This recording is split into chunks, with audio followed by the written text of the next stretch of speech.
Chapter 6:16. Other than the indistinct sound of breathing, Ballard Room was so quiet that a pin drop could be heard. But as the chief commander of the Royal Guards, Lord Adrian felt that this was one of the most torturous, and painful moments of his life. Flames flickered and the shadows of the blades swayed. The setting sun illuminated the wall, blood red. Separated by a table, the Supreme King and the Duke of Star Lake faced each other in silence. Everyone else went silent like cicadas in the winter. Amidst their fear and nervousness, they waited for this strange and fragile silence. Finally, after an unknown amount of time, King Kessel's deep and forbearing voice slowly rang in the room. Why? Why? The king's words were calm and slow, but contained an unbearable weight. The young duke's low laughter responded to him. Thales rested his forehead on the hilt of the load-bearing sword, exhaled, and stopped laughing. Shouldn't you have expected this to happen? After you summoned me to the palace to have an audience with you, and after you raided Mindy's hall. Thales raised his head, his eyes like lightning. Your Majesty? The prince's reply was light and indifferent, but it made many people who had been tense for a long time inexplicably heave a sigh of relief. The king stared at his son, the blue ocean in his eyes regaining its incomprehensible depth. He did not think for long before he snorted and turned his head, as if the person in the seat opposite him was not worthy of his attention. Adrian Marico. The chief guard captain and the second vanguard bowed, and pressed their hands on their chests. Your Majesty? Your Majesty. King Kessel picked up the letter on the table, and began to read.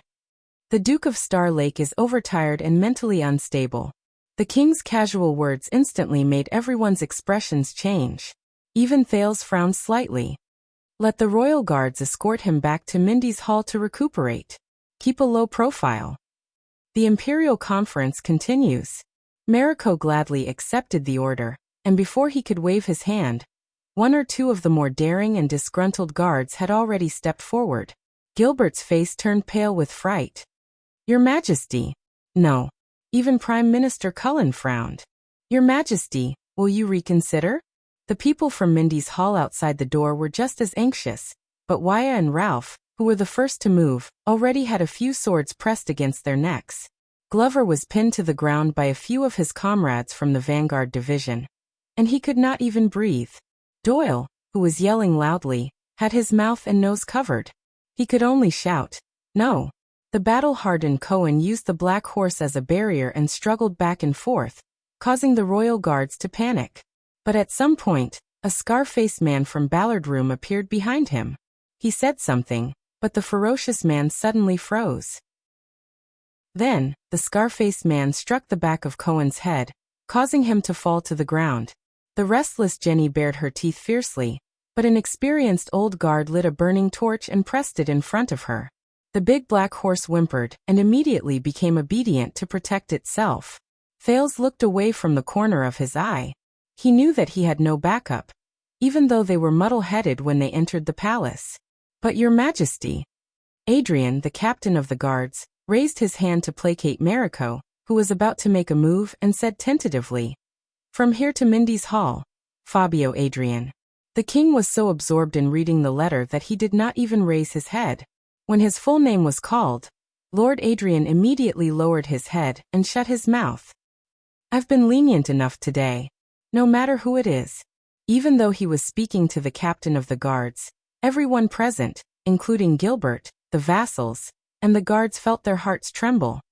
Don't test my patience. At this moment, dang, a sharp sound rose, and the group was shocked. They turned their heads around simultaneously. Thales held the hilt upside down and smashed the tip of the load-bearer against the floor tiles of Ballard Room, to check the quality of the ancient empire's sword. Clang, clang, clang. In front of everyone, Thales ignored the gasps. With the help of the Sin of Hell's River, he lifted the load-bearing person onto his shoulders and clicked his tongue in amazement. The guards closest to the youth were about to step forward, but when they saw this scene, they couldn't help but stop. Bearers. As expected of the blockhead's family heirloom sword. Not only was its quality up to standard, it was also very heavy. Just maintaining this posture without collapsing had used up a lot of his strength. Not to mention, he also had to prevent the blade from accidentally injuring him when it was right in front of him. It was just like his title. I keep thinking that this room is too monotonous. Feeling the cold blade on his shoulders, the prince raised his head and faced the tense people with a cheerful attitude.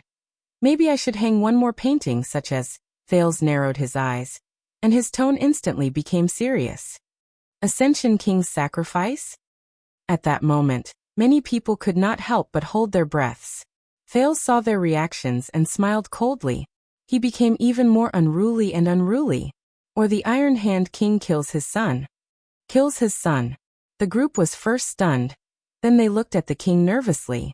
Stop fooling around, Your Highness. Seeing that the situation was getting worse, Gilbert spoke sternly. He had always been polite to the prince, and his face was filled with pain. He called Thales by his name. Thales. But Thales only returned him a smile and said nothing. Only the setting sun shone on his collar, casting a bright red hue. Faced with the prince's response, Lord Adrian sighed helplessly and looked at the king again. At the end of the long table, the Iron Hand King seemed to come back to his senses and slowly looked up from the letter. This is the kingdom's imperial conference.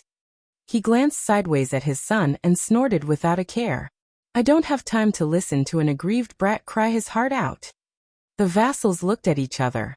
King Kessel's tone suddenly turned cold. If he wants to commit suicide, let him be. Let him be. In the midst of his shock, Thales could not help but clench his teeth. Jadestar does not need idiots. The Iron Hand King lowered his head and returned his gaze to the letter. Or cowards. Everyone's gaze returned to the Duke of Star Lake. The vassals nervously paid attention to his gaze and words, while the guards stared at his movements and the tip of his sword. Thales felt a chill in his heart. At that moment, it was as if he had returned to Dragoncloud City and the Hall of Heroes in Heroic Spirit Palace 6 years ago. At that time, the born king and the 5 archdukes' gazes were the same as now. Like thousands of sharp arrows, they shot towards the sword in his hand that was too heavy to hold. They were waiting for him to commit suicide. Or surrender. It had been 6 years. Nothing had changed. Except for one thing. Thales' gaze became determined. The sin of Hell's river gathered like a trickle, helping him to grip the bearer on his shoulder. The sword in his hand was no longer unbearably heavy. Then you must be an idiot and a coward, father? Thales spoke calmly, but his words were as sharp as a knife. Or you don't want to be a Jadestar again? Is that so? As soon as he finished speaking, the content insulting the king was met with a dead silence before it caused an uproar. The king did not move. Only his eyes emitted a cold light. It had been 18 years since Kessel Jadestar was crowned king after the Bloody Year. During the era of the Iron Hand King's rule, the last time someone directly contradicted, or even insulted the Supreme King was during the National Conference 6 years ago. The Duke who committed treason and spoke rudely was already in prison. He was destined to spend the rest of his life behind bars. Many people who hoped that the situation would calm down had their hopes dashed. They could not help but sigh in pain. The royal guards' gazes were solemn. They pressed on their weapons and nodded to each other as a final confirmation. Your Highness. Gilbert's face was ashen. He closed his eyes and did not speak anymore. But unexpectedly, the king moved slightly and put down the letter. Oh. King Kessel's questioning voice rose, stopping a few guards who were prepared to launch a sneak attack from behind. The king stared at the prince for a very, very long time. But this time there was something else in Kessel's gaze. Why? Even though it was just a word that came out of nowhere, Thales knew what he wanted to ask. It was like a telepathic connection unique to Jadestars. You know why? Thales tapped the ridge of the sword and said calmly, regardless of the reason, if the heir to the throne dies in Renaissance Palace, your rule will suffer an unprecedented destructive blow. The same goes for Constellation. The heir to the throne. Die in Renaissance Palace. With just a few words, the vassals in front of the king frowned, their hearts filled with countless schemes. King Kessel continued to stare at Thales, his eyes slowly widening. Father, if you force me to my death here, you will be destroying your own path and digging your own grave. Of course, Thales shrugged, relaxed and content. If you want to commit suicide, it's up to you. In that second, the Iron Hand King's gaze was cold. But Thales did not avoid it. His gaze met the king's. Anyway, Jadestar does not need an idiot. Or a coward. Thale's voice faded away. At that moment, everyone present stared at their prince in shock. Lord Adrian pressed his forehead helplessly and painfully. There was nothing more horrifying than a father-son conversation. The temperature in Ballard Chamber returned to its lowest point. A few seconds later, King Kessel laughed. He sneered. Too late. He leaned forward slightly and appeared from the shadows, allowing the setting sun to carve out the outline of his determination. Too late. The Iron Hand King's laughter stopped abruptly. From the moment the heir to the throne trespassed into the Forbidden Palace with the intention of rebelling. Upon hearing the word rebellion, several ministers turned their heads in disbelief. The rule of the kingdom has been severely damaged and irreparable. Thale's face darkened. Gilbert covered his face in pain. The Prime Minister pinched the bridge of his nose in pain, and Vice Bishop Guy closed his eyes in a prayer posture. It is because of your short-sightedness and foolishness, child. King Kessel said faintly. Your threats and bargaining chips are no longer worth a dime. Thales exhaled, closed his eyes and lowered his head. That's right. Kessel had not changed. He still had this personality, exactly the same as when Thales first met him. He would not compromise. He would not give in. He would not retreat. He could only become more determined and decisive. The sunlight disappeared from the prince's hair. The hilt of the load-bearer's sword dropped and rested on his knees. Kessel snorted coldly and turned to the others. What are you waiting for?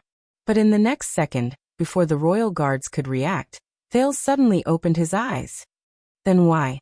Why do you still say that I am insane? The Duke of Star Lake's voice rang loudly, echoing inside and outside Ballard Room.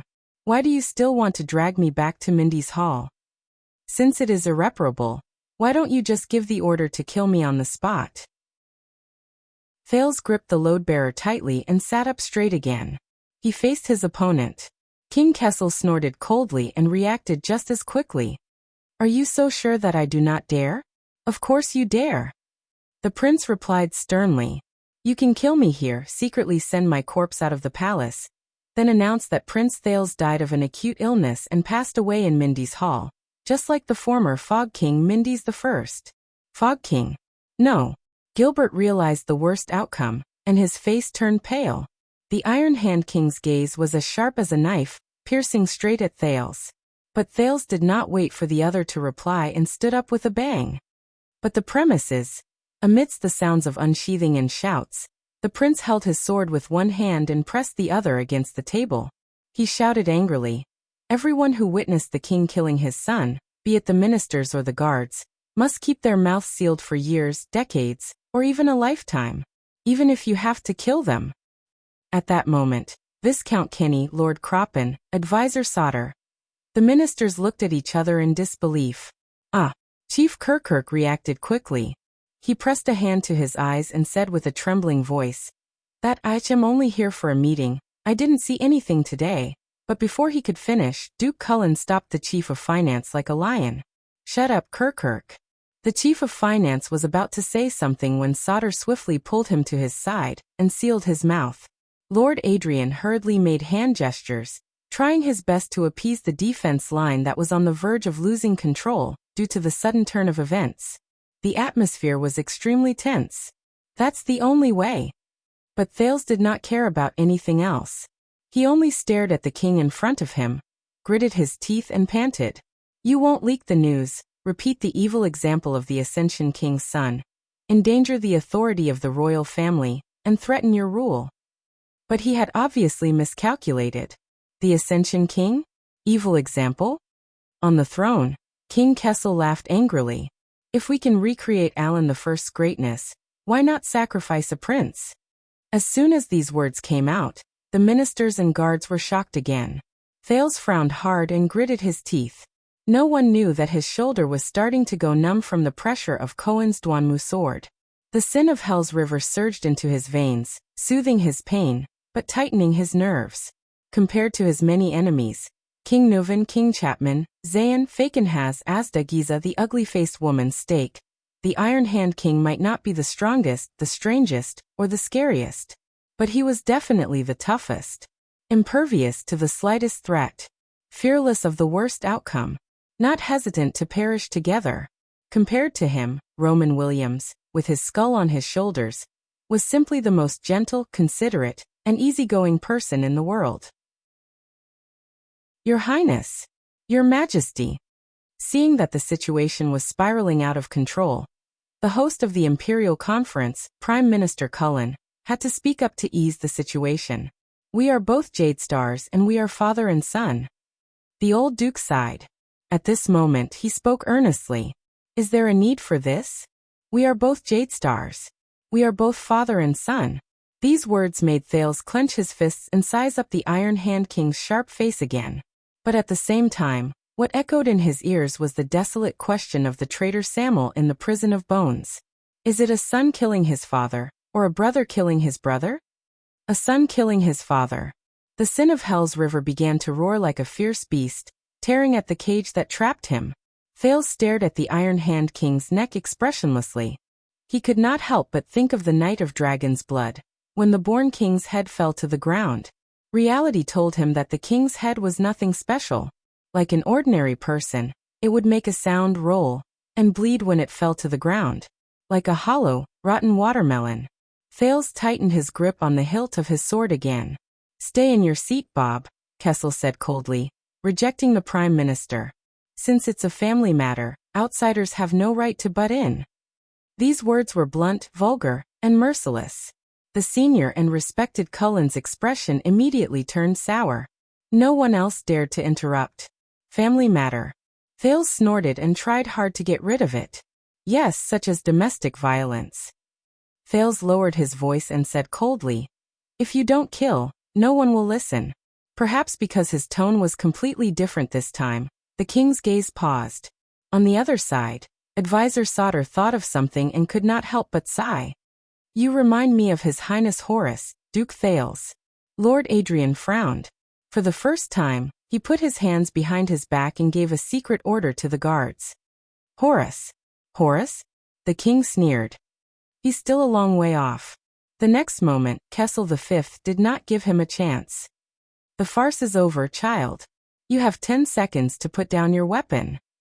The Iron Hand King's smile faded, and he raised his hand coldly at the royal guards. Or your head will fall to the ground. The sin of Hell's River boiled restlessly. Hell's senses were activated naturally, allowing Thales to hear the shuffling of footsteps and clothes as countless guards quietly surrounded him. Put down your weapon, or your head will fall to the ground. 10 seconds. All of this, in exchange for his 10 seconds. The sin of Hell's River surged uncontrollably. Thales stared hard into King Kessel's eyes, and resisted the urge to leap up and swing his sword. He knew that King Kessel was serious. But it was a pity. So was he. I know, father.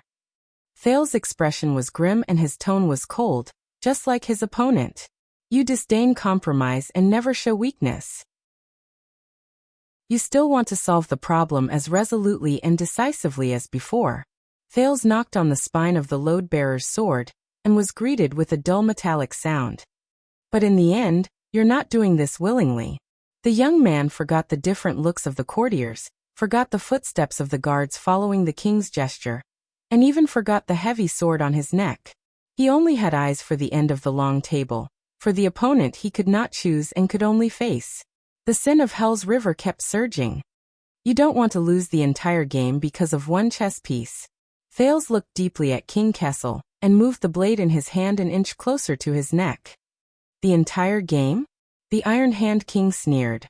10 seconds are up, and you're not as important as you think, child. Then the same goes for you, father. Unexpectedly, Thales shouted. He held the hilt of the sword with both hands, and placed the blade horizontally in front of his throat. The sin of Hell's River surged wildly. Compared to a kingdom of 680 years and an empire of 2,000 years, you and I are nothing. Thales glared angrily. His abdomen pressed against the table, and his body leaned forward to the limit. The heavy sword on his shoulder trembled due to the lack of strength. Just a speck of dust. The sin of Hell's River roared, unwilling and indignant. King Kessel sneered and raised his hand to swing down. Unless, father. Thales gritted his teeth, ignoring the stinging pain in his neck. He felt that everything around him except for the pair of blue eyes had become dazed. We were born for constellation. Born for constellation. The Iron Hand King's expression changed. His hand gesture stopped in mid-air, motionless. Time seemed to stop at this moment. Stop. Retreat. Retreat. Retreat. Lord Adrian spoke hurriedly, stopping a few royal guards who could not restrain themselves and wanted to make the first move before His Majesty gave the order. Well, Viscount Kinney took a deep breath and mustered up his courage to smooth things over. Why don't we? But Prime Minister Cullen's large palm hit him hard on the shoulder.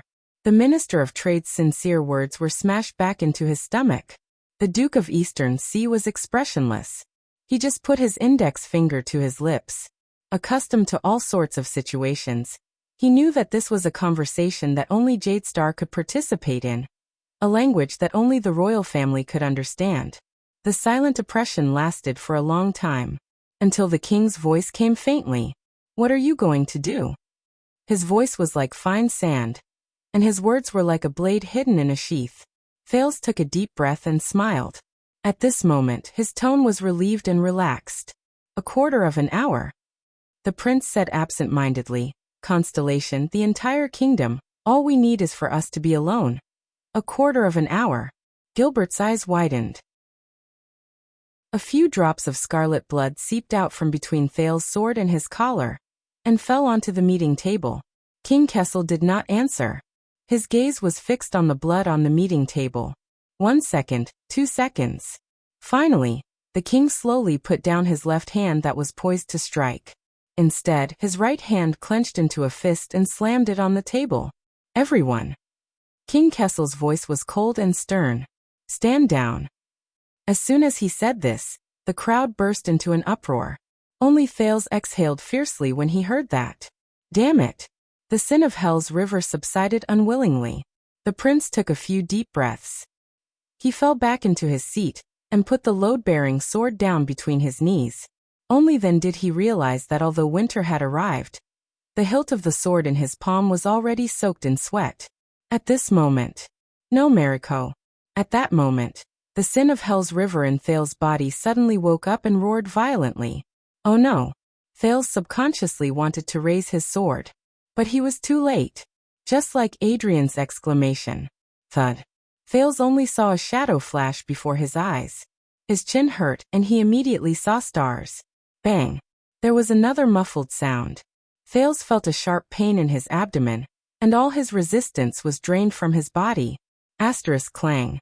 Asterisk under everyone's astonished gazes.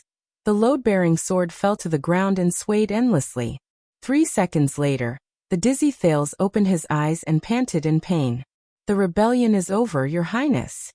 The second vanguard of the royal guards, Mariko, pressed him firmly to the ground. His arms were locked under his armpits, and his knees were pressed against his neck, making it difficult for the prince to breathe and make a sound. This punch is for our brothers who guard the palace gate. The vanguard looked at the blood at the corner of the prince's mouth, and furiously retracted his fist before spitting to the side. Brat. Chapter 6:17. Damn it. This was Thales' first thought. Half of his face was pressed against the cold stone floor, and he could feel the dust and pain. From the moment the prince entered the room to force the emperor to abdicate and raise his sword against his neck, to the moment he was careless and was captured, the situation had changed in the blink of an eye, beyond imagination. The entire Ballard room was so shocked that they didn't even have time to react. Mariko, the center of attention, tightened his grip on Thales' twisted arm. He took a deep breath and reported to King Kessel with a face full of excitement. Your Majesty, the intruder has been captured. King Kessel did not reply immediately.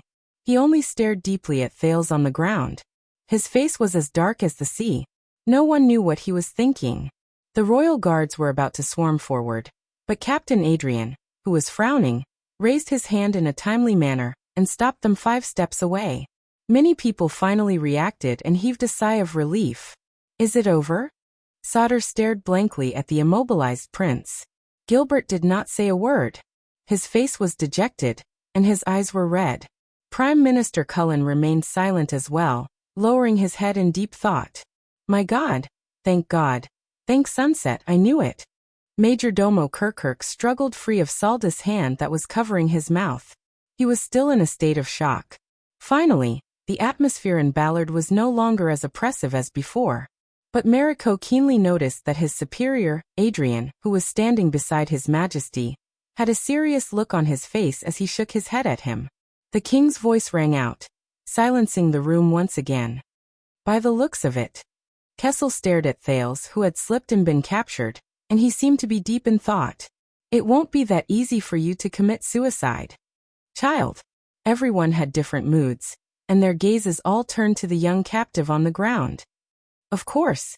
Thales tried his best to resist Mariko's suppression. He sucked in a mouthful of air between the dust and the ground and gritted his teeth. Stop wasting time. Vanguard Mariko, who was riding on him, snorted disdainfully.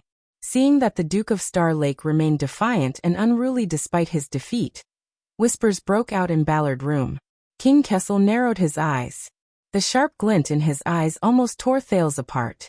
Beside the meeting table, Gilbert, who had witnessed the entire process, heaved a long sigh and slowly stood up. Your Majesty, as you said. The Foreign Affairs Minister was in a daze and did not look at Thales on the ground. Prince Thales is overtired. He indeed needs rest. Kirkirk rolled his eyes. Your Majesty, why don't we call it a day? If there is a need, Your Majesty. Archdeacon Stylianides sighed and said, the Sunset Church can confess the lost prince and redeem himself. No. Viscount Kinney frowned and looked at his colleagues. Everyone. Today's matter concerns the stability of the kingdom. Please keep your mouth shut. The officials were all talking at once, and the meeting room became lively again. Silence. At this moment, Prime Minister Cullen suddenly shouted. The entire Ballard Room fell silent. It's a royal household affair. Out of character, the Duke of Eastern Sea turned to the king in a calm and unquestionable manner. His Majesty has his own decision. Everyone looked at the end of the long table again. But King Kessel did not react. Half of his body was in the shadow of the throne, and only his head and chest were exposed to the light of the fire, which made his eyes flicker. The king's silence seemed to have a magical power as it gradually infected the entire meeting room. From the ministers to the guards, everyone could not help but fall silent. They did not even dare to breathe loudly, except for one person. Please, Father. Even though the rebellion had failed, Thales' laughter was still unrestrained and piercing outside Ballard Room. When the time comes, do you choose to be a stupid idiot, or a suicidal coward? King Kessel's gaze grew sharper. Vanguard Mariko's expression turned cold. He exerted force on his knee and cut off Thales' words with a hiss of pain. At this moment, Mariko. King Kessel's voice sounded faintly. Let him go. At that moment, everyone was stunned. Yes. Mariko first accepted the order excitedly, then reacted and looked up in shock. Your Majesty? What did you say? He was not the only one who had this question. But Prime Minister Cullen's expression was thoughtful. Gilbert's eyes lit up with hope, and more people had doubts and fear. Only one person was not surprised. On the ground, at an invisible angle, Thales endured the pain and curled the corners of his mouth. I said. King Kessel snorted coldly. His voice was not loud, but it made everyone subconsciously quiet down. Jadestar has made a promise. The Iron Hand King gazed deeply at his unfilial son. As you wish, child. Let's talk. As the king's voice faded, there was a moment of silence in Ballard Room. Many people exchanged looks of bewilderment. Mariko took a deep breath, violently pulled Thales up from the ground, and pressed him heavily against the table, causing the latter to groan in pain. Your Majesty, Prince Thales is plotting a rebellion. Once he escapes, he may harm you. He was not the only one worried. The ministers in front of the king spoke at once. Alone. Advisor Sauter looked at the load-bearer's sword that had long been confiscated by the royal guards. But Your Majesty, at least let Adrian be present to protect. Well, if we want to interrogate him, we can find a cell, the kind with bars. This was the shaken Chief Kirkirk. What about the Secret Intelligence Department? Let them handle it. No, today's matter is not to be leaked, bang. There was a dull thud. It was King Kessel's heavy punch on the table. The teacups on the table rattled noisily. Everyone was shocked. The ministers and guards came to their senses. They lowered their heads and waited nervously for the king's reprimand. The room was instantly silent. But the Iron Hand King said nothing. He merely lowered his eyes and maintained his silence, calm and steady, like a hunter patiently waiting for his prey. A full 10 seconds. During this time, everyone lowered their heads and dared not breathe too loudly. Thales was still pinned against the table. He panted as he waited for the oppressive silence. Finally, Lord Adrian, who was closest to the king, sighed and took a step forward. His Majesty has made a decision. Royal guards, everyone, leave the room immediately. When the guards heard this order, they looked at each other in dismay. Sir. Mariko looked up hurriedly. We can't take the risk. The Emperor's Praetorian guards. Guard Captain Adrian's expression changed, and he yelled. Why do you wave your sword? As soon as he said this, all the royal guards, including Mariko, were shocked. The king did not say a word and watched the scene coldly from the sidelines. Mariko glanced at Thales, who was pinned down by him, and swallowed with difficulty. This sword is only swung for the Emperor. It has no other use.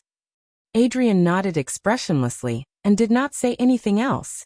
Seeing this, the ministers whispered to each other, but the guards looked solemn. The next moment, Thales felt his arm loosen. The pain, restraint, and weight on his body disappeared. By His Majesty's order, Your Highness. Vanguard Mariko took a step back and stared at the teenager on the table with vigilance and indignation. He gritted his teeth but was polite.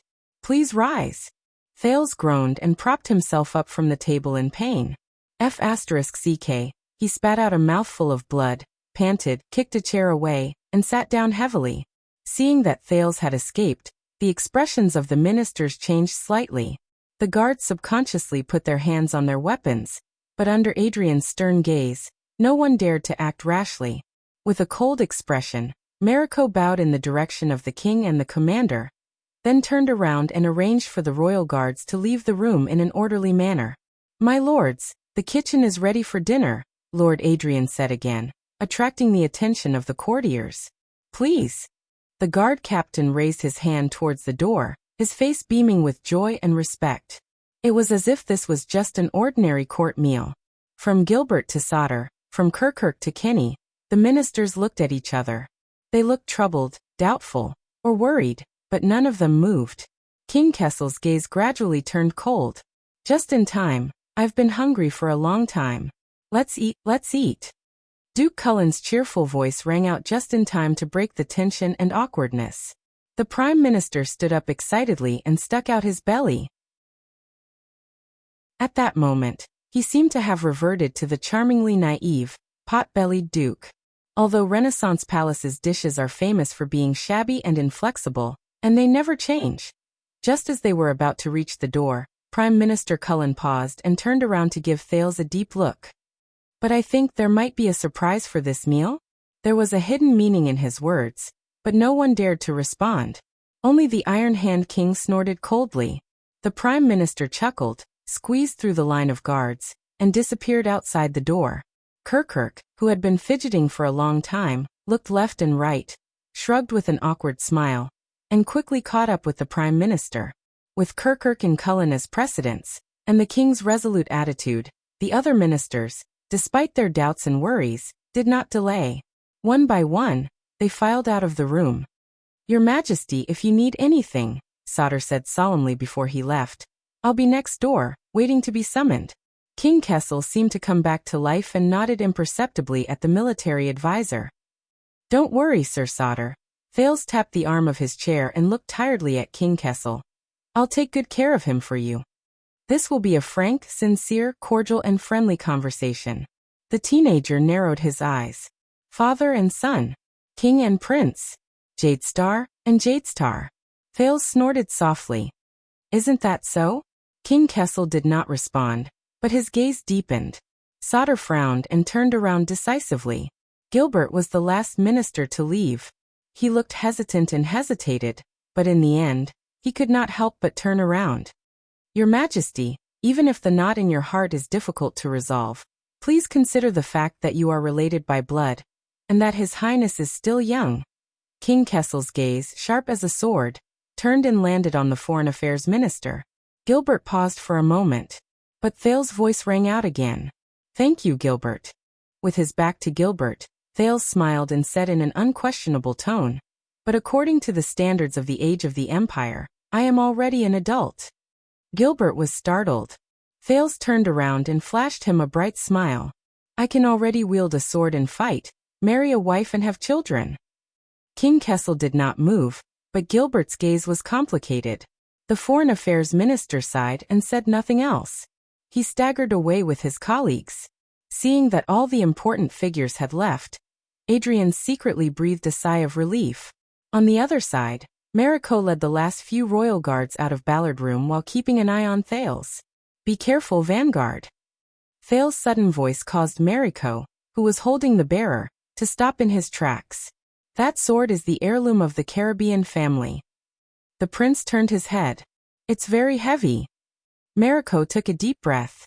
But before he could reply, Adrian had already spoken. "The sword may be heavy."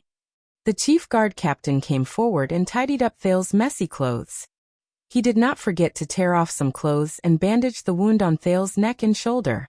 "But it is our duty to carry the burden for the royal family." Looking at Adrian, who was bandaging his wound, Thales' tone became much better. "Thank you, Lord Adrian. Please apologize to the guards at the palace gate on my behalf." "They do not need to apologize." Adrian interrupted the prince. His attitude was still gentle, but his gaze was different. What awaits them is the examination of the flag bearer, the sentencing of the penal officer, and a lifetime record of dereliction of duty. Thales froze when he heard that. His tone became gloomy. "I am sorry." Lord Adrian smiled slightly, treated the prince's wound, and patted him on the shoulder. "I have already said, Your Highness." The chief guard captain nodded slightly. "It is our duty to carry the burden for the royal family." Mariko, who was behind him, snorted angrily. He pushed the bearer heavily against the ground and turned to leave. As Adrian was the last to leave, the door of Ballard Room closed with a bang. Only the king and the prince were left. They sat on opposite sides of the meeting table, facing each other under the illumination of the setting sun. Ballard Room was not large. It was crowded and lively when the imperial conference was held. But now that there were only 2 people left, it gave off a frightening feeling of loneliness. "Speak."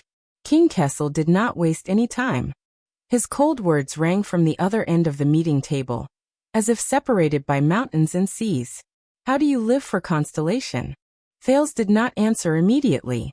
He first touched the corner of his mouth, which was gradually becoming red and swollen. He cursed Mariko's old fist in his heart, then patted the seat under his butt and sighed with emotion. He finally sat down. After all, he had risked his life to get this seat. And it was not Gilbert who gave it up for him. And now his battle was just about to begin.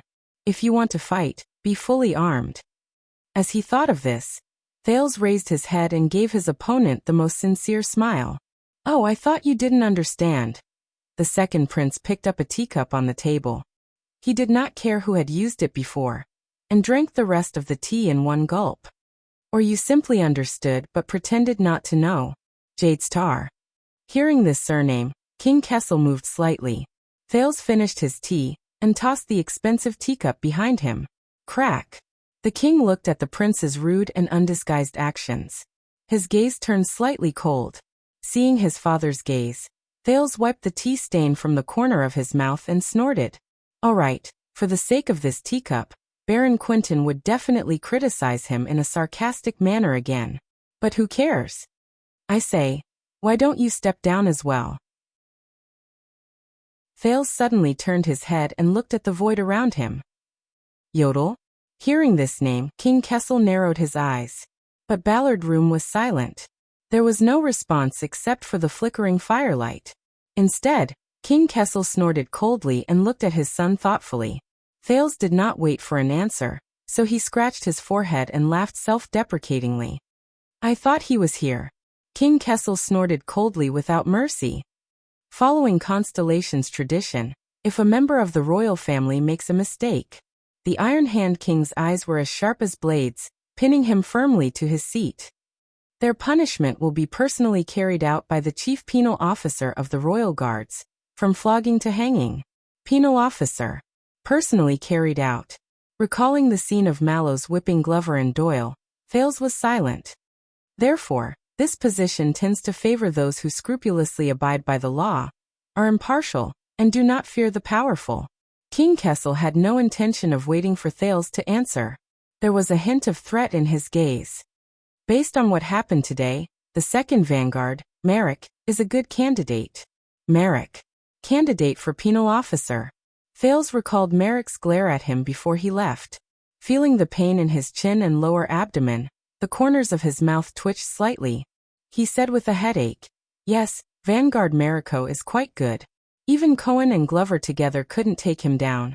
Of course these two big guys don't cooperate at all, and they get in each other's way. No matter what you're going to say next."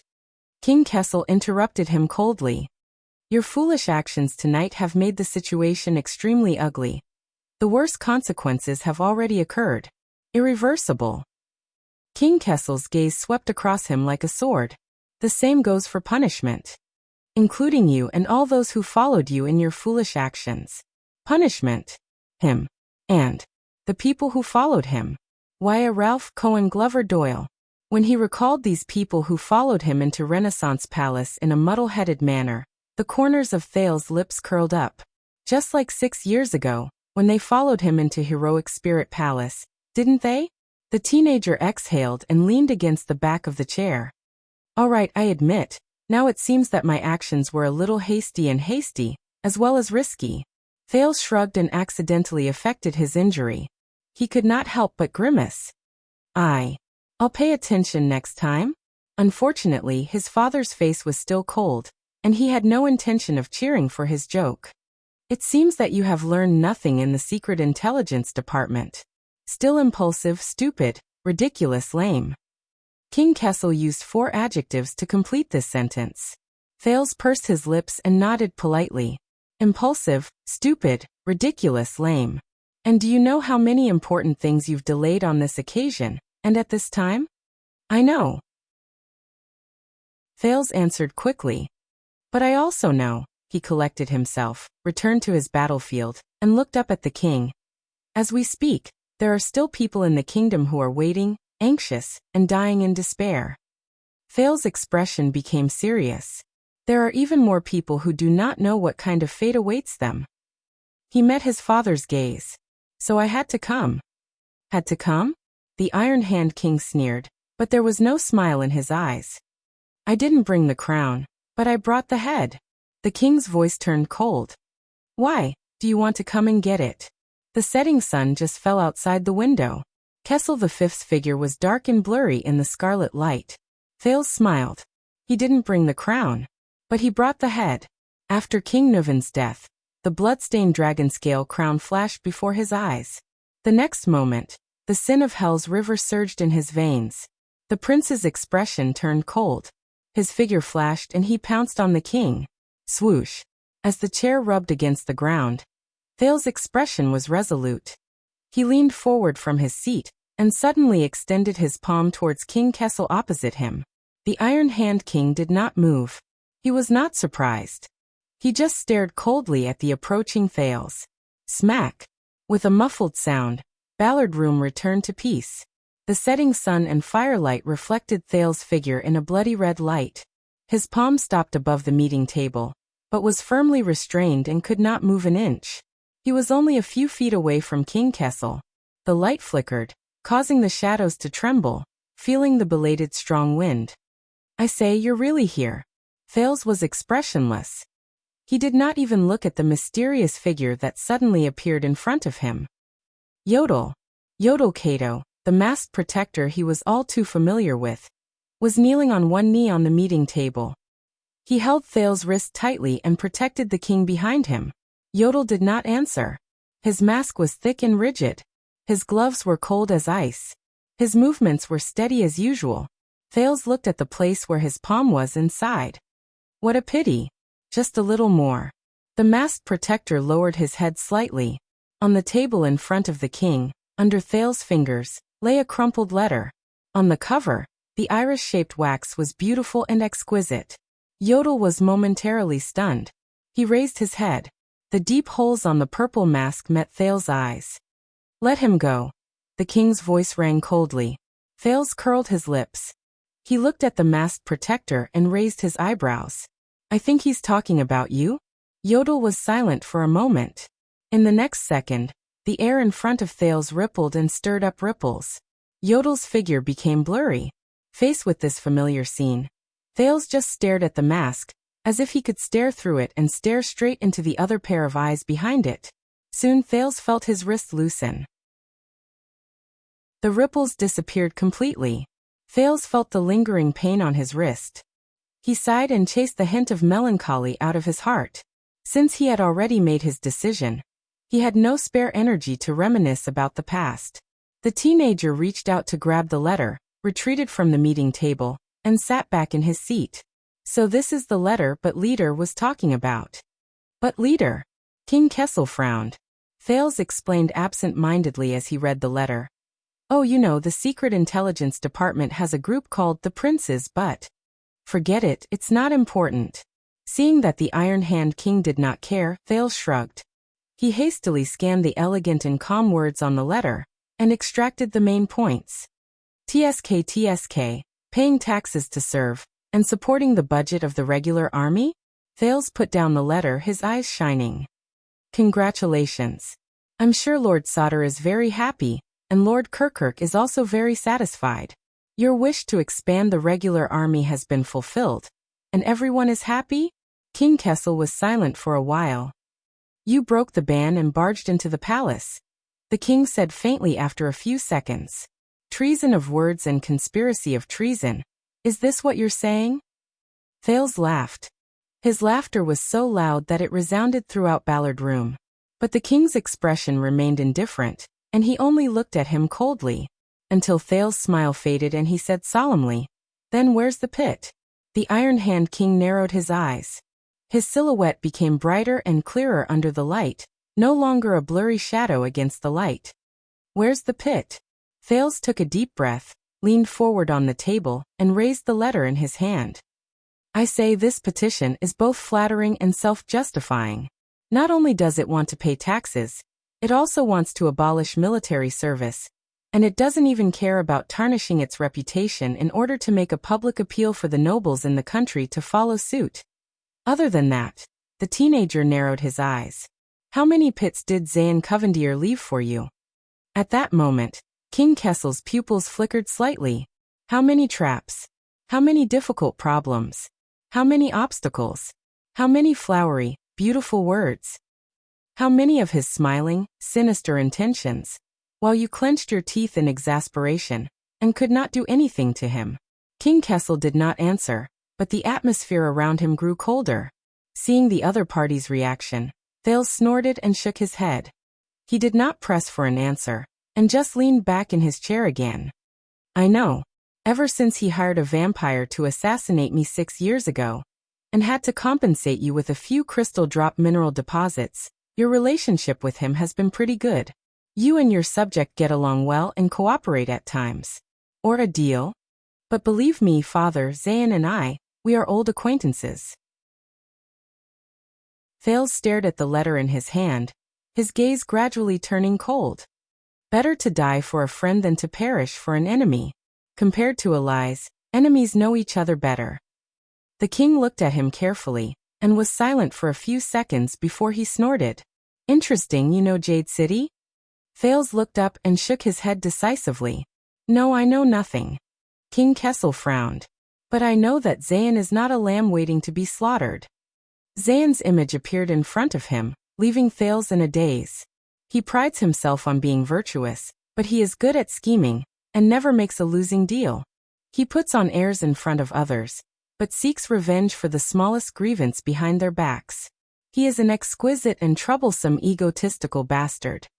Thales snapped out of his daze and looked at the king seriously.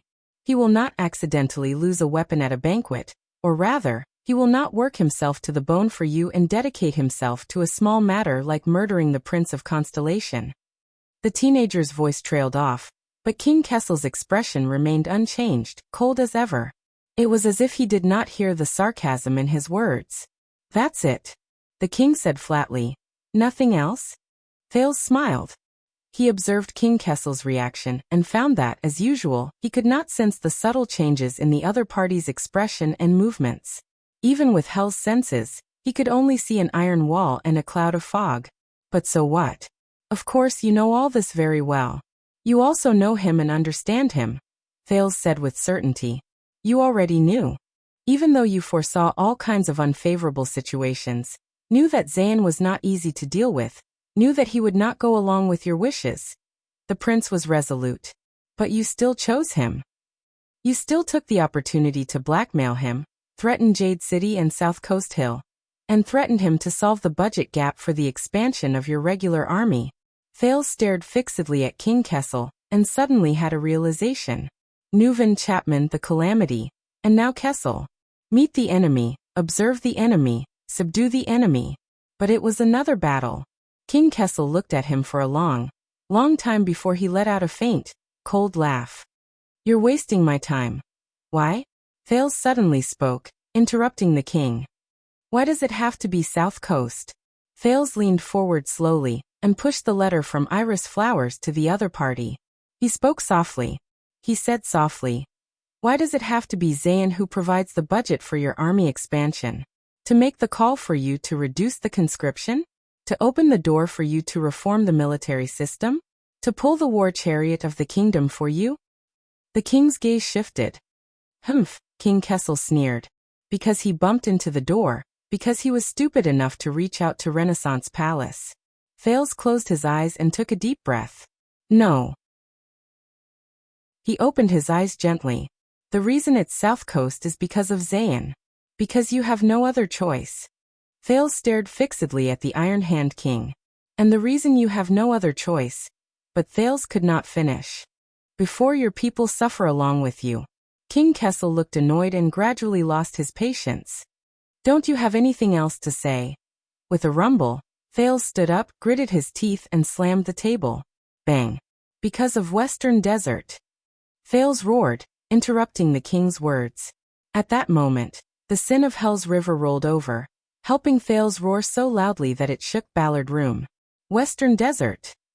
The prince's voice was so loud that the candlelight flickered and the shadows trembled. Western Desert. Upon hearing this name, King Kessel's sharp gaze froze in midair. Your Majesty? Anxious knocks and questions came from outside the door. Your Majesty? What happened? Please answer me.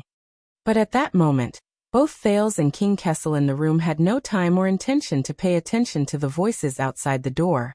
Their eyes met in the air, like two swords intertwining, sparks flying as they rubbed against each other. Because your first choice, your best choice, is the horse you've reserved to pull your chariot. Amid the rapid banging on the door, Thales enunciated each word clearly. He used all the strength in his body to force these words out of his mouth. It should have been Western Desert. Not South Coast. At that moment, his gaze turned into the sharpest blade, piercing Kessel's eyes. With a bang, the door opened. A group of royal guards led by the 2nd Vanguard, Mariko, rushed in anxiously. I knew there would be an accident. Protect His Majesty, take down the traitor. But in the next second, King Kessel, who was sitting on the throne, turned his head abruptly and roared. Get out! Mariko's words came to an abrupt halt. He looked at the unharmed but furious King Kessel, and was suddenly at a loss. Your Majesty, I thought. But the Iron Hand King no longer paid attention to Mariko. He just frowned and stared at Thales. But Thales smiled. Father. The prince took a deep breath and became more certain of his guess. He could not help but smile. Why are you so angry? King Kessel restrained his anger. His breathing gradually stabilized, but his gaze grew colder. Step down, Vanguard Mariko. Thales returned to his seat, still having the time to reach out and tidy his collar. At this moment, although his face was covered in dust, he looked surprisingly elegant and calm. We are all decent people, not northern barbarians who would kill their brothers to usurp the throne or rebel against the king. Mariko gritted his teeth angrily. By the way, Your Excellency Vanguard. Thales' smile was bright and gentle. He clamped his right thumb and index finger into a right angle, and playfully made a shooting gesture at Mariko. His Majesty thinks very highly of you. Mariko was taken aback. Captain Adrian's hand reached out from behind, pressed on the back of his shoulder, and pulled him away in an irrefutable manner. Only then did the dutiful Mariko realize that the Jade Star's conversation could not be understood with common sense. The door closed again. Only then did Thales notice that at some point, the sunset outside the window had completely disappeared. All that was left was the chill of the night. Why? The king's voice rang coldly. Although it was only a question, Thales knew what he wanted to ask, just like before. A few months ago, when I was still in the headquarters of the Secret Intelligence Department in Dragoncloud City, worrying about how to escape back to the kingdom, Putre told me that behind the rescue plan, countless people in Constellation worked hard day and night. Thales' thoughts flew back to Dragoncloud City. He said faintly, so I asked him, was it worth it? Putre. King Kessel repeated the name, his eyes bright. Putre Nemain, he told you? But Thales ignored him. He was just immersed in his own past in a daze. The entire constellation mobilized, thousands of soldiers went deep into the desert, countless officials came one after another. You even handed over Blade Fang's camp, which was directly under the royal family, and let go of the western battlefront that you had controlled for many years. Such a big battle and sacrifice, just to welcome back an insignificant hostage prince who had been silent for 6 years in a foreign country. Thales sighed, returned to the present and looked straight at the Iron Hand King. Was it worth it? Not a bad question. Kessel V stared at Thales coldly and disdainfully. But you have a terrible answer. A terrible answer. Thales snickered, looked at the ceiling, and shook his head in a self-deprecating manner. Of course not. King Kessel did not speak. His silhouette flickered under the illumination of the everlasting lamp. Thales raised the letter in his hand.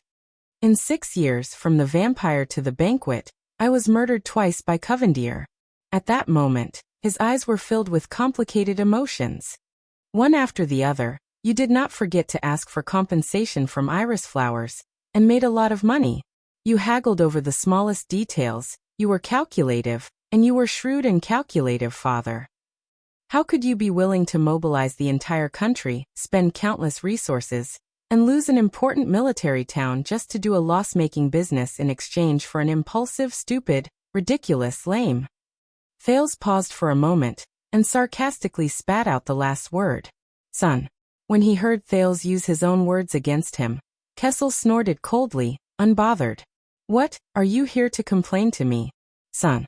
Thales snorted softly and laughed self-deprecatingly. No, in fact, when I was in Western Desert, I vaguely knew that you had other motives for sending troops here. Thales' thoughts returned to the faraway Ghost Prince Tower. After experiencing the chaotic night in Blade Fang's camp and seeing the legendary Wing's untamed nature, I thought you wanted to use the opportunity of my return to the country to beat down those suzerains of Western Desert who dared to use me as a bargaining chip to demand Blade Fang's camp and the Western front lines. To show your authority as a king and strike down the local forces of power. In the next moment, Thales' smile disappeared. But I was still too naive, too immature. The teenager stared at the king. Until today, until this imperial conference, until this letter. Kessel V did not say a word under the dim firelight. But his gaze as he looked at Thales gradually changed. A few months ago, father, the reason why you gathered the royal regular army of an unprecedented scale and entered Western Desert to join forces with the local suzerains was because Thales' eyes dimmed. It was not to intimidate Northland and bring back the prince, much less to recapture Blade Fang's camp and beat down the suzerains of Western Desert.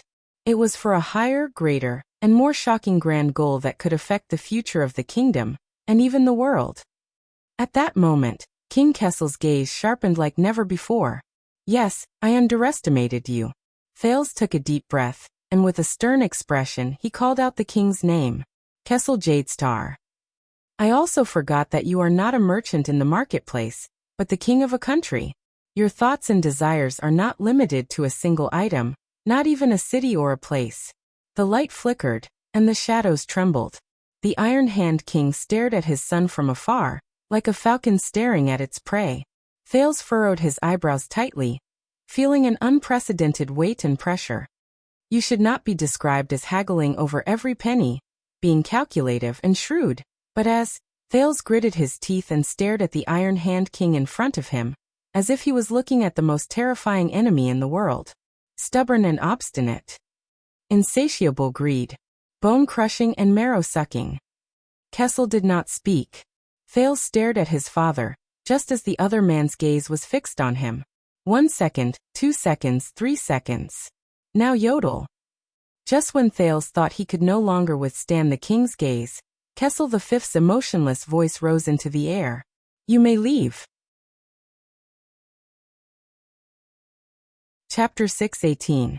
Thales subconsciously turned his head to look around, but the narrow Ballard room was still quiet. There was no movement at all. The sun had set, and the lights were faint. Only King Kessel's cold gaze pierced towards him from afar, like a knife to his throat. How nice. Thales sighed and gave up on trying to find Yodel. He's never been so obedient when we were outside. Thales narrowed his eyes and tried to adjust his mood, just like relaxing his muscles and joints before a big battle. But, are you sure he really left? But the Iron Hand King's answer was simple and direct, his tone cold and unhesitant. You have 15 minutes. 15 minutes. Thales was silent for a second. Clearly, this was not the time to talk about a father and son reunion. As he thought, he snorted and nodded. Not bad. You know, the Northland barbarians only gave me 2 minutes back then. Kessel V snorted coldly. And you've already wasted half of it. His tone made Thales feel pressured. Listening to Kessel's merciless words, Thales had no choice but to take a deep breath and brace himself. After all, he had already come so far and sacrificed so much. To come to the windmill that belonged to him, wasn't it?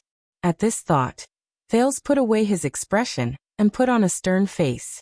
After last night's banquet, you extorted this petition from Little Flower, the Duke of Iris Flowers, forcing him to pay taxes as a substitute laborer, and calling for the rest of the country to follow suit. Thales leaned forward slightly and pressed the letter on the table. Now it seems that you did that to solve the problem of today's Imperial Conference. Lord Sauter wants to expand the regular army, and is in urgent need of money and reputation. King Kessel shifted his gaze to the petition, and did not say a word. That's why you and Advisor Sauter are echoing each other in Ballard Room today, Thales said coldly with a cold gaze.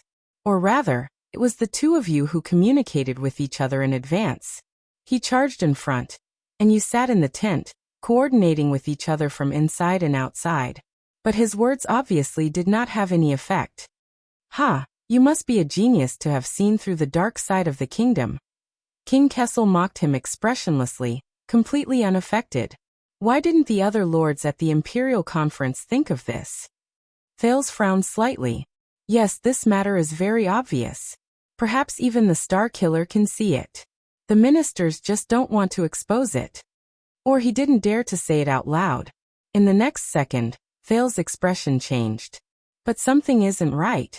The youth picked up Zane's letter and leaned forward. Timing. King Kessel narrowed his eyes. Thales fixed his gaze on him. Neither of them spoke. The flame of the everlasting lamp flickered, and the entire conference room was illuminated by ripples. Shadows flickered. It was as if he was at the bottom of the sea, enduring the surging undercurrents. An accident that happened last night has solved this morning's problem? Thales spoke slowly, his eyes never leaving the Iron Hand King's face. What a coincidence. King Kessel did not react, as if this was just a bunch of nonsense to him. Thales flung the letter in his hand and shook his head gently. But there are no coincidences in politics. You want it? Did you foresee and arrange the accident at the banquet in advance? Waiting for Zane to come knocking on my door and offend me so that I can use him against me? Extortion. You want it? Did you improvise and force Zane to write the petition on a whim after the accident at the banquet? Instructed Lord Sauter to propose it in front of the Emperor? Made a prompt decision and did it in one go. Ballard Room was silent for a moment. Self-righteous? Baseless assumptions. King Kessel appeared disdainful. The Secret Intelligence Department's evaluation of you is indeed correct. But Thales smiled lightly. He nodded. That's it. This letter? Whether it was premeditated or impromptu, I still feel that something is wrong. Thales' gaze froze. Until I obeyed your orders and went to the Secret Intelligence Department. At that moment, the Iron Hand King frowned slightly. Thales' speech sped up and became urgent. First of all, I confirmed that Anchor Biral's assault at the banquet was not instigated by anyone. At least not by you. The motionless King Kessel made Thales feel as if he was talking to a stone statue, but he knew that he was not. If I hadn't shouted in public, no one would have known that it was Zayn who brought the weapon. Putting the conflict between Biral and Doyle on the table is not beneficial to the kingdom's governance, nor is it in your interest. Thales shook his head and said with certainty, at least I can confirm one thing. The accident at the banquet was not part of your plan. King Kessel did not comment. He only added a few words softly. They're letting you meet the felon. The Secret Intelligence Department is too lenient with you. Thales smiled politely in response. Secondly, let me go to the Secret Intelligence Department to take a look at my mess, so that I'll be more obedient. The king snorted coldly. Obviously you didn't learn anything. Thales adjusted his breathing and looked down at the cut on his left hand. He recalled what the Black Prophet had said in the interrogation room. What's important isn't what you do, whether you do it or not, or whether you do it right or wrong. It's just that you are there. It's your position and existence. Under the power of power, your position is different from others, and the gap is set. No matter what you do in the upper reaches of power, what's bound to happen will happen. Thales looked up. That's right. Sitting in this position, every move I make is of great significance and far-reaching. Whether it's because I don't like to drink or only eat lettuce, or accept duels, or help the Northlanders smuggle, whatever is good at the top is bad at the bottom. I should see, know, and be responsible for the consequences of my actions. Very well, King Kessel said with a light snort. Then have you thought about how you're going to be responsible for the prince's rebellion? But in the next second, Thales' expression turned serious and he changed the topic. But what's bound to happen will happen. Thales paused for a moment and said decisively, later someone told me. Do you know how many hurdles you have to go through, from finance to the market, from taxes to the budget, from administration to the people's livelihood, from top to bottom, from one end of the chain to the other? Thales sneered and pointed at the darkness outside the window. Do you think this is a marionette show, where the gangsters on the streets will start when the king moves his fingers? At that moment, the king's gaze flickered. Who said that? He said coldly. But Thales shook his head and did not answer. So, after connecting it with what I saw and heard at the royal banquet, I thought of more. As Thales spoke, he propped himself up on the edge of the table and locked his gaze on the king. These days, the Central Territory, especially the agriculture, medicine, tobacco, alcohol, forging, leather, textiles, and other industries around the capital have all experienced a rare, substantial, and long-term upheaval. And that is not something that can be affected by Thales Jadestar's behavior alone. At that moment, King Kessel raised his chin slightly. Even though it was only for a moment, Thales captured this detail. So I began to suspect that behind the prince likes lettuce, but the farmer starves to death public opinion and propaganda. He took a deep breath and recalled the series of encounters from the banquet to the Secret Intelligence Department, to Red Street Market and Lower City District. Thales' gaze sharpened. What is the Secret Intelligence Department trying to hide? What is happening in the kingdom? Thales' voice faded away. The cold wind poured into the room, blowing the flame of the everlasting lamp into a mess. The light and shadows were a mess. What answered him was the king's snort. Groundless accusations and baseless conjectures. King Kessel turned his head and buried one side of his face in the darkness. He seemed to be in low spirits. Are you done with the conspiracy theories? A wave of indignation welled up in Thales' heart. It was both familiar and unfamiliar. So I saw it. The teenager unconsciously raised his voice and spoke faster. Whether it is the gap between the supply and demand of food and wine production, or the unprecedented shortage of various medicinal herbs that has raised the market price of medicine, or the conflict between the criminal gangs that revolve around the imbalance of market interests, the Northlanders who want to privately buy food for the winter but run into trade barriers, the abnormal flow of people from the frontier to the inland, and the craftsmen of the foundry industry are constantly being secretly recruited by the army, and perhaps even more. Thales subconsciously clenched his teeth. At that moment, it was as if he had returned to heroic Spirit Palace and faced the 6 archdukes of Northland, and the archduchess. All of these tremors at the end of the power chain, they are not the normal state of the market, nor are they the effects of a prince has a thin waist.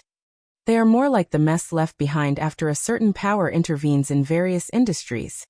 Mass production, material hoarding, population movement, goods movement, centralized allocation, and they have to be carried out in secret to deceive the public. At this moment, the king suddenly spoke and interrupted him. Where? Thales was startled. Where? King Kessel spoke faintly, his voice deep and powerful. After leaving the Secret Intelligence Department, his body leaned forward on the table, and his face emerged from the shadows. Like a lion striding forward, he looked for the best position to pounce. Where else did you go? What did you do? Who did you meet? Each of King Kessel's words was slower than the last, but each was more urgent than the last. There was a hint of danger. Where did I go? What did I do? Who did I meet? Thales paused slightly. One night of romance, Laurel Club, Grove Pharmacy, Sunset Bar, Abandoned House, Cohen, Sissy Lillian, Tinker, Groff Morris, Layork, all of them. His past. Thales clenched his fists. But he took a deep breath and dispelled the faint fear he had when facing the king. In its place was 100-fold vigilance and carefulness in the face of a powerful enemy. Let me think. He leaned back in his chair and smiled. His voice was confident and relaxed. Red Street Market, Lower City District. Prostitutes, brawls. Men, women. And people outside of these too. King Kessel frowned. Thales smiled as usual. If you ask Butt-Ass Leader or those who are following me in the dark, they'll probably tell you this. The next second, the king's frown slowly relaxed. That beggar's den, right? King Kessel snorted softly, as if he was talking about a trivial matter. After so many years, you still belong there. Beggar's den. Every time you're injured, you still run back, feeling wronged, like a cub returning to its mother's arms. You cry loudly and find your courage there. As his voice faded, King Kessel turned his head and glanced at him lightly. Thales shuddered slightly. He looked at the king's gaze and suddenly understood. Thales knew where the indignation that was both familiar and unfamiliar at the same time came from. The teenager recognized that gaze from the king. 6 years ago he was brought back from the abandoned house by Yodel. It was the first time he saw this dignified man in Mindy's hall. At that time, the man had the same expression on his face. Disdain. Indifference. Indifference. Thales closed his eyes and took a deep breath. But this time, a long time ago, the moment I was taken away by my grandfather, everything changed. Glover's dejected words rang in his ears. We Lillian, Tinker, we can't go back. Forever. The teenager opened his eyes abruptly. So from the above, I've confirmed the second point. Thales' expression was cold and stern as he grabbed the letter from Iris Flower. What this letter involves is not something you came up with on the spur of the moment, father. King Kessel frowned, as if he was surprised. Thales enunciated his words clearly and his logic gradually smoothed out. He broke through the layers of awkwardness he once felt when he faced the king. Long before Lord Saldus' radical proposal, the large-scale expansion of the regular army of the royal family had already begun in an orderly but unstoppable manner, in the entire Central Territory, and in all walks of life. Rations, supplies, equipment, weapons, logistics routes, and even possible future sources of conscription and garrisons were already in full swing and were in full swing.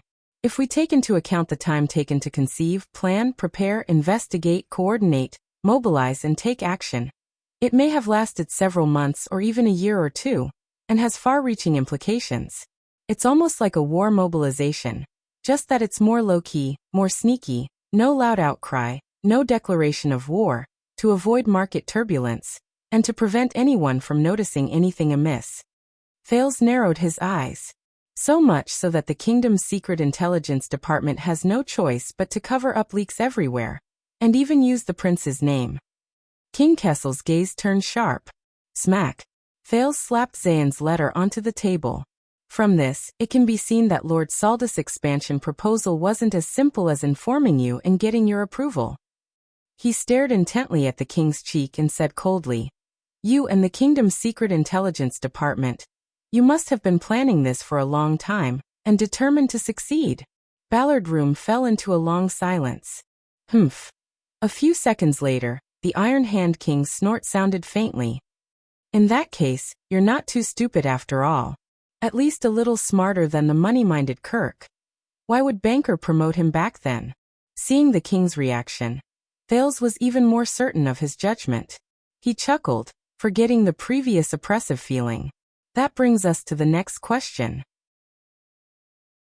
If Zayn's letter in support of the expansion wasn't premeditated by you, but the expansion proposal wasn't something you came up with on the spur of the moment. Thales' expression turned serious. His voice was slightly cold. Then what exactly are you up to? In the face of the prince's questioning, King Kessel responded in silence, but his gaze grew sharper. Thales pried open his fingers and began to speak. From secretly preparing for the expansion, to the accident at the royal banquet, to blackmailing Zayn's letter, to the debate at the imperial conference regarding the expansion, all these steps to achieve the goal, some were clearly planned and prepared, while others were purely coincidental. He sneered. "Don't tell me that when it comes to the politics of the kingdom, you can still plan half by chance, half by calculation, and half by luck?" King Kessel responded with an equally cold smile. "Isn't that what you're doing now?" The king clicked his tongue. "Breaking into the palace to seek a voice, killing people to gain an audience. Half by calculation, and half by luck?" Thales' words faltered. He paused and exhaled softly, reminding himself not to fall into the other party's trap. Then, I remembered this morning's imperial conference. Today Lord Sauter spoke highly of the drawbacks of conscription and advocated for the expansion of the regular army, but met with unprecedented opposition. Starting from the Prime Minister, most of the people at the imperial conference were caught off guard and unprepared for this proposal, whether it was finance, diplomacy, agriculture, or production. The Department of Finance was short of funds and had no budget, public opinion and morality were not in their favor, and the various departments were complaining about the lack of resources. King Kessel's gaze shifted. Thales realized that although the statue-like king remained silent, he was no longer expressionless. This discovery caused him to be extremely excited. It was as if an invincible and flawless formation had finally been broken through after a series of attacks. The conditions and situation were not sufficient. Even if everyone knew that this was your intention, Saldus' proposal was met with heavy resistance. In the end, he could only lower his demands and make repeated concessions, limiting the reform of the military system to Eternal Star City and the Jade Star Private Army. Thales changed the topic. "That's why I'm even more puzzled. You, the kingdom's secret intelligence department, and Lord Sauter had been planning for a long time, a large-scale national policy decision that had already been quietly rolled out in secret. Why didn't you inform your own people beforehand, and didn't you inform them at the imperial conference? So that when it came down to it, you ran into a situation where the kingdom was strapped for cash, and the vassals objected in unison.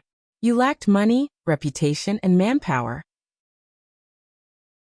Thales stared at the king, waiting for an answer. "In the end, you still had to rely on an unlucky sucker, Zayn, who bumped into you yesterday, to wave the flag for you and provide the initial funds?" Silence. In that instant, King Kessel's eyes turned cold, as if Thales was the problem. "Why?"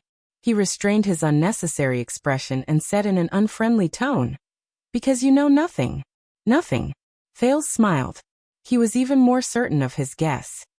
"I really don't understand," Thales said seriously. "This initiative of yours was clearly prepared in secret for a long time, and you were determined to carry it out. But because of insufficient communication and coordination, and insufficient conditions and situation, you could only reluctantly take a step back, and rely on accidents and luck to fill in the gaps. The teenager's expression turned cold. In this matter, your political skills are too lame and clumsy. In that second, the Iron Hand King snorted softly, unsure if it was out of dissatisfaction or disdain. Thales shook his head. No, this is not you, Iron Hand King Kessel Jadestar V. This is not in line with your usual assertive and uncompromising character, nor does it conform to the Secret Intelligence Department's style of being prepared for anything. Look at Dragon's Blood. Overnight, Northland collapsed, the giant dragon wailed, and Exdet declined due to internal strife. That is a classic example of your strategizing and stirring up a storm. Kessel V was expressionless when he heard Dragon's Blood. Thales raised his head and straightened his clothes. There is only one explanation. First of all, you have indeed planned for a long time for the expansion of the regular army. Thales said coldly. The regular army of the royal family, this chariot of the kingdom, is destined to roll forward unstoppably under your will. King Kessel did not speak. But sometimes, silence was the greatest response. Thales continued in a low voice. However, this extortion letter was indeed an impromptu idea. The prince smiled and said softly, because in your original plan, the warhorse that was supposed to pull the kingdom's chariot for you accidentally ran out of control and lost its footing. In that instant, King Kessel's fingers moved imperceptibly. So, you can only settle for the second best, making do with what's available. When you're hungry, you can't be choosy and use whatever you have at hand. Little Flower and his South Shore Hill are just like that. They're just a stupid pony that has lost its way. They walked into the stable in a muddle-headed manner, and you immediately put the bridle on them, nailed them to the saddle, and hurriedly pulled the cart. Thales fixed his gaze on his father. He pushed Zayn's petition to the middle of the table, so that the iris emblem was facing the king. Using shoddy goods to make up the numbers. Thales waited for a few seconds after he finished speaking, until King Kessel's face finally showed a few unusual changes. Warhorse, pulling the chariot. The king snorted and reached out to pick up Zayn's letter. Interesting. Thales took in the entirety of his expression. The youth smiled slightly.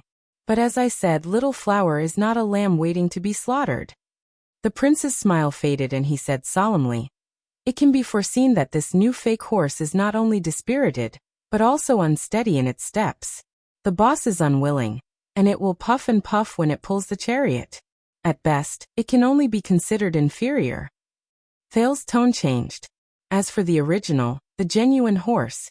At that moment, King Kessel's gaze was like the edge of a sword. The youth curled up the corner of his mouth. I guess compared to Little Flower, who's just there to make up the numbers, it must have fewer problems. It's hale and hearty, and its hooves are sturdy, and it's hard-working and conscientious. It must be of superior quality. The Iron Hand King did not speak. He just put down the letter and quietly waited for Thales' answer.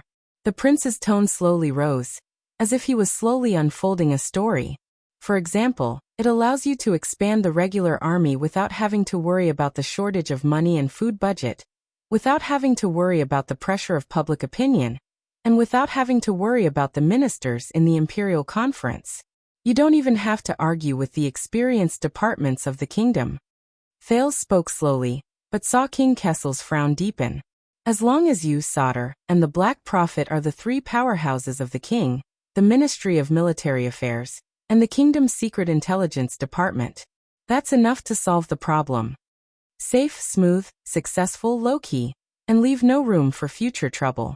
Expand the regular army of the royal family. Thales exhaled and narrowed his eyes.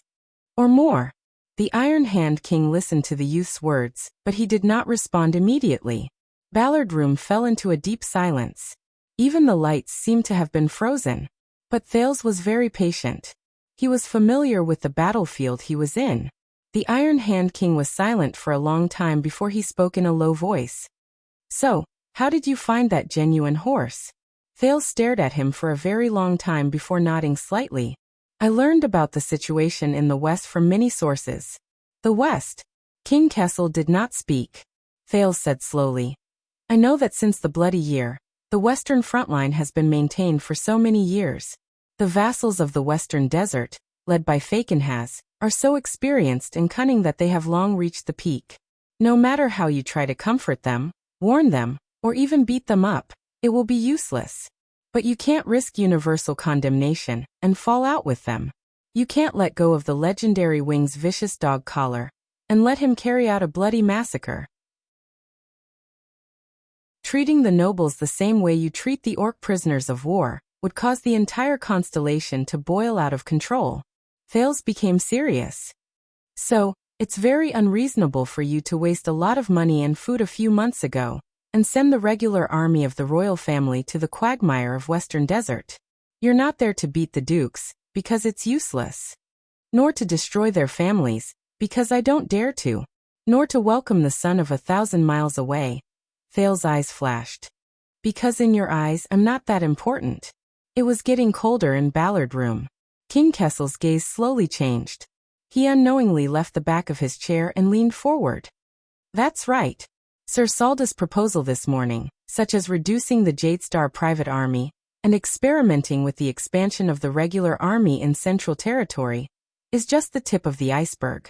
As for the months or even years of preparations in secret, it's not just for the expansion. Thales' voice grew colder. A few months ago in Western Desert Hill, on the eve of my return to the kingdom, you dispatched the main forces of the 3 divisions of the regular army of the royal family to conquer the desert in the west regardless of the losses, for no other reason than, as the prince spoke, King Kessel's pupils slowly contracted. Thales spoke softly, and in the calmest and most indifferent tone, he revealed the most shocking truth.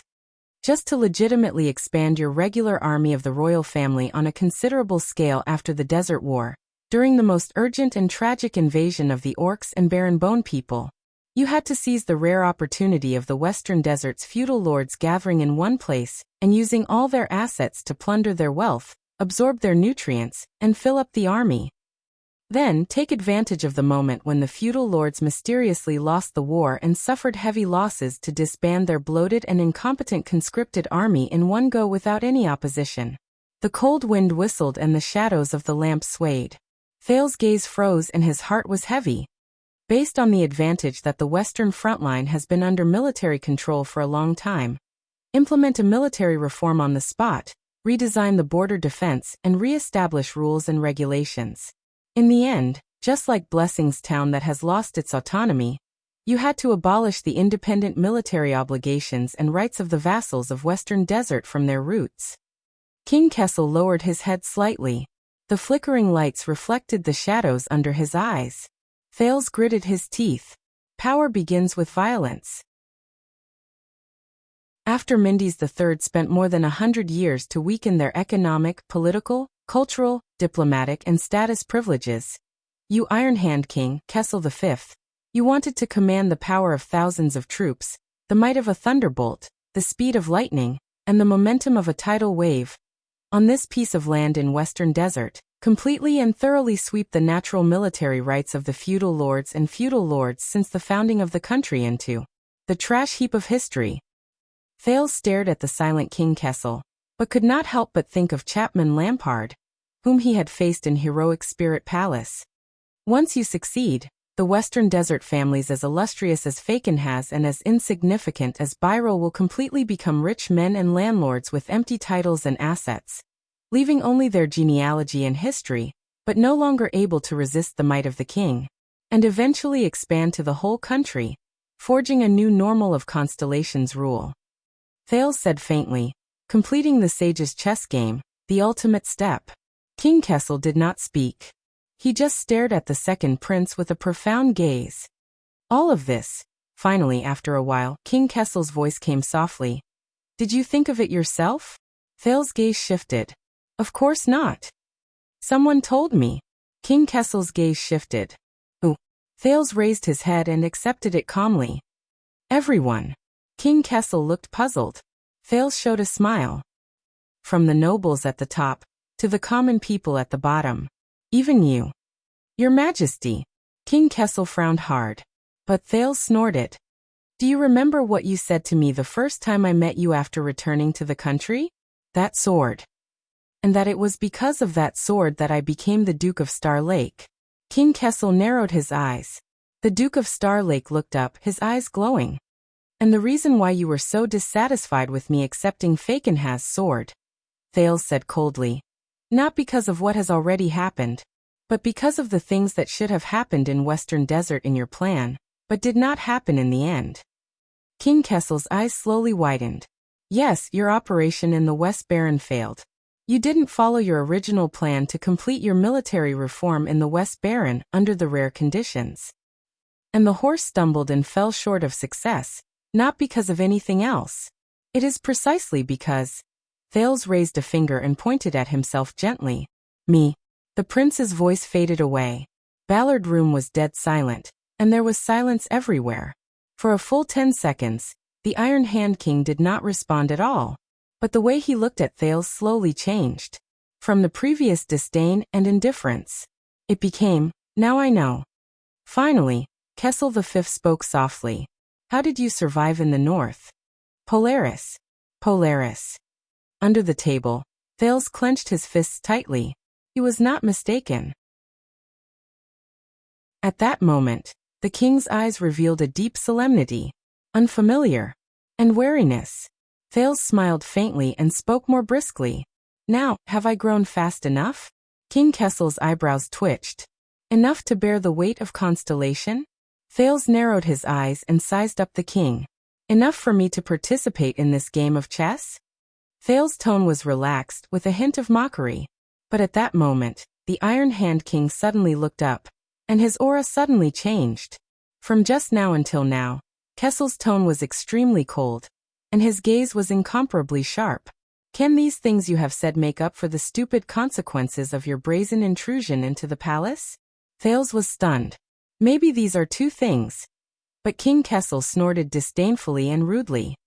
Then what's the use of saying these things? Bearing the weight of a few swords. Hearing this vulgar response, Thales could not help but be stunned. I admit, your performance was quite good. But unfortunately, the 15 minutes have been used up. Tell Vanguard Mariko that I have granted him permission to carry out the prince's punishment, because he trespassed into the palace and committed the crime of treason. After saying that, the Iron Hand King turned his head and coldly and rudely ended the conversation. Thales frowned tightly. As expected, his father was not a man who would be easily shaken by accidents, even if he was facing his son. But just a second later, Thales' expression relaxed. Do you want it? King Kessel furrowed his brows. In the narrow, dark, and cold Ballard Room, Thales rubbed his arms and did not look at the other side of the long table. Do you still want it? The Iron Hand King did not look up, but there was a hint of doubt in his eyes. Thales took a deep breath, pointed at the letter on the table, and said faintly, As I said, Zayn will not let you take advantage of him easily. This inferior horse will only walk into a pit, and is not easy to ride. But do you still want it? At that moment, Thales recalled Stake's tone when he bewitched others in the tavern. Do you still want to complete it? Do you still want to complete the unprecedented change in the history of Constellation, or even the entire world of Errol? King Kessel's expression changed slightly. The prince's voice grew quieter, and his tone was thought-provoking. Reform the military system, reverse the legal system, take in the soldiers of the feudal lords, and promote the army of the king. From then on, let the regular army of the royal family become the only, orthodox, legal, and powerful violent force in Western Desert Hill. Ballard Room returned to silence. Until a few seconds later, the king's voice also rang out, hoarse, cold, and enunciating each word clearly. What do you mean? Thales clenched his fists tightly. At that moment, he suddenly felt that the pressure that the king had once brought him, that made him breathe heavily, had completely disappeared without a trace. If the answer is yes, Thales' voice was steady. Then, his gaze met King Kessel's in the air. I can help you. I can help you. At that moment, the Iron Hand King's gaze became dangerous, cold, and subtle. He turned his head and faced Thales again. You, remember, father, Thales interrupted him, feeling that the air had never been so light, when I said, I'm here to save you. He smiled faintly, his eyes sparkling. I was serious. When you, Constellation's King of High Iron Wrist, can only ride Zayn, this inferior horse, wear a rusty armor, step on the uneven and bumpy road, and still have to pretend to be cool and domineering to pursue your dreams of constellation. King Kessel's gaze suddenly turned cold. Thales burst into laughter and spread his hands. Why, do you really think that I care about that broken crown of yours? In Ballard Room, the two faced each other from a distance. The lights and the cold wind were their only audience. The Iron Hand King was silent for a moment, but he shook his head firmly. It can't make up for the consequences of your foolish actions today. The Prince of Constellation plotted a rebellion to force the abdication. You can't escape punishment. Thales' mood sank. I know, but that's another matter. Thales looked back at him. What do you say, father? King Kessel did not speak. He just stared at him, unblinking. Thales was the first to admit defeat in the stare. All right, I know. Even if it's not Western Desert, there's still South Coast. Anyway, you'll have a way. He sighed, left his seat, and walked towards the door. Then I'll be leaving. Thales indifferently waved behind him. Put me under house arrest in Mindy's Hall. Whether it's flogging or hanging, it's up to you. Wait, forget about hanging. I don't like the feeling of being strangled. At this moment, Sand King. Thales stopped in his tracks. His fingers stopped on the doorknob. The Duke of Star Lake raised his head, but did not turn around. He only stared at the dark, cold stone door. What? The king's thunderous voice came from behind him. It was as cold as ever, and it was impossible to tell whether he agreed or refused. This is an action plan that Brother Midier, together with the Department of Military Affairs, the Department of Foreign Affairs, and the Kingdom's Secret Intelligence Department, came up with a long time ago. Action codename, Sand King. MIDI, Secret Intelligence Department. Sand King. Thales grasped the most crucial few words. He took a deep breath, let go of the doorknob, turned around and faced Kessel V again. Sand King, Sand King? Thales narrowed his eyes and searched for the royal family pedigree that Gilbert had explained to him. Are you talking about the virtuous king's grandson, who went on an expedition to the desert in year 552 of the calendar of eradication, but suffered a crushing defeat, and had his blood stain the yellow sand? He was so terrified that he abandoned his vassals and subordinates, dug a hole, and fled in shame. He boasted that invisibility is equal to invincibility, and completely ruined the golden era of 4 former kings. He became the laughingstock of the Western Peninsula, the one with the same name as you. Thales paused and snorted softly. Kessel IV? The Iron Hand King was silent for a while. No. He denied it in an irrefutable manner. What I am talking about is that in year 553, after he was betrayed by a vassal with real power and suffered a crushing defeat, he relied on a small mercenary group to survive in the desert. He worked hard to improve himself, learned from his mistakes, and bore the notoriety of being greedy for life, afraid of death, and extravagant. He wanted to keep that mercenary group in the capital, pay them a hefty salary, and provide them with expensive supplies. In the end, he created a professional army that was not governed by any vassals, territories, blood relations, or services. He was also the predecessor of the regular army of the royal family. He was that Sand King. King Kessel's gaze turned fierce. Kessel IV. Betrayed by a vassal with real power. Kept the mercenary group in the capital. Became the predecessor of the regular army of the royal family. Hearing this different biography, Thales seemed to be deep in thought. Now sit down. King Kessel said coldly, leaving no room for doubt. Let's talk. Talk. From an angle he could not see, Thales exhaled deeply and curled up the corners of his lips. He slowly turned his head around. I thought that 15 minutes had passed. King Kessel snorted coldly and glanced at him from afar. Yes. For you. Thales steadied his expression, took a deep breath, pulled out the chair, and sat down again. Of course. Right, Vanguard Mariko has a promising future and is trustworthy.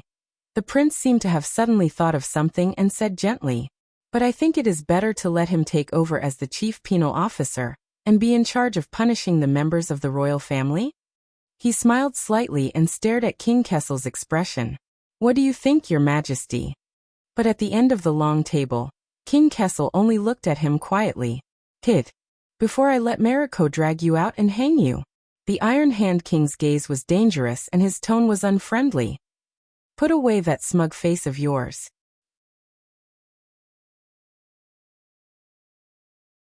Chapter 6:19.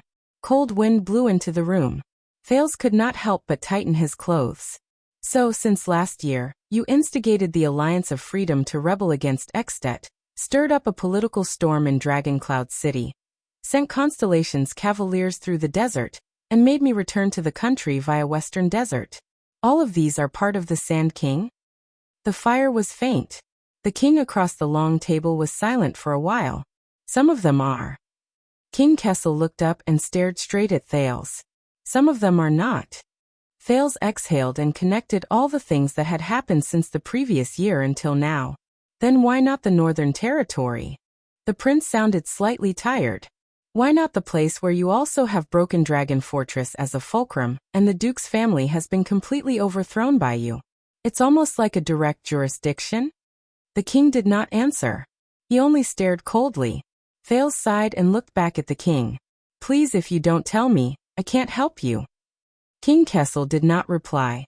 His gaze was deep, and no one knew what he was thinking. Thales stared into the king's eyes, trying to find something in those blue eyes. Finally, King Kessel snorted and looked away. Precisely because Valarund is still in my prison, and because the first heir of Cold Castle is an orphan girl who can't convince the masses. All eyes will be on the Northern Territory and Renaissance Palace's every move. The king's voice became deeper.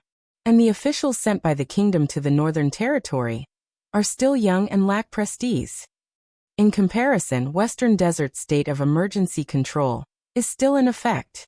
It's more convenient for us to do things. State of emergency control. More convenient.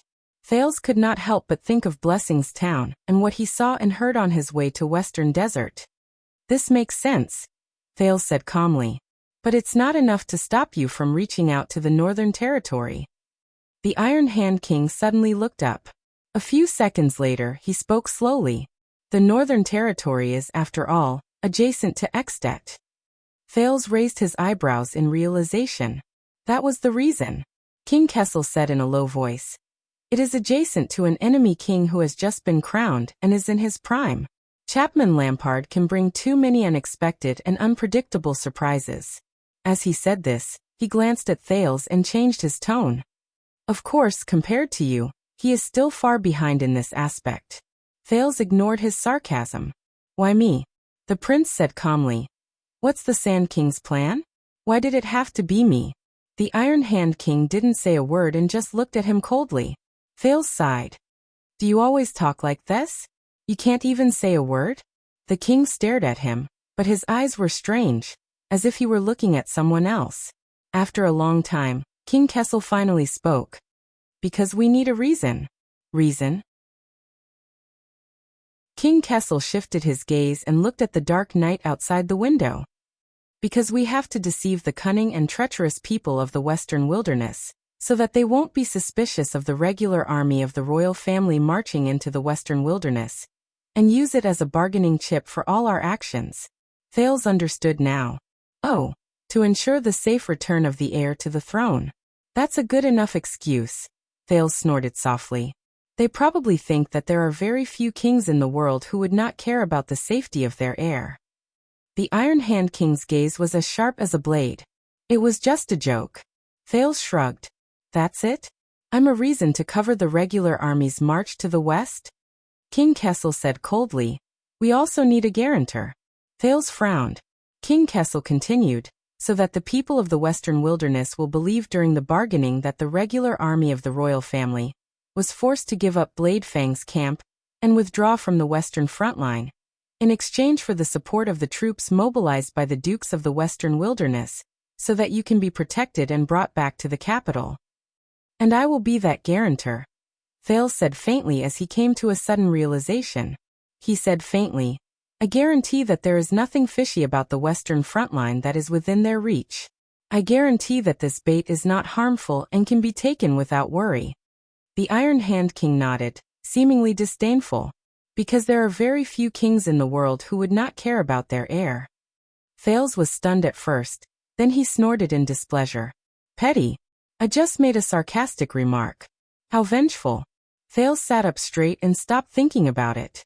So, in order to carve up the vast territory in the western front line that you gave, the suzerains of the western desert who took the bait will gather their troops, willingly walk out of the castle that they have been entrenched in for many years, and walk into the camp of the regular army of the royal family without any precaution, so that you can capture them all in one fell swoop, and save yourself the trouble of taking them down one by one?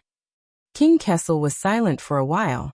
More than that, the king said in a deep voice, for this once-in-a-lifetime opportunity, and to seize the huge profits from the desert trade route, the dukes of Western Desert who have been envious for more than a decade have prepared their assets, prepared their supplies, and even found business opportunities to make money from the war. They have done everything they can. King Kessel looked at the door. All of that will become the budget for the expansion of the regular army of the royal family. Thales snorted softly, not surprised. Sure enough, it saves time and effort to make up for lost gains on the spot. The prince lowered his head, his gaze frozen. What happened to Anchor Byril and his father was not an isolated case, much less a coincidence. Because in the Sand King's plan, the dukes of Western Desert were destined to be attacked by the forces of the desert, or even friendly fire from the legendary wing and the regular army, losing everything. Queen Kessel leaned back in her chair and nodded. When Western Desert suffered a crushing defeat, and the war situation became urgent, his gaze sharpened. For the sake of the overall situation, in order to recapture the extraordinary Blade Fang's camp, the regular army of the royal family, who came late, had no choice but to break tradition and act at their own discretion. They punished and deprived the incompetent noble generals, and dispersed the defeated soldiers of the conscription army and reorganized them. Naturally, it was only right and proper, and they had no reason to resist. Thales exhaled and continued, but accidents always happen in war. If things don't go well during the reorganization and progress isn't good. King Kessel's gaze shifted and looked at him. Thales paused. He recalled his first meeting with Mallows and understood a little. I'm guessing that since the heir of the kingdom is in Western Desert, for the sake of the kingdom's bloodline, Renaissance Palace would also be justified in sending reinforcements there to deal with accidents, such as the troops you sent to welcome me. Thales recalled the confrontation between the Western Desert Army and the regular army on the Avenue of Blessings. King Kessel did not speak. Thales said in a daze, as for the aftermath, what's done can't be undone. Whether it's the disbanded and reorganized conscription army, the nobles who are punished and stripped of their commanding rights, the families who have their conscription rights revoked, or Western Desert Hill, which has its military jurisdiction redrawn. Everything you want will be temporarily passed down in Western Desert under the guise of the Emergency Control Order, and in the name of wartime exceptions, just like Blade Fang's camp and Blessings Town. Thales recalled what the Count of Wingfort, Derek Chroma, had said to him during the escort. He could not help but be lost in thought. 1 year, 2 years, 5 years, 10 years, until forever. King Kessel snorted disdainfully, seemingly dissatisfied. The lights flickered, and the shadows in the room swayed back and forth, illuminating the surroundings so that it was bright and dark. It was turbulent. Thales took a deep breath. He returned to the present and adjusted his state of mind. So, from the moment you negotiated with the Western Desert vassals and used the Western front line in exchange for them sending their troops, to when the regular army marched westward to rescue the prince, to when the foreign enemies took the opportunity to invade Western Desert and suffered a crushing defeat, to when the regular army was forced to resort to extraordinary measures to act on the spot, until the flames of war subsided and the dust settled. Thales' tone grew heavier. After such a combo, you will truly be able to twist the scattered and disordered military forces of the vassals of the Western Desert into a rope. Change the military conscription system that has a long history. Thales restrained his expression and slowly raised his head. He took in the king's figure across the long table. The name, reason, power, and benefits are all in your hands. Even if the other Western Desert vassals and the other nobles of the kingdom have doubts, they can't say anything, let alone raise their troops to resist. There was no response from the end of the long table. Moreover, The Western Desert's matters have been settled in Western Desert. At the end of the day, this is just a sudden incident in a local area. It is not a mandatory decree that affects the entire territory, so it will not cause the masses to be agitated and pay the price of chaos in the kingdom. There was a sentimental tone in Thales's words. Of course, the wool comes from the sheep's back. Be it the expansion of the army or the restructuring of the system, the source of the budget funds and conscription will be the money, land, and people of the Western Desert vassals. We won't even need to use much of the national treasury's budget. We won't suffer any losses. The prince crossed his arms and took a deep breath. He recalled the warmth and dryness of Western Desert while he sensed the darkness and coldness of Renaissance Palace. Once this is done, from now on, from Bladefang's camp to Blessings Town, from Rick Keenan to Brave Soul's Fort, even Wing Fort in ruins, there was a hint of reverence in his tone. In the land of Western Desert, unless Renaissance Palace allows it, the local suzerains will no longer be able to conscript soldiers and command battles. The regular army of the royal family will become the only reliable source of legal armed forces and military service. The king did not answer. Ballard Room was silent. The everlasting lamp that was drifting about slowly became stable. It cast its own unique shadow on every single item in Ballard Room. Thales gently rubbed the back of his hand. More importantly, this is just the beginning. He looked deeply at the Supreme King.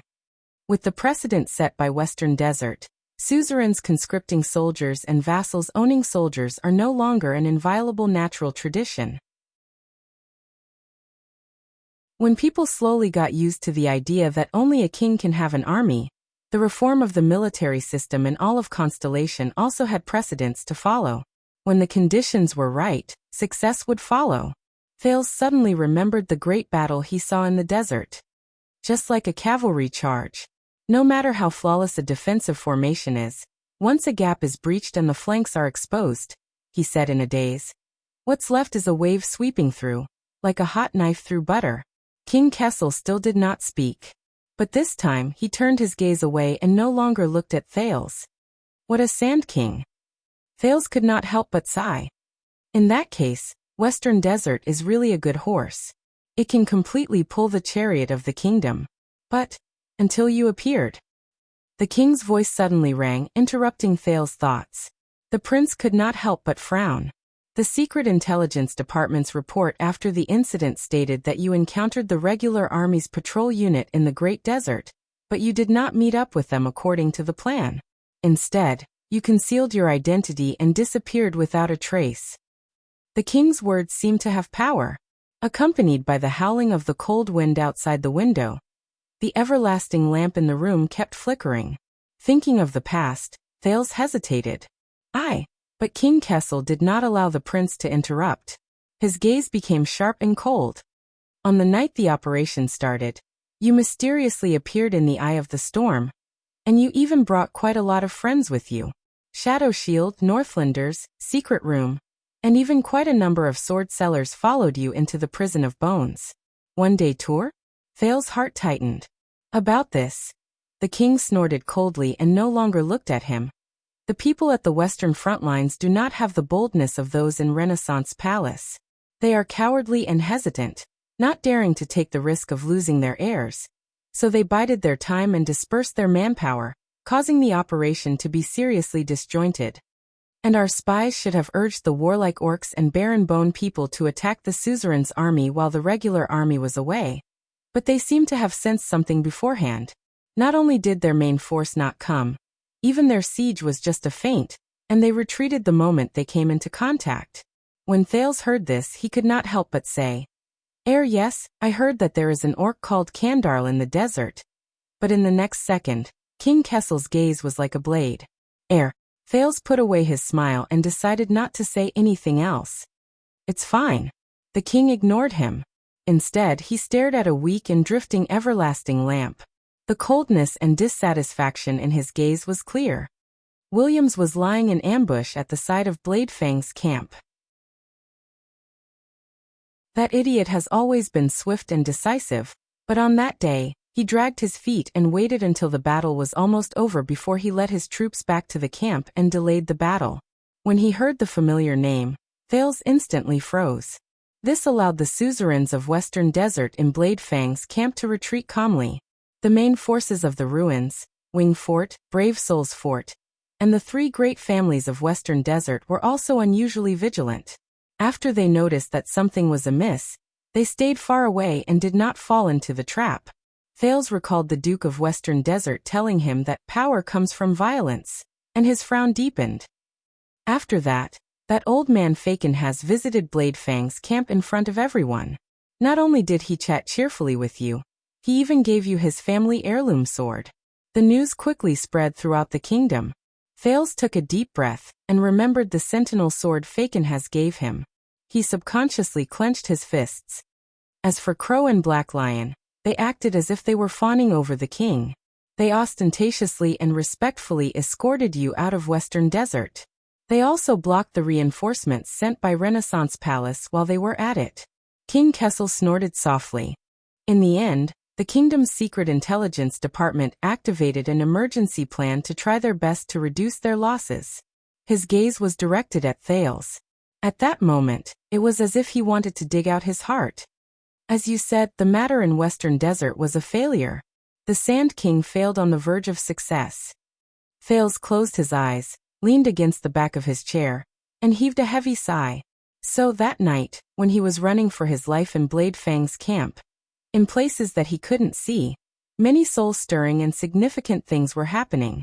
But a mere failure of a horse, a mere failure of Western Desert, will not make the kingdom stop. The king's voice became stern, causing Thales to open his eyes. King Kessel's expression was extremely calm, but there was an endless storm in his eyes. That's why this letter was written. Thales lowered his head and looked at the letter beside his hand. The iris flower's wax was dark and indistinct under the everlasting lamp. If Western Desert could not do it, we will change to another place. The Iron Hand King's tone was cold and brooked no argument. No matter how much it costs. How much it costs? At that moment, Thales gritted his teeth. Fakenhaz's voice rang faintly in his ears. And a person like your father, will he accept reality and give up? Or will he look at me and Western Desert strength in a different light? Go all out and pay back 100-fold? Now, King Kessel's gaze returned to Thales. It's your turn to speak. It's your turn. The king's words were calm, but they echoed in Thales' heart countless times. What do you have? What can you do? King Kessel said coldly. To make up for your foolishness? Thales was silent. He stared at the faint light in the room, not knowing what to think. What?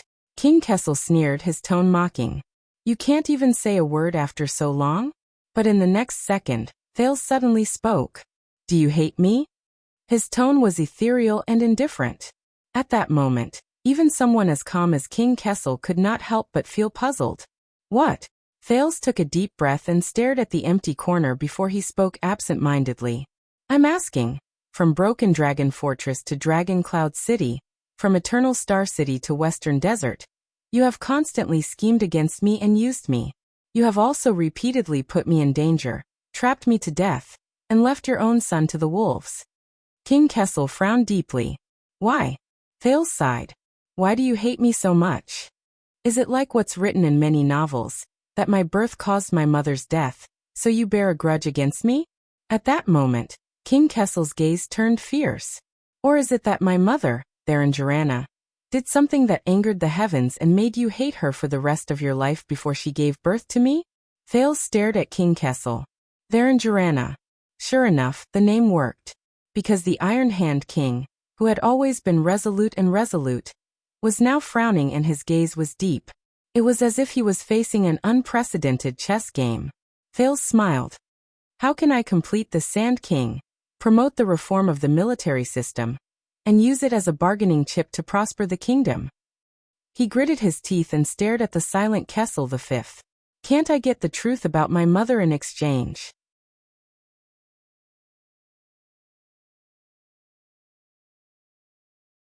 Chapter 620.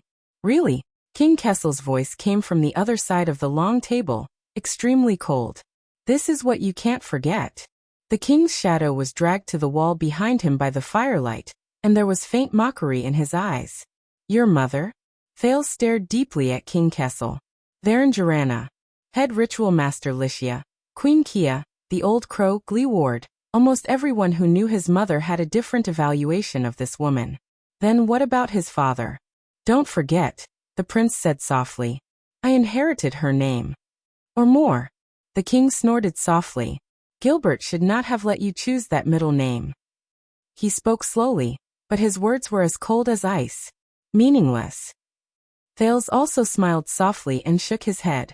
As far as I know, you were the one who told Gilbert her name. Then what did you expect? The king's response was swift and cold. Expecting your mother to be an outstanding woman with an extraordinary background? An erudite and talented female scholar, a daughter of a noble family, or a brave and fearless female warrior, so that you could be proud and have someone to rely on? Thales looked at King Kessel's expression, and was surprised to find that this was one of the few topics that could elicit a long response from the king. The prince probed. Then was she? The king sneered, but his smile immediately disappeared. She was a whore. Thales' expression changed slightly. Just like most prostitutes, King Kessel's expression was indifferent, his tone disdainful. She was unscrupulous and greedy, putting on airs in front of her customers all day long, selling herself for payment, until she died. I don't even remember her face. After hearing the king's words, Thales was silent for a long time. Or? Thales muttered in a daze. Prostitute? Hearing such adjectives, he first thought of the desert slave described by Old Crow Hicks, the magical Theran. Then, the portrait he saw in the Secret Intelligence Department flashed in the teenager's mind. Oriental beauty elf. Then he remembered the philanderer Felicia he saw in the Secret Intelligence Department, and her strange and seductive movements under Raphael's hands. Exactly. Your questions and expectations are meaningless. The king's tone was indifferent. You will not find any comfort or reassurance from her. To her, you're just an accident after a certain transaction. It was an accident during a certain transaction. Thales could not help but clench his fists. He suddenly remembered the look in Quick Rope's eyes when he talked about the girl he liked in Bladefang's camp. That girl. She's not a whore. No. And your garrulous attitude, King Kessel said coldly. Isn't it just a matter of time? What a disgrace to the royal family. Thales took a deep breath and gently unclenched his fist. You are right, father. Gilbert's biggest mistake was to let me keep her name. The king's expression did not change. Because. Thales' gaze turned cold. If she was just an insignificant prostitute, you wouldn't even bother to remember her appearance. Thales raised his head and looked straight at the king. Then why do you still remember her name? At that moment, King Kessel's eyes widened slightly. Thales stared at his father and softly uttered that special name. Theran. Jorana? The moment he finished speaking, Thales had an illusion. It was as if winter had suddenly fallen in Ballard Room. The temperature plummeted and the air stagnated. Even the lights no longer flickered. And the source of all the coldness was at the end of the long table. The embarrassing silence lasted for a whole 10 seconds. I have given you a chance, child. The king's voice returned to its usual toughness and coldness. And you have ruined it. He stared deeply at Thales. There was only dead silence in his eyes. The sin of hell's river in Thales' veins began to flow again, as if it wanted to break through the frozen atmosphere. At that moment, the teenager suddenly felt that the king's patience had come to an end. His next words were to summon the guards. So Thales was faster than him. Amori. The prince spoke softly and successfully froze the king's gaze towards the door. King Kessel looked back. Amori? Thales took a deep breath and nodded. Yes, Western Desert's Amori town. This place is ruled by the Amori family and has a long history. The suzerain's surname is the origin of the name. King Kessel frowned slightly. Thales recalled what the two Western Desert people, Derek Chroma and Anchor Byral, had told him. Unhurriedly, he began to recount the story. A few years ago, the suzerain of this town, the Baron, suffered injustice. He wanted to turn to Renaissance Palace and appeal to the king for help. But he met with misfortune on the way, and his entire family died of an epidemic. Thales observed King Kessel's reaction. The latter did not move, but did not interrupt him. In the next second, Thales' tone changed. But in fact, as a legitimate vassal of the kingdom, Baron Amori did not die of an illness. Thales gritted his teeth. He and his family were ambushed and silenced by the allied forces of his vassal and peers, the three major families in power in Western Desert, Falkenhaas, Chroma, and Bosdorf. Both of them were silent for a few seconds. Interesting. The king thought for a while and said slowly, "Where did you learn of this?" Thales' eyes dimmed. In the Secret Intelligence Department's prison, Anchor's pained voice rang in his ears. He also said that if I failed, if I had to use this bargaining chip, I must give it to you. And I can only give it to you. As his thoughts reached this point, Thales took a deep breath. It's not important. He composed himself and shifted his attention to the matter at hand. What's important is, facing the king's burning gaze, Thales spoke calmly. His words were loud and clear. In year 414 of the calendar of eradication, the creditor, Hermann II, issued the no bloodshed order, forbidding the vassals within the kingdom from waging war and killing each other. His voice became serious. However, the vassals of Western Desert were lawless and acted recklessly. As vassals, they abused their right to armed self-defense excessively and murdered Baron Amori to avenge a personal grudge. As Thales spoke about Western Desert, he stared at the Iron Hand King's face. Their methods were cruel and terrifying, and their crimes were shocking. The Iron Hand King's eyes brightened, and the corners of his lips curled up. The prince's gaze turned sharp. This reason, this bargaining chip, this horse, is it enough to complete the Sand King? As Thales' voice faded, the everlasting lamps around him flickered. He stared at the king. King Kessel was silent for a long time, the light in his eyes surging back and forth. A few seconds later, the king closed his eyes gently and buried all his emotions in the bottom of his heart. But we can't use it. King Kessel said softly. The plague in Amori town is no longer news. The people of Western Desert dealt with it very cleanly. Dead men tell no tales. Seeing the other's reaction, Thales could not help but chuckle. That's right, he said confidently. Unless it's not that dead men tell no tales. Thales' words came to an abrupt halt. Wait. He looked at King Kessel's indifferent expression and figured something out. The youth's expression changed slightly in disbelief. You know. Thales stared at Kessel and frowned. You knew about Amori town and this case a long time ago? The next second, King Kessel opened his eyes gently. The king was expressionless and did not answer. But Thales had already gotten his answer. The youth could not help but frown. When? King Kessel replied calmly. When it happened.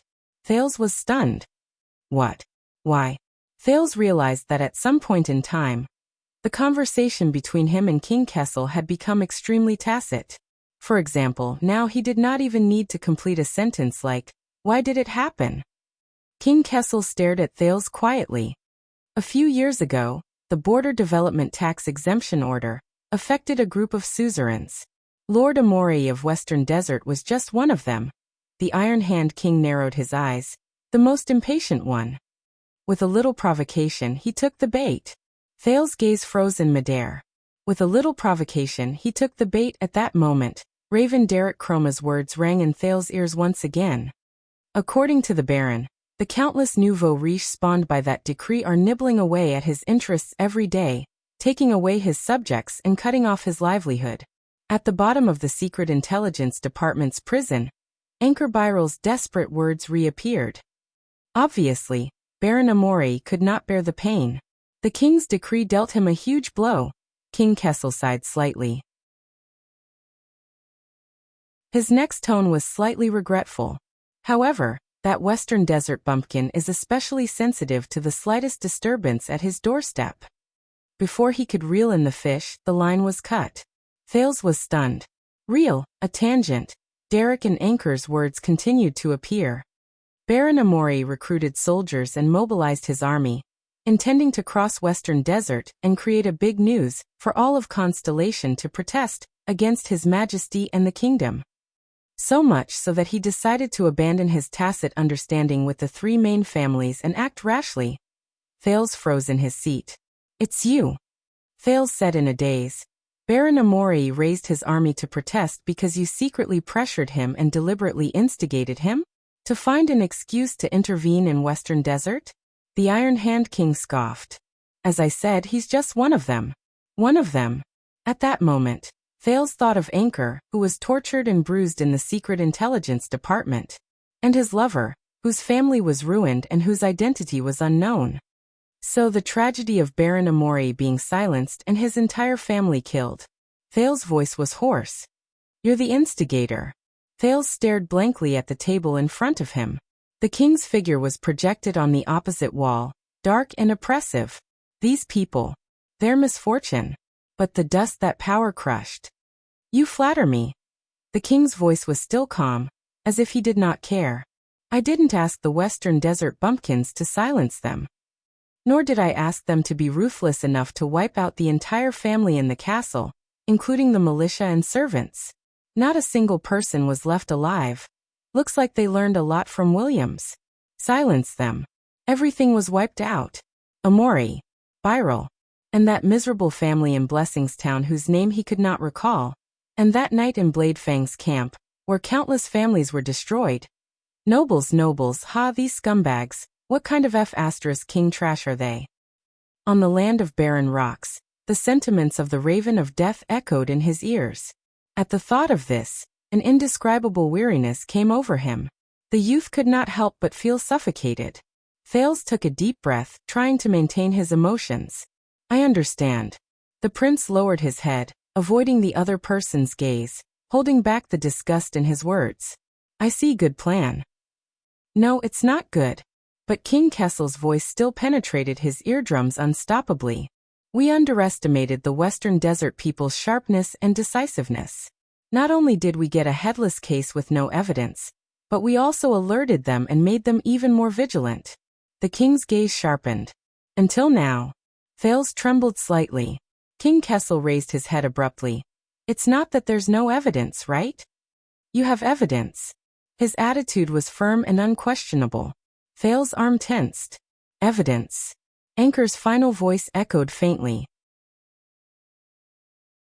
No matter what, His Majesty will be very happy with this bargaining chip. Very happy. Thales took a deep breath and swallowed.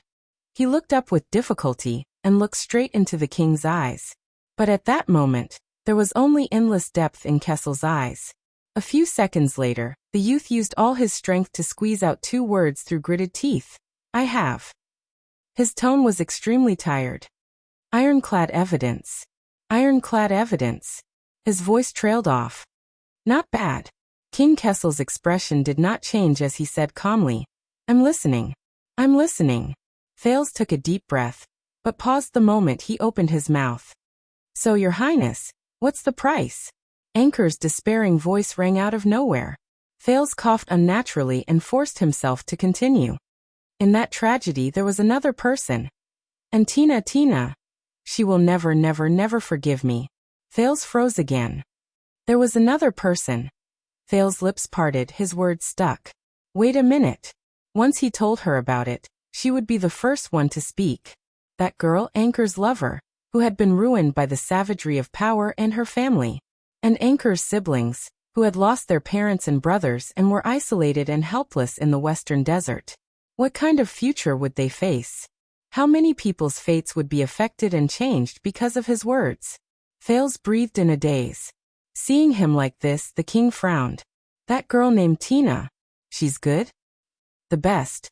A face that had been tortured to the point of being bloodless appeared before his eyes. Anchor Byral. The young man who, in helplessness and despair, planned to sacrifice his life in desperation, but ultimately failed miserably. What kind of feelings did he have when he told him this bargaining chip? But now it doesn't matter. It doesn't matter anymore. Thales took a deep breath and swallowed hard. Use it. Use this bargaining chip. Because this was also Anchor's choice. This was what he had expected. Wasn't it? And if he wasn't here, he would end this matter. Thales' gaze turned to the table, to the letter on which Iris Flowers had volunteered to pay taxes. The wheels of the kingdom would not stop. If this horse didn't work, King Kessel would find another one.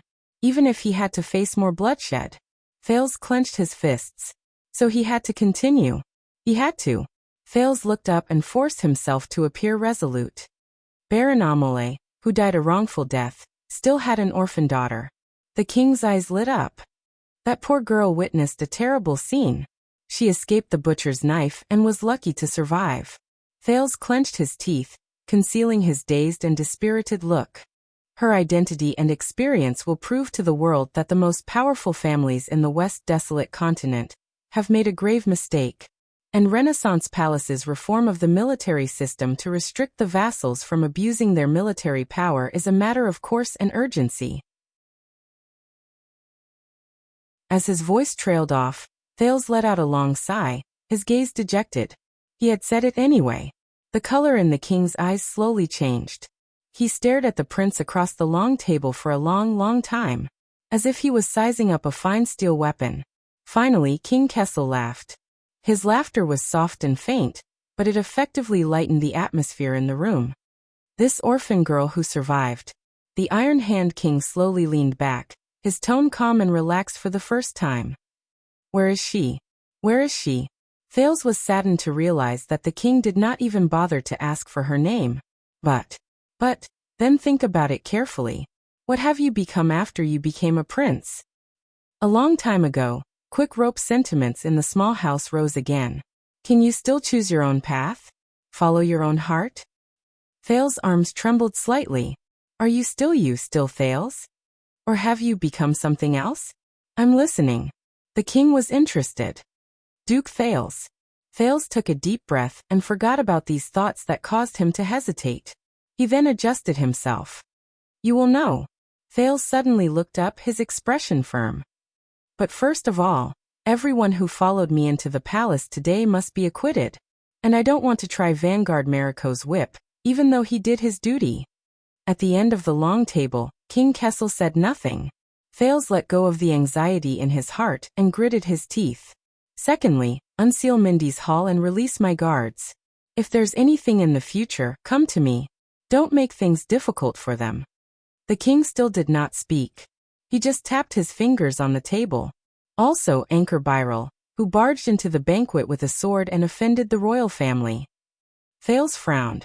You have to forgive him, release him, and show the king's magnanimity, including properly resolving the conflict between him and the Doyle family. But when he thought of this, Thales froze again. Anchor. No matter how the king forgives him, she will never forgive me. Thales lowered his head sadly. Before I show my bargaining chips, King Kessel snorted softly, seemingly in a good mood. You really want a lot. Thales exhaled and forced himself to look up.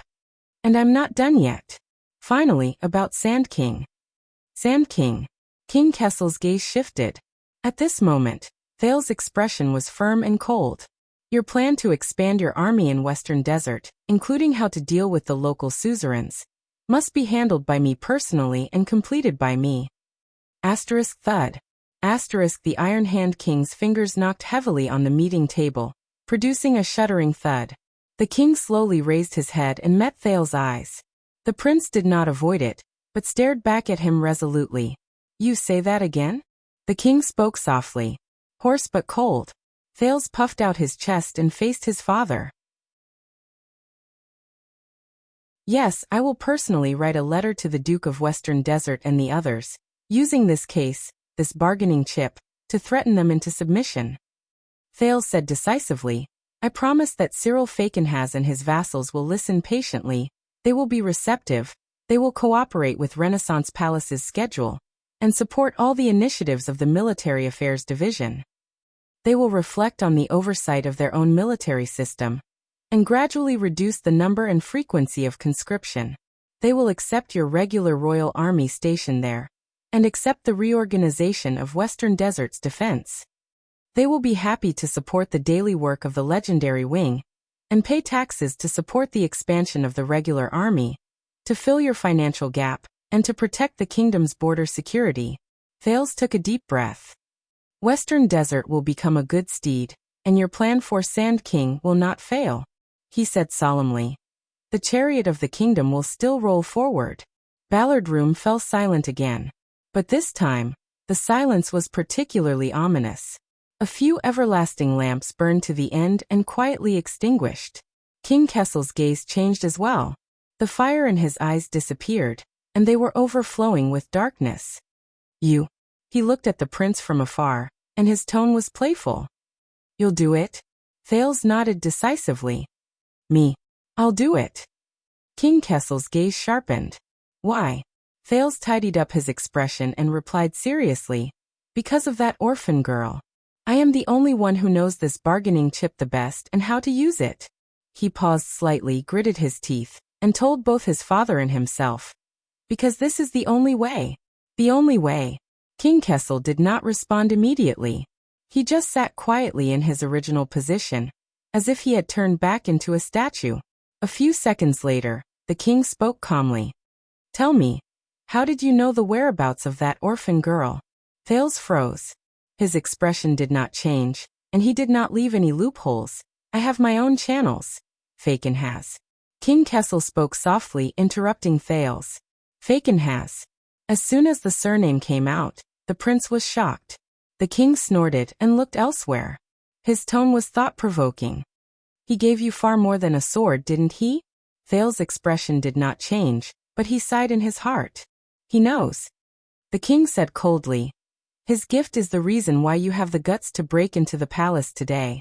Thales pursed his lips and did not say a word. Yes, the king saw through him.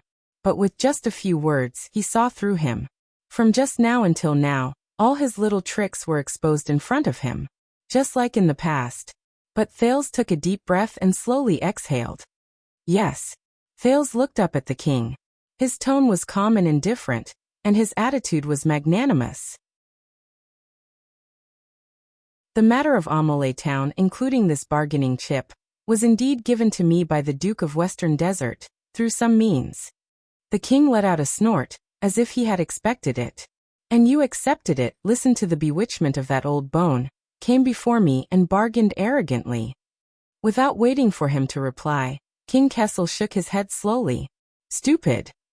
Impossibly stupid. Thales clenched his fists under the table. Yes, threats, coercion, flattery, deception, no matter which method, could not restrain the Iron Hand King. But so what? He was no longer the child beggar who shivered in the abandoned house. Not anymore. And King Kessel was no longer the tall figure he could only look at from afar in Mindy's hall 6 years ago. To fight against an opponent like King Kessel, what he needed was not lies, concealment, or quibbling, but to rise to the challenge. Thales fixed his gaze on the king's face. In that case, there is even more reason for me to come forward and write a letter to the Duke of Western Desert, my father. He leaned forward and said sincerely, so that everyone can take a step back and solve the problem in a way that is acceptable to many parties. The new Sand King may not be so swift, and it may last for months or even years, but it will not be so tragic, and there will not be unmanageable consequences. You will eventually achieve your goal, and they will not have to bleed. The Iron Hand King sneered. He lowered his head, and his face was slowly shrouded in darkness. Why? Thales furrowed his eyebrows. I will bring out the witness of this case and let her testify, so that the suzerains of Western Desert will fall apart and become the target of public criticism. The king's gaze was cold. Then, I will let the regular army of the royal family enter Western Desert to punish the wicked. It will also achieve its goal. Thales was shocked. Indeed. Thales spoke again, trying to grasp the topic. But forgive me for being blunt. The reason why Faken has offered this bargaining chip was to lower himself and take the initiative to show weakness, to cool down the growing conflict between Renaissance Palace and the suzerains of Western Desert. He is not that kind and kind. King Kessel suddenly leaned forward and shouted angrily, startling Thales. And you are the only one who would be so stupid. The king glared at his son. Faken has gave me a bargaining chip so that I could clean up Western Desert, reform the kingdom, and achieve my goal. He changed the topic. But only through you? Thales stared at the king in a daze. The Iron Hand King leaned back in his chair and sneered. No, he gouged out his own flesh and blood to give you a sword, a bargaining chip. It was definitely not for you to be the peacemaker. The youth felt a chill in his heart. King Kessel narrowed his eyes. His gaze was like a sharpened blade. He wanted to use this to show you that the power and energy that you have not enjoyed for the past 6 years is within your reach. As long as you grab the bargaining chip and face me. The king spoke softly, his words cold. Raise your sword. Thales tensed up and defended himself. Father, I have no intention of being your enemy, nor will I threaten. Then why didn't he come to me directly? King Kessel interrupted him again. If you want to lower your head and show weakness, why not face the throne? Thales' words came to an abrupt halt. The lights in the room flickered rapidly, causing the shadows to sway. And do you think I don't know what you want to do? Kessel V looked at him coldly, his gaze piercing straight into Thales' heart. Why won't you readily reveal your bargaining chip, and the whereabouts of that orphan girl? Why do you pretend to be reserved and wait for the right price? And why do you insist on personally carrying out Sand King? Hearing this, Thales shuddered and felt a chill in his heart. Ballard Room returned to silence. Because you also know, right? The king's voice calmed down and was filled with a fatal gentleness. Because you also like the sword he gave you and can't bear to part with it. Unable to extricate yourself. Thales frowned tightly. His fists were clenched on his knees. As the Prince of Constellation, the Duke of Star Lake, and the heir to the kingdom, King Kessel said coldly, you are being toyed with by a foreign vassal. Not only do you not know it, but you also think you are infallible. You are a complete disgrace to the Jade Star family. Thales looked up abruptly. That's right. The prince shouted angrily. King Kessel was a little surprised by his sudden interruption. I know. Thales' breathing quickened as he stared at the king. I know what Fakenhas wants to do, and I have no intention of hiding it, nor do I want to quibble. Thales stood up abruptly and placed his hands on the table. That's right. Empower me, support me, and help me so that I can eventually become strong enough to fight against you, threaten you, and obstruct you. This is indeed Fakenhas' wishful thinking. Simple, clear, and direct. The king's expression became increasingly hostile. But believe me, father. The prince stared at the king, serious and solemn. If you really want to succeed, not just with Sand King alone, and not just in Western Desert, but throughout the kingdom, inside and outside Constellation, realize your grand and crazy plans and ideas. Hearing this, King Kessel's gaze changed. If you have really made up your mind, father, if you want to live for Constellation at all costs. At this moment, cold wind blew in Ballard Room, and the chill surged. But Thales felt an unbearable heat in his chest, as if there was a flame. Thales took a deep breath. His tone was resolute and unquestionable. Then this is the only way. There is no better choice. Stealing fragrance.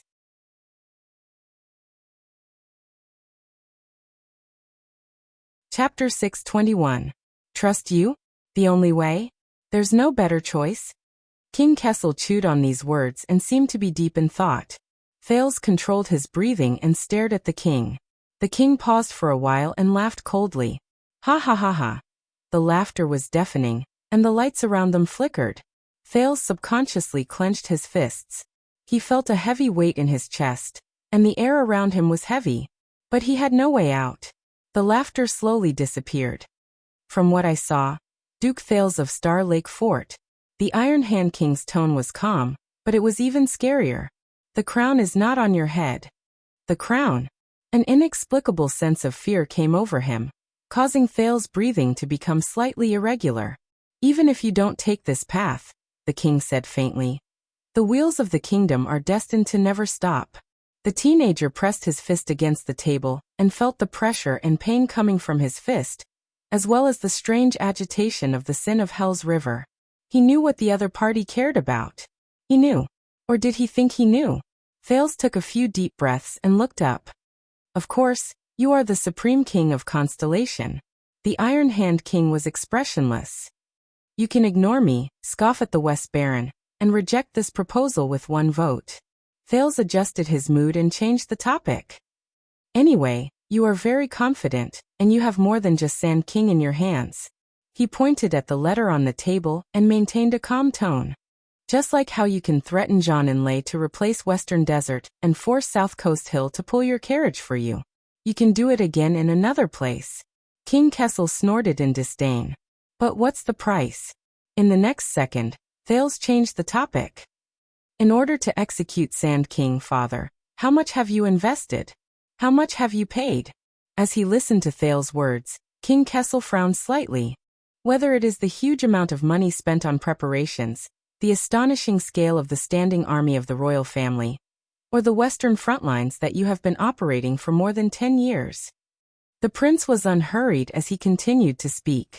Human material, financial, and mental strength, including the political games behind the scenes, are not easy to do. Even the opportunity is too rare.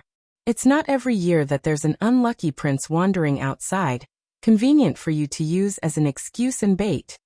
The king coldly snorted. If your plan had succeeded and you had reaped huge benefits, then these costs would have been nothing. But now. Thales paused for a moment and looked at him. King Kessel pursed his lips. His expression was tense.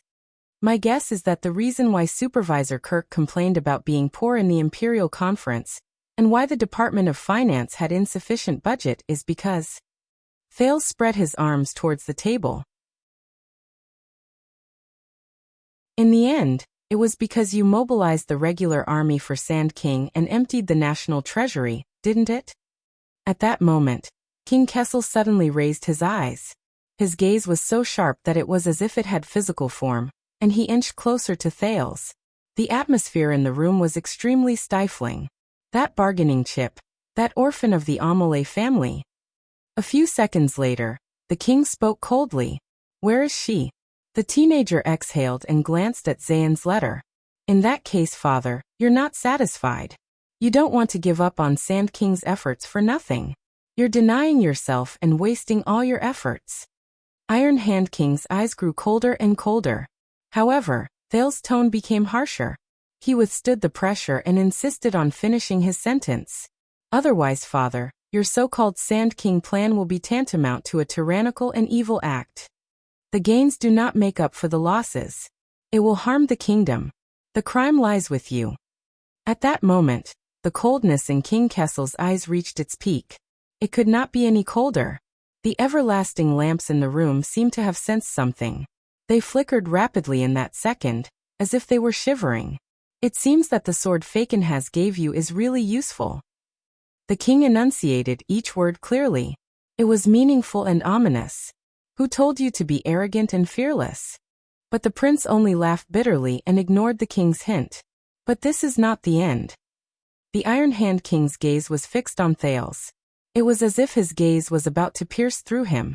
Thales said loudly, after Sand King's failure at the last minute, the regular army of the royal family took back Blade Fang's camp, removed their armor, retreated and ceased all activities.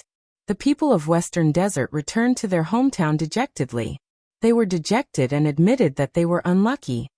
The second prince arrived safely in the capital. Father and son were reunited, and he was conferred the title of Duke. These peaceful appearances kept most of the people in the kingdom in the dark. They slept peacefully and did not know the truth. Thales narrowed his eyes. But father, you and Fakenhas. If he is the only one. All of you know the undercurrent of Sand King. All of you know what happened a few months ago, and what did not happen. King Kessel did not say anything. Only his gaze was distant, reflecting the shadows of the lamps. When you passed by each other, you saw the sharp blades behind each other's backs. But both of you have excellent acting skills and enough self-control. That is why you pretended not to know and greeted each other with a smile. You maintained the most hypocritical peace and the most fragile tacit understanding. Asterisk bang. Asterisk Thales slammed his palms on the table, causing the everlasting lamps around him to flicker. Trust me, father. This is the last step between Renaissance Palace and the West Baron.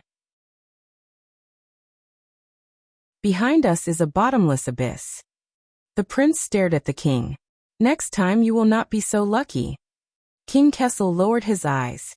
No one knew what he was thinking. One of the everlasting lamps behind him dimmed, pulling the king's side profile into darkness. Thales took a deep breath and said solemnly, when that time comes, if you want to deprive the vassals of Western Desert of their armies and expand the regular army of the royal family, the price will only be higher, and the situation will only become worse. King Kessel did not respond. He only turned his head silently and buried the side of his face in the darkness without any light. Admit it, father. Sand King's failure left behind a huge mess that pushed you and Western Desert to the edge of a cliff. You no longer have any room to maneuver, unless you completely give up on Western Desert. Thales paused to give the other party and himself time to think. At this moment, who? The king's voice rang faintly, as if he was not there. What? Thales was puzzled. What who? King Kessel's expression was complicated. When you left in the morning, your mind was filled with women. Women. Thales furrowed his eyebrows. At that time you were muddle-headed and distracted, the king said coldly. Light and shadow appeared on his face at the same time. You did not have the confidence and courage you have now.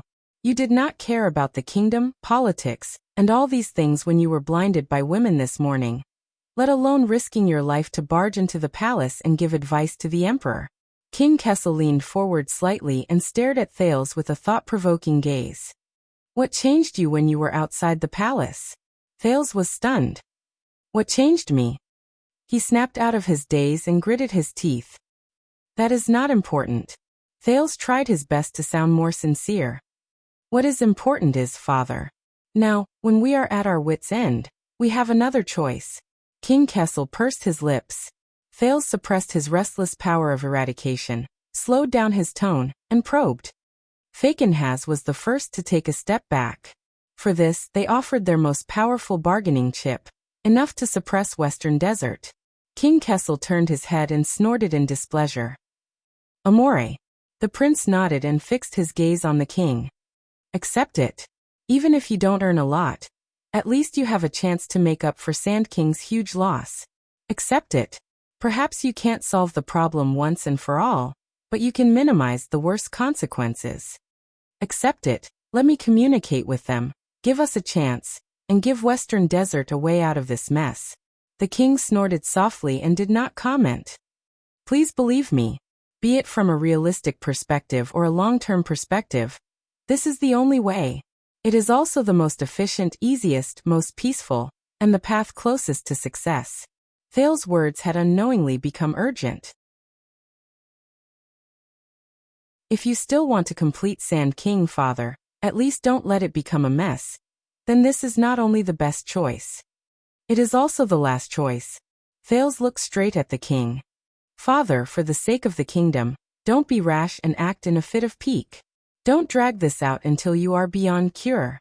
Let me do it. End it now, right now. Before it is too late. Once he finished speaking, King Kessel did not answer immediately. He sized up Thales carefully, as if he wanted to see every detail on his face clearly. This made Thales feel uneasy. Very good. Thales observed the king's reaction and silently cheered himself on. This is indeed something he cares about. At least he still cares. Fortunately, he still cares. I hope he still cares. More than 10 seconds later, the king snorted softly. Extravagant rhetoric and eloquent words. King Kessel changed his sitting position and said softly, but you avoided the important and dwelling on the trivial. You missed the most important point. Thales felt a chill in his heart. The king turned his head and said with a playful tone, that is, even if I accept this proposal, why is it necessary for Sand King to be carried out by you, Duke Thales? In that second, Thales' eyelids twitched. He subconsciously pressed down on his knees. Because Fakenhas gave me the bargaining chip. Thales took a deep breath and met the king's gaze. And I, as the introducer, the middleman and the guarantor, should have some remuneration, right? King Kessel snorted softly. So this is actually a deal. The king stared at Thales, and his tone became more dangerous. A two-party deal between Fakenhas and me. A deal. Thales clenched his fists. You can interpret it that way. But my existence is one of the conditions for Fakenhas to accept the deal. From this deal you will get, and I mean you will gradually get Western Desert and become Sand King. The prince tried hard to find logic, and tried to convince the king. The price is just. In the next second, King Kessel looked up. His eyes were like lightning, and he made Thales choke on his words. No, the king said softly, and it sent chills down Thales's spine. You are not a guarantor or an intermediary. Kessel's gaze was like a sword that pierced Thales. You are the real bargaining chip in the deal.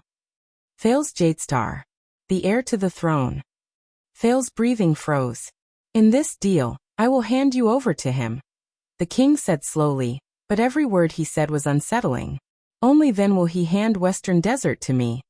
Isn't that so? Thales furrowed his eyebrows tightly. Damn it. I will not let this go. Listen, father. He could only reorganize his words. I know what you are worried about. Thales racked his brains. But please relax, I will not interfere with specific matters, I will not participate in the promulgation of any government decree, and I will not touch a single soldier's file. I will only be in charge of negotiating with the people of Western Desert. It will not be too complicated. I will only need a letter to mention this bargaining chip, and with Fakenhaz's cooperation they will soon understand the pros and cons. You will be in charge of the rest of the matters. At this moment, the king suddenly spoke loudly and interrupted the prince. And the people will understand. Thales was stunned. He saw that King Kessel had sat up straight at some point in time. Light and shadow overlapped on his face, and light and darkness intertwined. The people will understand that there is another person in Renaissance Palace other than the king. The king emphasized the word another person. And Thales could not help but hold his breath. No matter what problems they face with the king, no matter what. As long as they find this person, King Kessel stared at Thales, as if he was strangling him through the air. Then the price will not be so high, and the situation will not be so ugly. The king narrowed his eyes. His tone was chilling. Because he has a sword in his hand, he can fight against the crown. Is this what you want? King Kessel's words continued. Every word seemed to be laced with venom. The future? Thales the First? At that moment, Thales' thoughts froze. So, is this also what you care about? A few seconds later, Thales took 2 absent-minded breaths and spoke with difficulty. Whether it was sealing off Mindy's hall, interrogating my guards, or summoning me into the palace to warn me, was it all because of this? To tell everyone that there is no other person in the palace? King Kessel did not answer. He only snorted coldly and leaned back in his chair. Hand over that orphan girl, that bargaining chip. The Iron Hand King's gaze sharpened. His words were stern and resolute. As for you breaking into the palace and plotting treason, your crime is punishable by death. Let bygones be bygones. Thales raised his head and stared at the king with mixed feelings. King Kessel closed his eyes. His expression was serene. As you say, before it's too late. End it. Thales suppressed the resentment in his heart and gritted his teeth. But the matter of me contacting the people of Western Desert. But King Kessel only raised one finger gently. He stopped Thales from speaking. Forget about it. The king was expressionless. He said softly, for your own good, after you hand over that orphan girl, you don't have to do anything. You don't have to show yourself, let alone intervene. Continue to be the Duke of Star Lake peacefully. Thales felt a chill in his heart. That's all. The king said coldly. Don't talk about conditions. And don't block the way. Block the way. In the next second, the king opened his eyes and changed the topic. In that case, your guards in Mindy's hall. And those loyal idiots who followed you into the palace to rebel. Hearing the underlying threat in his words, Thales' eyelids twitched. King Kessel said softly, don't worry. Then, you don't have to be replaced. Replaced. Both of them sank into silence. Ballard Room returned to silence. Thales suddenly understood. He understood what the other party cared about from the moment he made this suggestion. This made him feel a little tired. I don't understand. Thales lowered his head and sneered. Be it you or Fakenhaz, why is everyone's gaze only on that crown? King Kessel glanced at him. Is it really so mysterious and precious that it can capture everyone's soul? We are obviously talking about the future of the kingdom. Thales raised his eyebrows and said indignantly, and you, were you born for the stars or for the crown? Hearing this, King Kessel snorted lightly and curled his lips. You don't understand, maybe it's because it's not on your head yet. Thales clenched his teeth. In the next second, the king's expression became stern. I'll ask you again, where is the orphan girl of the Amory family? Thales clenched his teeth and ignored the faint threat in the king's tone. He forced himself to calm down. He could not convince him. At least, not in this way. This was not enough. Far from enough. Thales took a deep breath. He had to give more. Even himself. When he thought of this, Thales closed his eyes and opened them again. What if I say no? The king looked up and said in a playful tone, No? Thales puffed out his chest with a stern expression. That's right. If you don't accept my conditions. The prince's attitude became firm. Then there will be no deal, no bargaining chips, no Amory's orphan girl, no Western Desert people giving in, and no Fakenhas taking the initiative to cooperate. Thales snorted angrily. Say goodbye to your Western Desert. The king's pupils constricted slightly. Then you will no longer be pardoned for breaking into the palace and rebelling. That's right. Thales retorted without hesitation. But you, father, you will bear the great damage and loss of Sand King's failure. You will be stuck in the impossible situation of Western Desert. You will gradually drift away from your desires. The king frowned. Thales paused for a moment and chuckled. Of course, with the Iron Hand King's personality and methods, you will definitely not let this go. You will definitely think of new ways to fix Western Desert. You will cheat, swindle, and seize. You will not give up until you achieve your goal. When he said this, Thales' expression became solemn. Then, in your next failure, you will fall into the abyss and detonate the West Baron. It will be like detonating an oil barrel that will last forever. Thales lowered his head and glanced at King Kessel coldly. Believe me, I have seen it before. It is an unforgettable scene.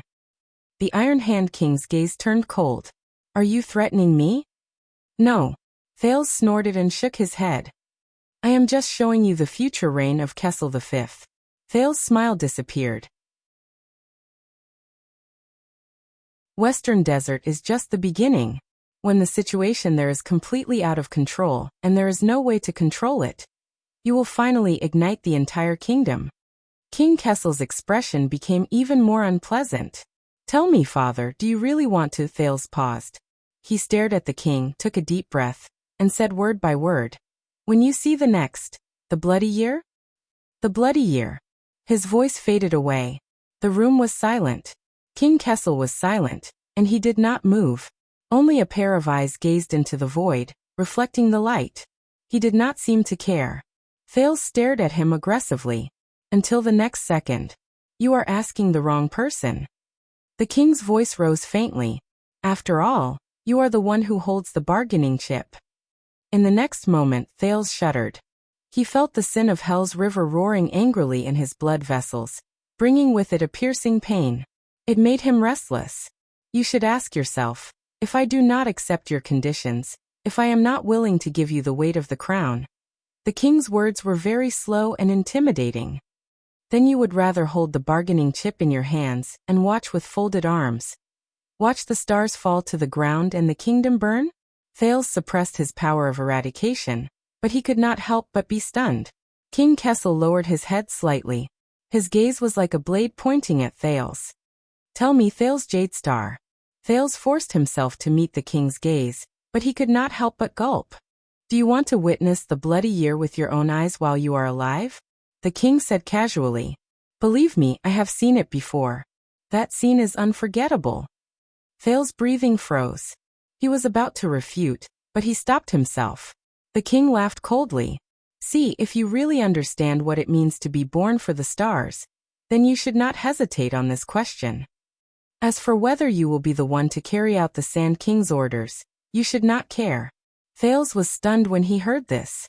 He did not know how to answer. So, this will be the last time I ask you. The king's voice gradually hardened. He was no longer indifferent, like a sharp blade being unsheathed. It will also be your last chance. The bargaining chip, the orphan daughter of Amore. Where is she? Thales lowered his head and bit his lip. Not enough. Not enough. King Kessel will not accept my conditions. He will not tolerate any transactions that are beyond his control. He will not allow even the slightest flaw to appear on the crown. The benefits of the kingdom, and even the bloody year, are not enough to convince King Kessel. They are not enough to convince the Iron Hand King. Sweet nothings, threats, and promises are all useless. He had to do more. More. More. The sin of Hell's River seemed to sense his emotions. It surged and filled his entire body. If you want to enter this circle, Thales, you have to climb to the top. The first thing you have to do is to bow down to them. Open up your body and mind. Let their world and ideas rule over your entire being, and turn you into a person you cannot recognize. Only then can you start playing this game, and only then can you play it well. Bow down to them. Open up your body and mind. Turn you into a person you cannot recognize. So no matter what, he had to play this card, even if it meant eternal damnation. As the sin of Hell's River roared excitedly, Thales sucked in a deep breath and raised his head. Father, listen. But in the next second his father snorted softly and shook his head, interrupting him. All right, I understand what you mean, boy. King Kessel's eyes moved, and he said a name. Byril. Thales was stunned. What? The king rubbed the back of his hand gently and pondered. That's the name of the assassin who broke into the banquet, right? Thales clenched his fists. Byril. What? I'm guessing that because Faken has gave you that sword, that bargaining chip, and that orphan girl, you became fearless and full of confidence, and dared to break into the palace and plot rebellion to achieve your goal. King Kessel put away the sternness in his voice and regained his composure. But you were not like this from the start. At least, you were not like this when you left this place. You were a completely different person before, and after you left the palace. Then this bargaining chip that can make you proud can only be obtained during the time you were out of the palace. In that instant, Thales' heart trembled. As for the assassin who broke into the banquet, King Kessel looked as if he did not care at all. He rubbed the back of his hand attentively. He is one of the people you met in the secret intelligence department after you left the palace today. He is also one of the few people who can talk to you about the kingdom's politics. He is also from Western Desert. That orphan girl of Amole and the four-eyed skull are also from Western Desert. Midier once said that there are no coincidences in politics. In that instant, Thales' mind froze. What? King Kessel raised his head and looked at him. He sneered. So this is why the assassin did not want to commit suicide after he failed at your homecoming banquet. Instead, he put down his weapon. The king stared at him like a hunter holding down his prey. Because he is counting on you. He is counting on that Prince Thales, who is famous for being compassionate, to go back and look for him after this. All right, Faken has real sword, the bargaining chip that can overturn Western Desert, Amole's orphan girl, will be given to you. Thales forced himself to maintain his expression, but without realizing it, he was drenched in cold sweat. The king's gaze became fierce. And it's only for you. To make things difficult for me. To overturn the situation. Hearing this, Thales' breathing became irregular. Impossible. No.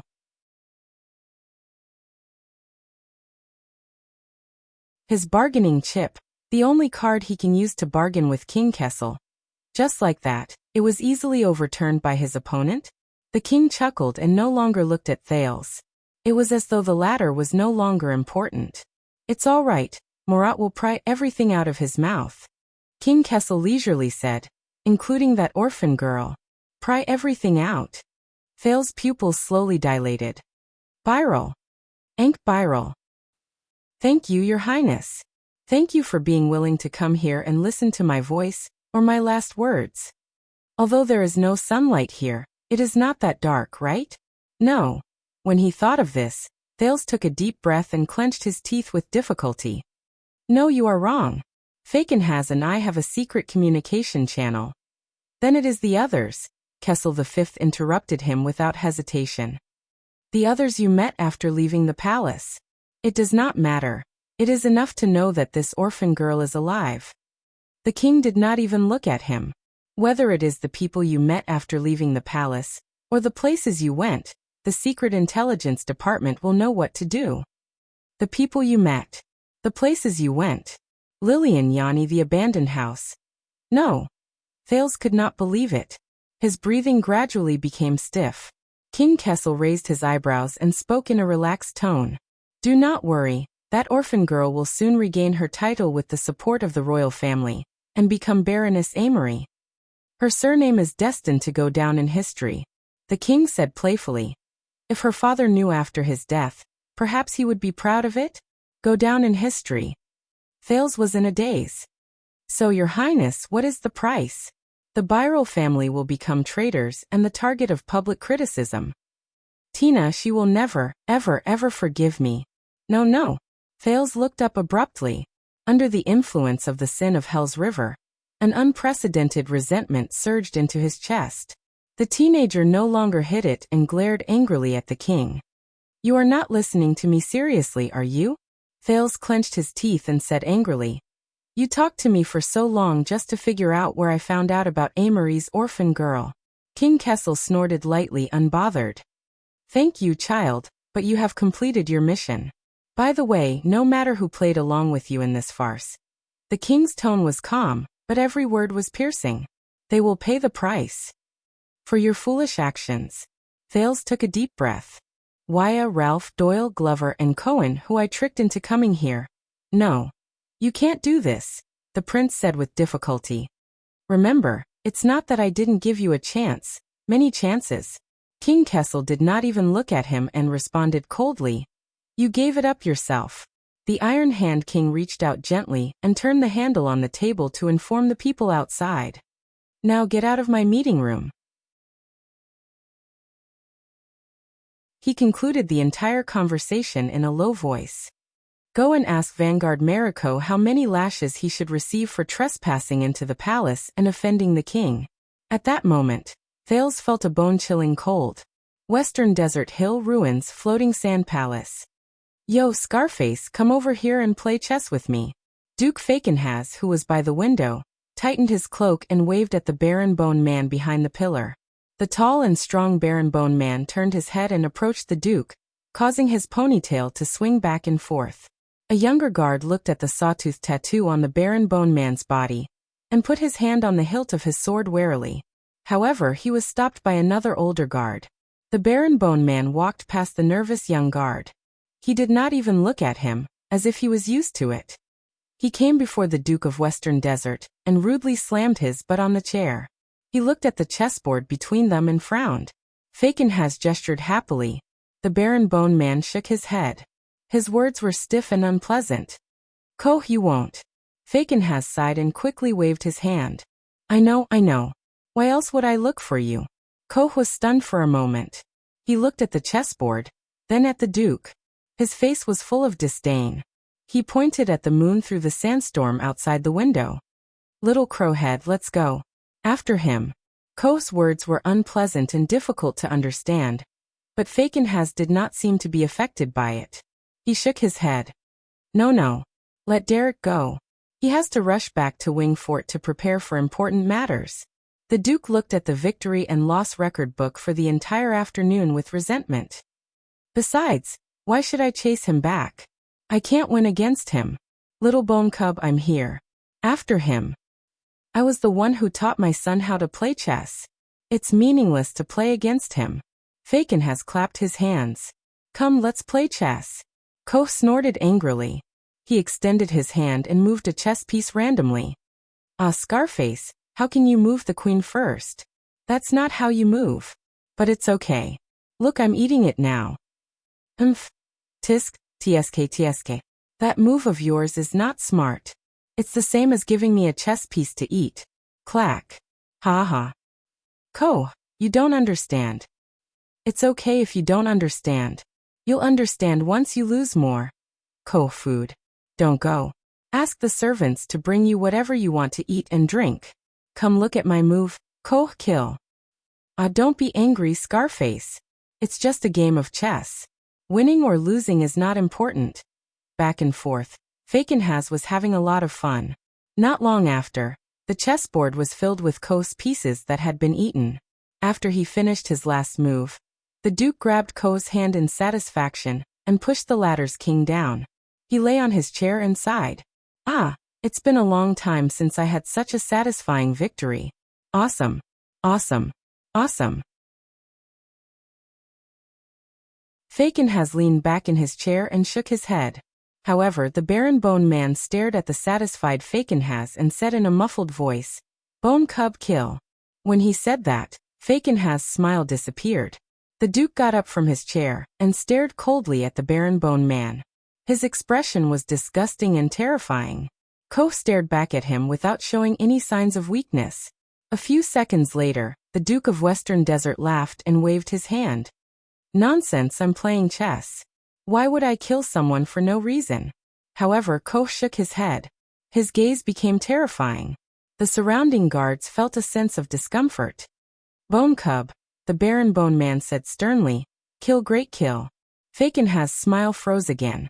He pointed at Koh and shook his head. "You, Bone Cub lie." Koh clenched his teeth. His expression instantly became ferocious. "Koh kill. Kill." The Baron Bone Man's abnormal behavior made the Duke's personal guards around him nervous. Then, Fakenhas waved his hand, indicating that he was fine. The suzerain of the ruins sighed. "All right, I'll tell the truth." Fakenhas supported the chessboard and looked into the distance. "I'm a little frustrated. Only you can see that Scarface." The Guardian Duke of Western Desert looked out of the window in a daze. "You know, waiting is the most torturous." Koh flashed a cruel smile. "Kill?" The Duke shook his head in disdain. "Oh, I can't be happy even if I kill." Koh was obviously disappointed. He muttered, stood up and left in disappointment. "Tell me, Scarface." When Koh turned around, Fakenhas suddenly spoke. "Have you gambled before? It's you pay and say something. If you get it right, you win money?" The Baron Bone Man frowned and thought for a while. He shook his head. "Koh, no. At least you've seen others gamble before." Fakenhas sighed. "I mean, before you opened the prisoner column and carried me out of Sherilyn tribe?" Koh thought carefully for a while. His brows gradually furrowed. When Fakenhas saw his expression, he said in resignation, "All right, I won't make things difficult for you." 58 water shifting periods ago. Koh suddenly spoke and interrupted him. "Caliguri beast cage." Luma bet. Fakenhas' expression changed. He patted the table in front of him with great interest. Koh sat down again. "All right, so when your tribe went to Caliguri, they played with beast cages. Who did your brother bet on? Tribal warriors? Slaves? Exiles? Desert robbers? Or beasts?" The Baron Bone Man's gaze turned cold. "Koh kill." Fakenhas' eyes lit up. "Huh, your brother made a bet, and you personally went down to fight and kill?" Koh nodded. "Look at this tattoo of yours. How many did you kill?" Koh stood up and pulled open the clothes on the side of his back. He pointed at a few serrated tattoos, as if he was very familiar with them. 8. "Wow." Fakenhas sighed and said, "I guess you're rich." But Koh was silent for a while before he shook his head. "Luma lose." "What?" Fakenhas frowned in puzzlement. "But you're still alive. How did your brother lose? Did he bet on the wrong thing?" Koh's expression turned gloomy. "Tribe bet on bloody thorn lizards." Fakenhas' smile also gradually faded. "Oh, your tribe has ordered you two brothers to fight each other in pairs." The Duke sighed and said, "This is the highlight. This is the highlight of the show. My guess is that he wants to attract big bets and make a big profit." Koh gritted his teeth. His cheeks trembled. "Luma no." "Koh no." Fakenhas nodded. "Of course you refused, so you can only lose money?" The Baron Bone Man paused. After a while he looked up with difficulty. "Tribe kill. Cage Master kill. Holy Chief kill. Tribe kill. Sand Servant kill." The Duke shrugged. "Yes, I guess so too. Everyone is very unhappy, especially those who place bets. I heard someone mention it before." He snorted softly. "Your tribe set up a monster cage and perhaps even received bets, but did not complete the duel. He must have lost a lot." Koh did not say anything. The Baron Bone Man only shook his head. His gaze was terrifying. "Tribe poor. Luma pay life." Fakenhas paused. Koh gritted his teeth and looked up while his body trembled. "Koh punish life." The Duke of Western Desert did not say anything. He only sighed, extended his hand and patted Koh's shoulder. Koh turned his head and revealed a ferocious expression towards the invisible air. "Ah, I remember now. Your bastard old tribe." Fakenhas's eyebrows twitched as he came to a realization. That unlucky fellow who was attacked from the bottom to the top by you, from the head to the ribs, and only died after wailing in pain until dawn. Koh snorted and did not answer. Fakenhas chuckled. "Well done, Scarface. You have avenged your brother." Koh did not say anything. After a while he suddenly looked up. "Bone boy bet." Fakenhas was stunned. He understood and nodded. "Yes, I am betting too." The Duke looked to the east and giggled. "Bet on another round. Bloody thorn lizard." Koh frowned. "Tisk tsk tsk." The Duke of Western Desert shook his head. "How should I put it? A full 6 years." Fakenhas gradually fell into a daze. The Baron Bone Man revealed a ruthless expression. "Koh kill. Bone boy bet." "Of course." Fakenhas smiled. "If it is killing, Scarface, I will definitely let you go and bet on you. But no, it is not." The Duke's gaze became sharp. "The key to this gamble of mine is not to kill and take lives. Instead, I'm betting on whether or not that person of mine, with his high standing in the capital city, will be able to risk everything." Koh showed a puzzled expression. "Bet on him. Bet on whether he is willing to be like your brother." Duke Fakenhas's expression turned cold. He waved his hand and swept all the chess pieces on the table. "Pay with your own life. In exchange for your life."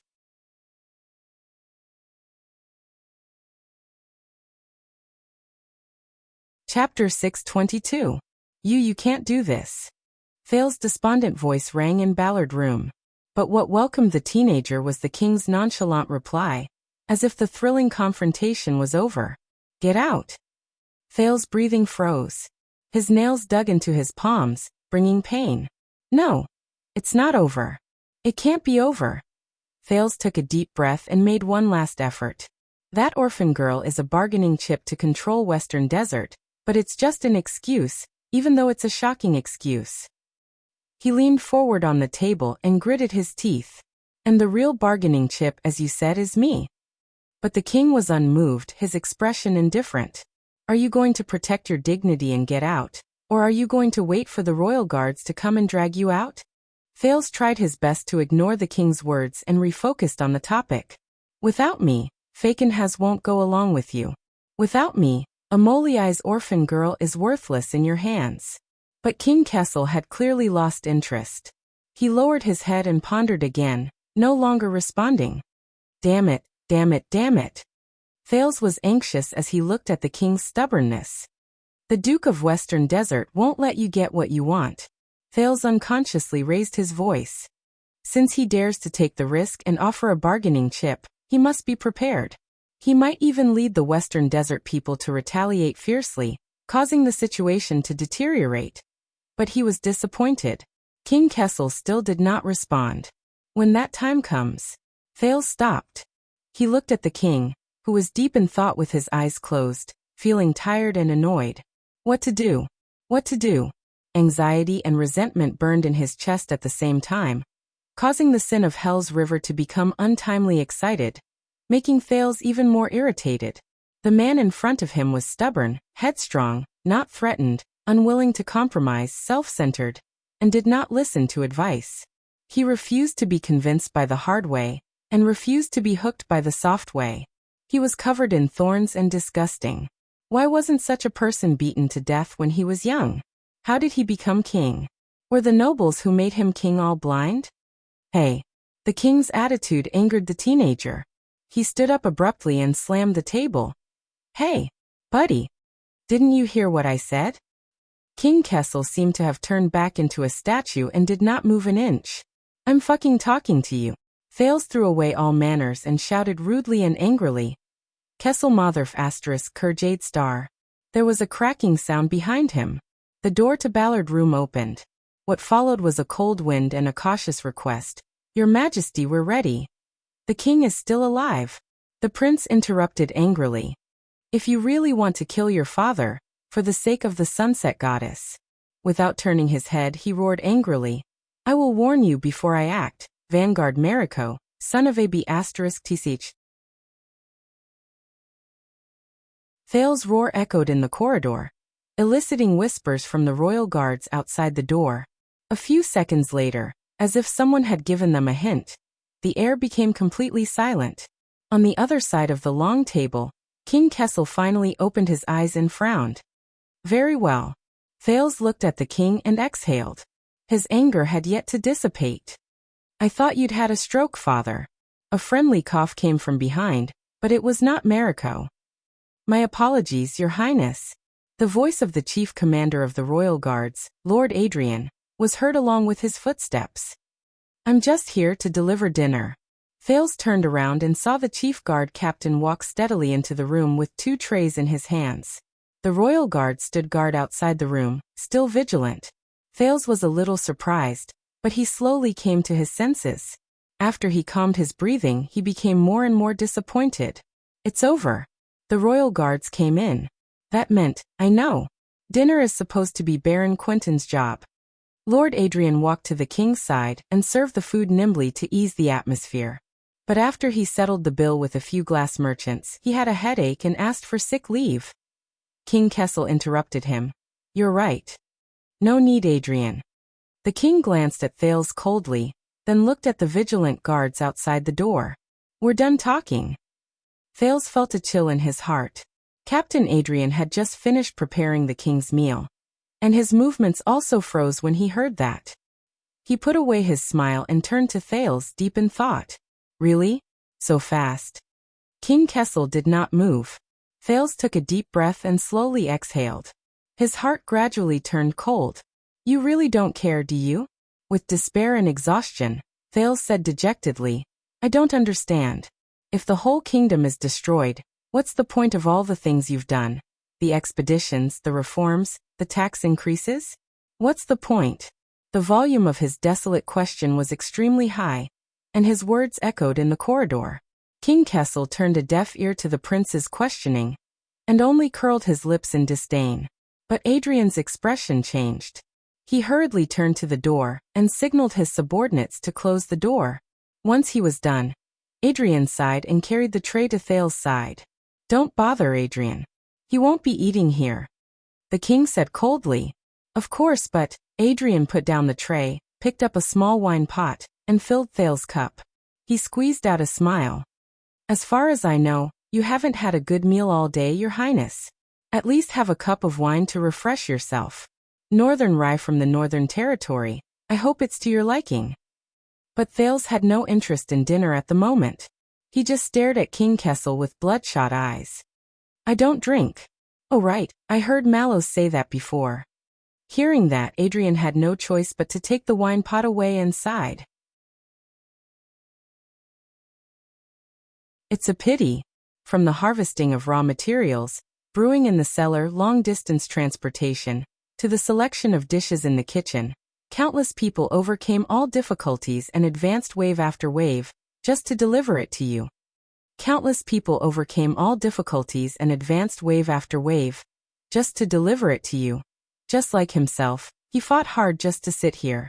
But listening to Adrian's words, Thales looked at the expressionless king, but felt even more sorrowful. Smack! A crisp sound rang. Adrian turned his head in surprise. The wine cup in front of Thales had been swept to the ground and shattered. Your Highness! Before Adrian could finish his sentence, he was stunned again. Thales' hand had appeared out of nowhere, grabbed the wine pot in his hand, and pulled at it in an unquestionable manner. The prince still stared at the king. He lifted the lid, aimed at the mouth of the pot, and tilted his head back to drink. Pfft! The wine entered his throat. Thales only swallowed a mouthful before he spat it out pathetically. Damn it. This wine is definitely not produced in the Northern Territory. Feeling the taste that he could never get used to, the prince coughed painfully while he stared at King Kessel with bloodshot eyes. It's from further north, from Ekstedt.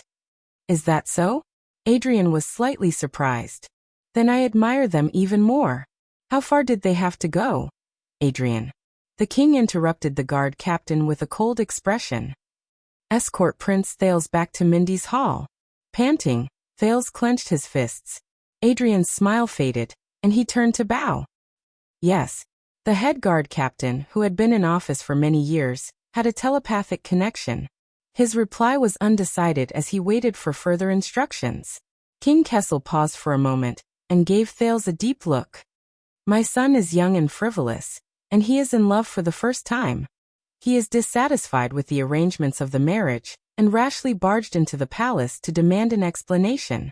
Thales breathed absent-mindedly. Seeing that a calamity that could shake the throne had been turned into a casual affair, Adrian immediately beamed with joy. I see. Until the king's next words. I couldn't restrain my anger. I gave the order to punish them severely. Severe punishment. Thales' heart skipped a beat. The head guard captain also frowned. Your Majesty? King Kessel snorted softly before continuing. Fortunately, the ministers in front of the king dissuaded us, so we had a face-to-face talk and finally cleared up the misunderstanding. Cleared up the misunderstanding. Adrian nodded and breathed a barely noticeable sigh of relief. I see. The royal guards, Jadestar private army, palace servants, and visiting officials and nobles who witnessed the incident today. King Kessel's tone was very ruminating. Make sure that when they are asked, they can give an accurate answer. Of course. Adrian's smile faded a little. They have a good memory, they won't remember wrongly. Listening to their arrangements for the funeral, Thales, who knew that the situation was already hopeless, sneered. The correct collective memory? Thales looked at the king, and what he said made Adrian look sideways. I can't convince you with the righteousness of the country, can I? Even when I use the bloody year as a sword, you are still indifferent. Thales' smile faded and he said coldly, when will you understand that the stars don't belong to you alone? Tyrant. Adrian's expression suddenly changed. The Iron Hand King finally raised his head and looked at Thales. Adrian. This time, the king's answer was indifferent. Those attendants who instigated the prince to break the rules and surrounded him to break into the palace today. Thales' heart tightened. Whether they are guards, servants, attendants, lovers, civilians, nobles, descendants of the 7 Jadestar attendants, or appointed families, make a list and hand it over to the Nobles Affairs Council, the police station, the Department of Discipline, the Flag Bearer Division, and the Secret Intelligence Department. The king looked at Thales and narrowed his eyes. They know what to do. Thales trembled slightly. Why a Ralph Glover Diddy Cohen? Yes, your Majesty. Adrian did not hesitate. I'll do it right away. The prince glared at King Kessel, his breathing erratic. But this was not the end. As for Mindy's Hall's carelessness in allowing an assassin to sneak into the royal banquet, the king raised his chin and looked down at Thales. Tell Flag Bearer Vogel that this concerns the prince's safety and the royal family's reputation. Be sure to investigate and interrogate them strictly. The king paused, his gaze cold. Investigate strictly. Investigate strictly. Thales gradually fell into a trance. Also let Mallows return to his post. Perhaps you are right, he is not suitable for this position. King Kessel retracted his gaze and scoffed. As for the prince's guard captain, we have another choice, Vogel or Mariko. Both are good choices. Adrian did not say a word and only bowed again. At that moment, Thales' fingernails clenched tighter and tighter in his palms, almost tearing his flesh apart. You will not succeed. The prince's voice rang coldly in the room, full of resentment and anger. You will only drag the whole of Constellation to hell. Just like the former king. As soon as he said this, the temperature in the room seemed to drop again. The king was silent for a moment, and Adrian lowered his head in silence. That's all, Adrian. King Kessel said flatly but unquestionably. Now take him and get lost. Thales sneered and lowered his head. Yes. Adrian bowed, but suddenly froze. Oh, your Majesty, I just remembered something. The guard captain looked up, and the king looked back at him indifferently. Adrian said hesitantly. On the way here just now, everyone saw me come in with dinner. King Kessel frowned. So, if the misunderstanding of breaking into the palace is really resolved, and we can reconcile, Adrian asked tentatively. Then at this time, His Highness Thales should be ashamed, ashamed and embarrassed, and you would kindly invite him to dinner? Dinner together. King Kessel frowned. Thales also looked up in confusion. What? Adrian smiled warmly and waved his hand towards the door. Only then will everyone remember accurately. Accurately. The king was silent for a moment, while Thales looked at Adrian in surprise. The Imperial Conference is not over, King Kessel said coldly. I didn't spend the whole night with him either. Adrian's eyes lit up. Oh, speaking of this, Your Majesty, please don't worry. Half an hour ago, Baron Quentin had already arranged food and lodging in the palace for everyone in the Imperial Conference, in case you need to summon them at any time. King Kessel's expression changed slightly. Lord Adrian nodded with a smile, and gestured to the dishes on the table. Relax, Your Majesty, you do have the whole night. King Kessel paused for a few seconds, frowned and questioned. You just said that Quentin was not feeling well after paying the glass bill, and asked for leave. Adrian raised his eyebrows. Is that so? In the face of the king's cold gaze, the guard captain chuckled. He looked as if he had been exposed, and he felt helpless and awkward. All right, then I'll take His Highness out and see if we can keep a low profile and not let people see us. Adrian sighed and walked towards Thales, smiling apologetically. At this moment, that's enough. The king interrupted him coldly. King Kessel glanced at Thales and said disdainfully, he's staying. Think about the time and take him away later. Adrian's eyes lit up and he replied fluently, Yes, Your Majesty. Thales stared at Adrian in a daze. What is this? Oh. But before I leave. The king changed the topic at the right time. King Kessel gestured at Thales with his chin. Take this idiot to Mariko and tell him that the king is strict with his son, and ordered him to replace the discipline division in carrying out the punishment of the royal family. Strict with his son? Thales clenched his teeth. He stared at the king, a myriad of thoughts surging in his mind. Adrian was silent for a moment, suddenly remembering something.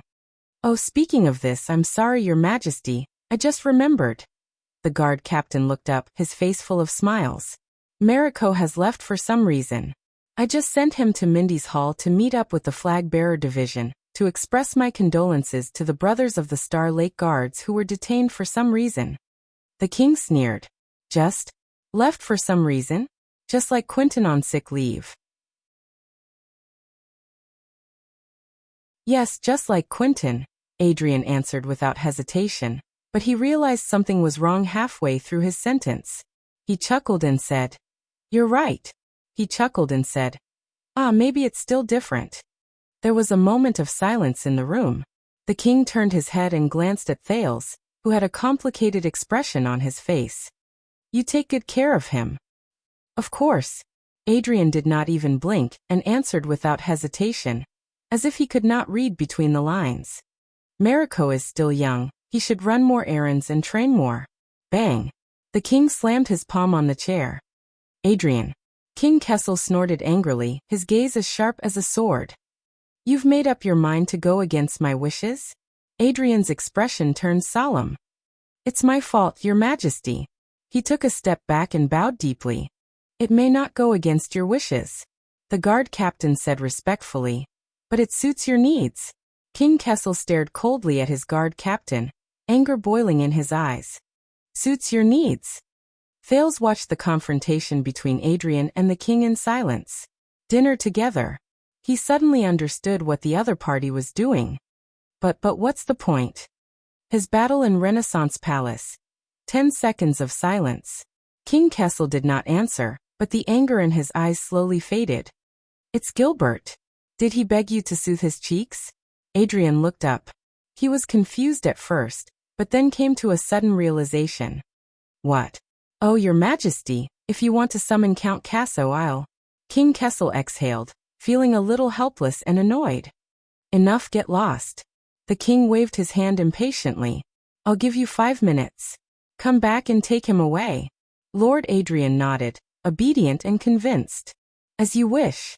But the guard captain's footsteps immediately stopped. But from an outsider's point of view, Your Highness will at least have to finish your meal and chat before leaving with me, Adrian said awkwardly. A quarter of an hour? A quarter of an hour? The king and Thales were stunned for a second. Clang. In the next second, King Kessel, who could not take it anymore, knocked over his wine glass and glared at Adrian. "Ed." "Yes, your majesty." Lord Adrian bowed and hurriedly replied before the king. "Lord Adrian." "Then a quarter of an hour it is." Once he finished speaking, without waiting for the king's response, Adrian turned around and left, but he stopped halfway. "I'm sorry, your highness, but I have to take away your knife and fork." The guard captain walked to Thales's side, glanced at the stunned prince, and apologetically took away the knife and fork beside the plate. "I believe a spoon will be enough. After all, the Far Easterners can eat with only 2 thin wooden sticks." Thales looked at the guard captain with a complicated expression. "Thank you, my lord," he said hoarsely. "Thank you and Gilbert for fighting for me." A quarter of an hour. But things had already come to this. "What else can I do?" "You're welcome, your highness." Adrian smiled as he weighed the knife and fork in his hand. "By the way, your sword is indeed quite heavy. It's not easy to hold it in my hand." Thales laughed bitterly and ignored the king, whose expression was almost frozen. "That's not mine, it's Caribbean's." But Adrian didn't let him continue. Instead, he said to himself, he continued, "But after we found its scabbard, it will be much more convenient." The guard captain of the royal guards nodded in a profound manner. After all, since ancient times, swords cannot escape its scabbard. Cannot escape its scabbard. In the next second, Thales suddenly raised his head. "What?" He looked at Adrian in surprise. Lord Adrian smiled faintly, blinked, and immediately left. As the door opened and closed, he walked out of Ballard Room. Thales stared in the direction he left in a daze. "Tormund Mallows. You son of a B*tch watchman, the guard captain I hate the most. Isn't he being interrogated by the flag-bearer division, and unable to take care of himself? And he still has time to care about my business?" Thales clenched his fists. The door closed. The room returned to silence. "Looks like you're very popular." The king stared at the door, and seemed to be deep in thought. "And this makes you feel uneasy?" Thales took a deep breath, returned to reality, and looked at his father. The king snorted coldly. "Eat." King Kessel nonchalantly grabbed his knife and fork. "Unless you want to starve and be whipped. That doesn't feel good." Thales grabbed his spoon and stared at his soup bowl. He could not fight against the king. He could not turn into another sword. Just like Temple and Imperial style, the source of their formation determined that they were bound to fight against each other. And they were as incompatible as fire and water. Neither of them would easily lower their heads to the other. And him. Thales stared at his own reflection in the bowl. So he could not use the bargaining chip given by Fakenhas to negotiate terms with King Kessel. He could not hold the sword given by the Western Desert people and claim credit from Renaissance Palace. That would not work. Thales clenched the spoon in his hand and frowned slightly.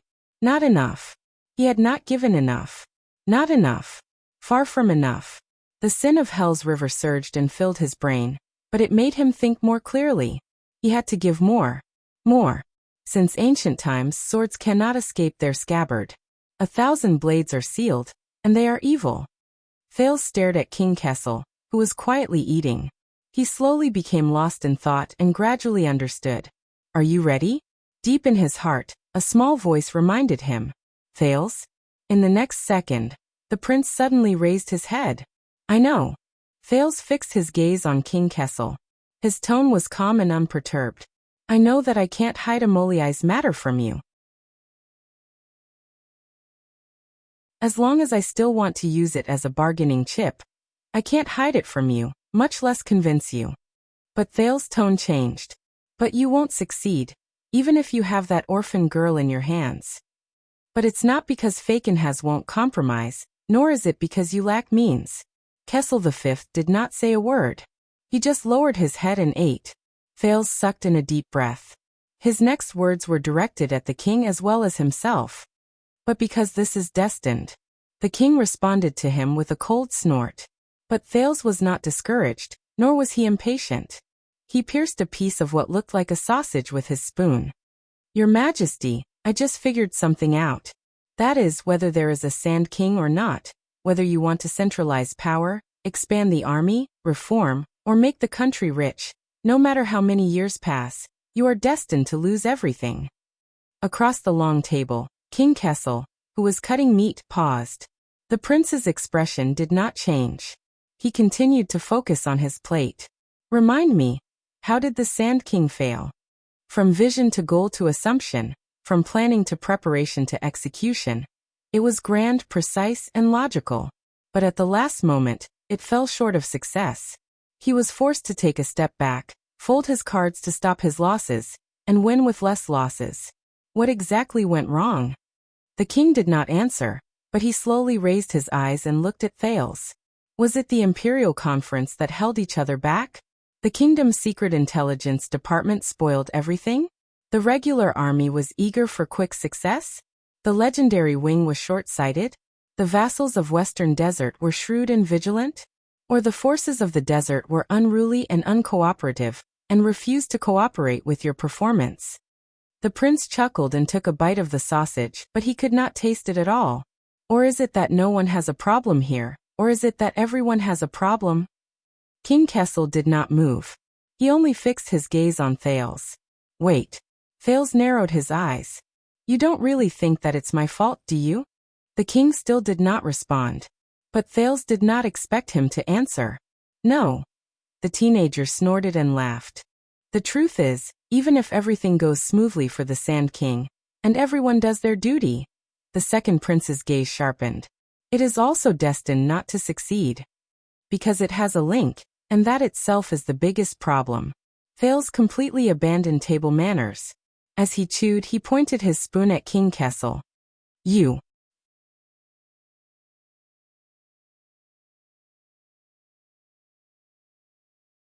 Chapter 6:23. King Kessel was silent for a second before he chuckled.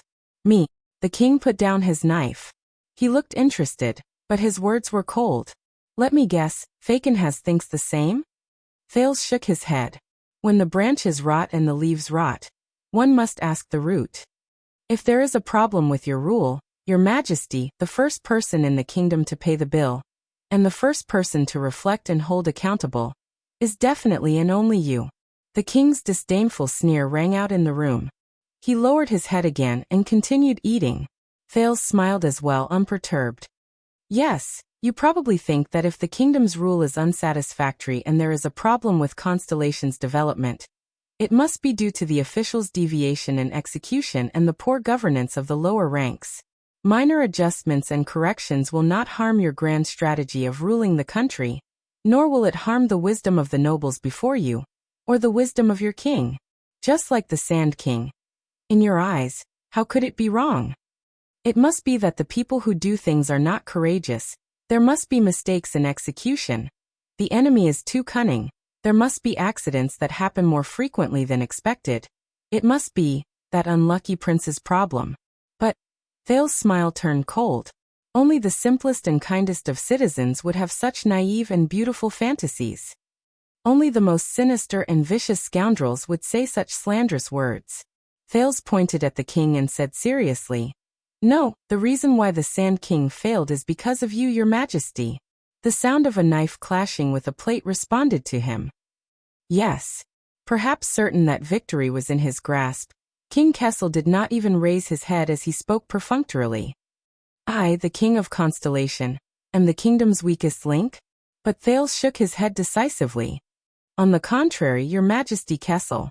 Thales smashed his spoon on the plate. In fact, you are the strongest link in the center of the kingdom. King Kessel's knife cut the food in front of him into two. He raised his head slightly. The tip of the knife in his field of vision was facing Thales' face. But that is precisely why I failed. The prince said calmly, as if this was the most common sense. Your Majesty, it is precisely because you are too powerful, too outstanding, too wise, too terrifying, and too decisive. King Kessel looked at Thales at the end of the knife and was silent for a while. Flattery won't absolve you. Thales shook his head. He scooped up a spoonful of soup made of some unknown substance, and put it into his mouth. Think back, your Majesty. Before the Sand King, from the Desert War until now, from Bladefang's camp to Blessings Town, from the Emergency Control Order to the Border County Development Tax Exemption Order, from the Legendary Wing to the regular army, how many things have you done to Western Desert? How many times have you stabbed them? And how many times have they gritted their teeth, but could do nothing? Thales raised his head, and his voice grew sharper. And since when did you replace the treacherous desert, and become the greatest enemy that threatens their survival? Across the long table, King Kessel's gaze was focused on the tip of the table knife. So much so that today, before you had the idea to take action, the Western Desert people had already made hundreds of contingency plans, like birds startled by the mere twang of a bowstring. There was nothing else but how to resist the threat of Renaissance Palace. Even in their dreams at night, they imagined the scene of the regular army of the royal family invading Western Desert. Under this premise, Your Majesty, whether it's the army, the tax, the land, or the rule, no matter what you want to do with that land, the people of the Western Wilderness will never let you get what you want. Thales said coldly, so, how could the Sand King succeed? How could he succeed? This time, King Kessel was silent for an exceptionally long time. Finally, the king raised his head slightly. You overestimate them. Thales chuckled and nodded. Is that so? So, you think that when you ordered the army to march west, everyone believed that they were going to rescue me? You think that the suzerains of Western Desert really took your bait, and were unaware of the conspiracy? You think that the main forces of the three great families did not fall into the trap only because the legendary wing dragged things out? You think that the kingdom's secret intelligence department and the regular army messed up the plan because they were not capable enough? You think that between you and Fakenhaz, who was the first to find me in the desert and seize the initiative in the Sand King? At that moment, King Kessel's gaze turned sharp. Thales sat up straight and said solemnly, You are the one who underestimated them. Your Majesty. King Kessel did not comment, but his gaze flickered. I know I made the same mistake. Thales was slightly dazed as he recalled the past. Before the new year, when I escaped from Dragon Cloud City, I thought that my plan was flawless and that no one could see through it.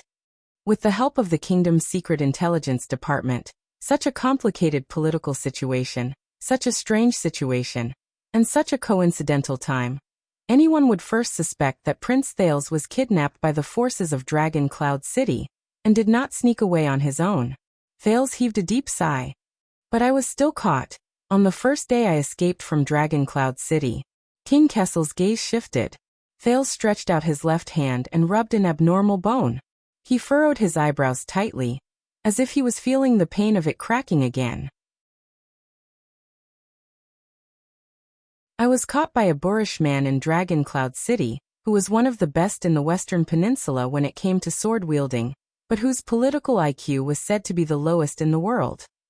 Thales sneered faintly. Even though it was later proven that the reasoning logic that the Star Killer relied on to track me was simply mechanically copied and made no sense at all. That damned Ryland paper. Thales raised his head and looked straight at the king with a solemn gaze. So, just like you, I lamented my bad luck countless times, cursed the guy who made me give myself away, and cursed that stupid logic of a lucky hit. But I never doubted my own plan, and reflected on my own responsibility. King Kessel did not say a word. I was wrong. Thales sighed and said calmly and helplessly, because no matter how powerful my methods were, or how brilliant my schemes were, he was destined to catch me at that time and that place. Because during the 6 years of good times in Dragon Cloud City, Thales clutched his left arm tightly and sullenly said, Sorry Nicholas the Star Killer regarded me as his greatest and most dangerous enemy. Sorry Nicholas the Star Killer. He treated me as his greatest and most dangerous enemy.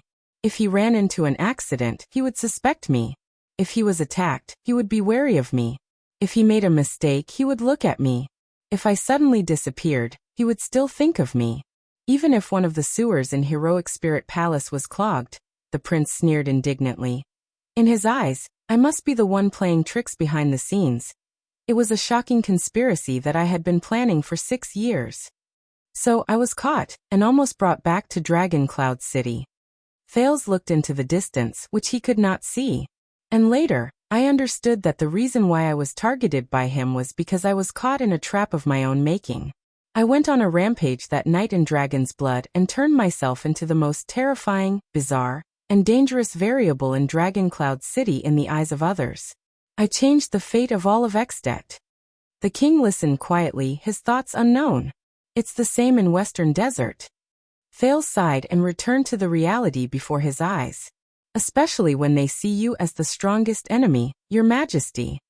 King Kessel pursed his lips. Them. The king said coldly. With that group of selfish, fat, and short-sighted rotten nobles? They are like a sheet of loose sand, fighting incessantly among themselves. They can't even unite under one flag. Thales' voice became stern. Then it's even more impossible for them to be obedient to you. King Kessel raised his chin. They will do it. King Kessel's gaze sharpened. He also raised his voice, resolute and unquestionable. They have to do it. They have to. Thales smiled. Yes, just like how King Nuvan once thought that he could make the troubled citizens of the Alliance of Freedom bow their heads and obey Exdet with just a bloody massacre and a little political maneuvering. That way, they would never rebel against his granddaughter and shake up the entire political situation in Northland, he said sarcastically. In the next second, the youth's expression turned cold. His tone changed.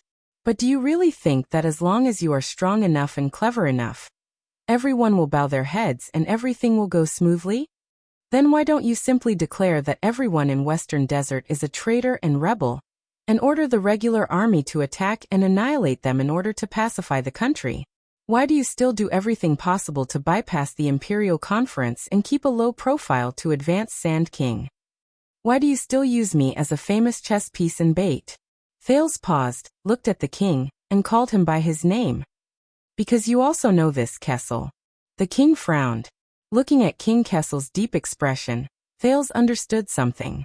Unlike his previous opponents, this time he could not hold up a sharp sword and face the Iron Hand King.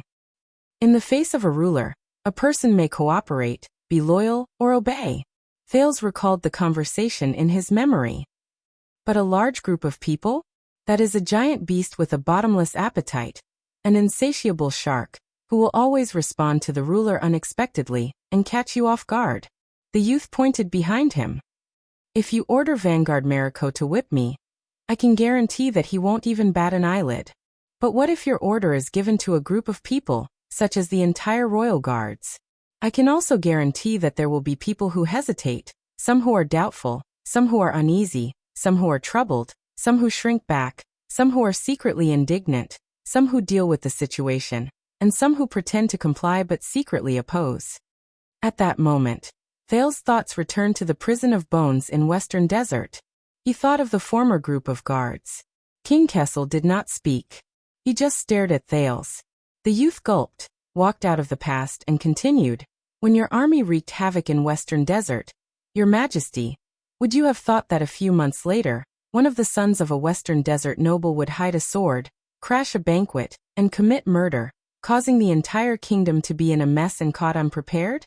When the Sand King failed and you were trapped in the royal court, did it ever occur to you that the master of the West Desert would bet on me crazily and riskily, offering a bargaining chip that was disadvantageous to himself in exchange for an alternative way out for you? King Kessel still did not speak, but his expression became more and more tense. Thales leaned back in his chair and looked at the ceiling, feeling something in his heart. As a ruler, Your Majesty, you have countless subjects, from the 3 great families who have high statuses to the criminals and prisoners in Bladefang's camp. But they will never obey your will step by step. The king narrowed his eyes. These are not your own words. Thales lowered his head and met the king's eyes without flinching. But this is something you have to admit, something you can never control.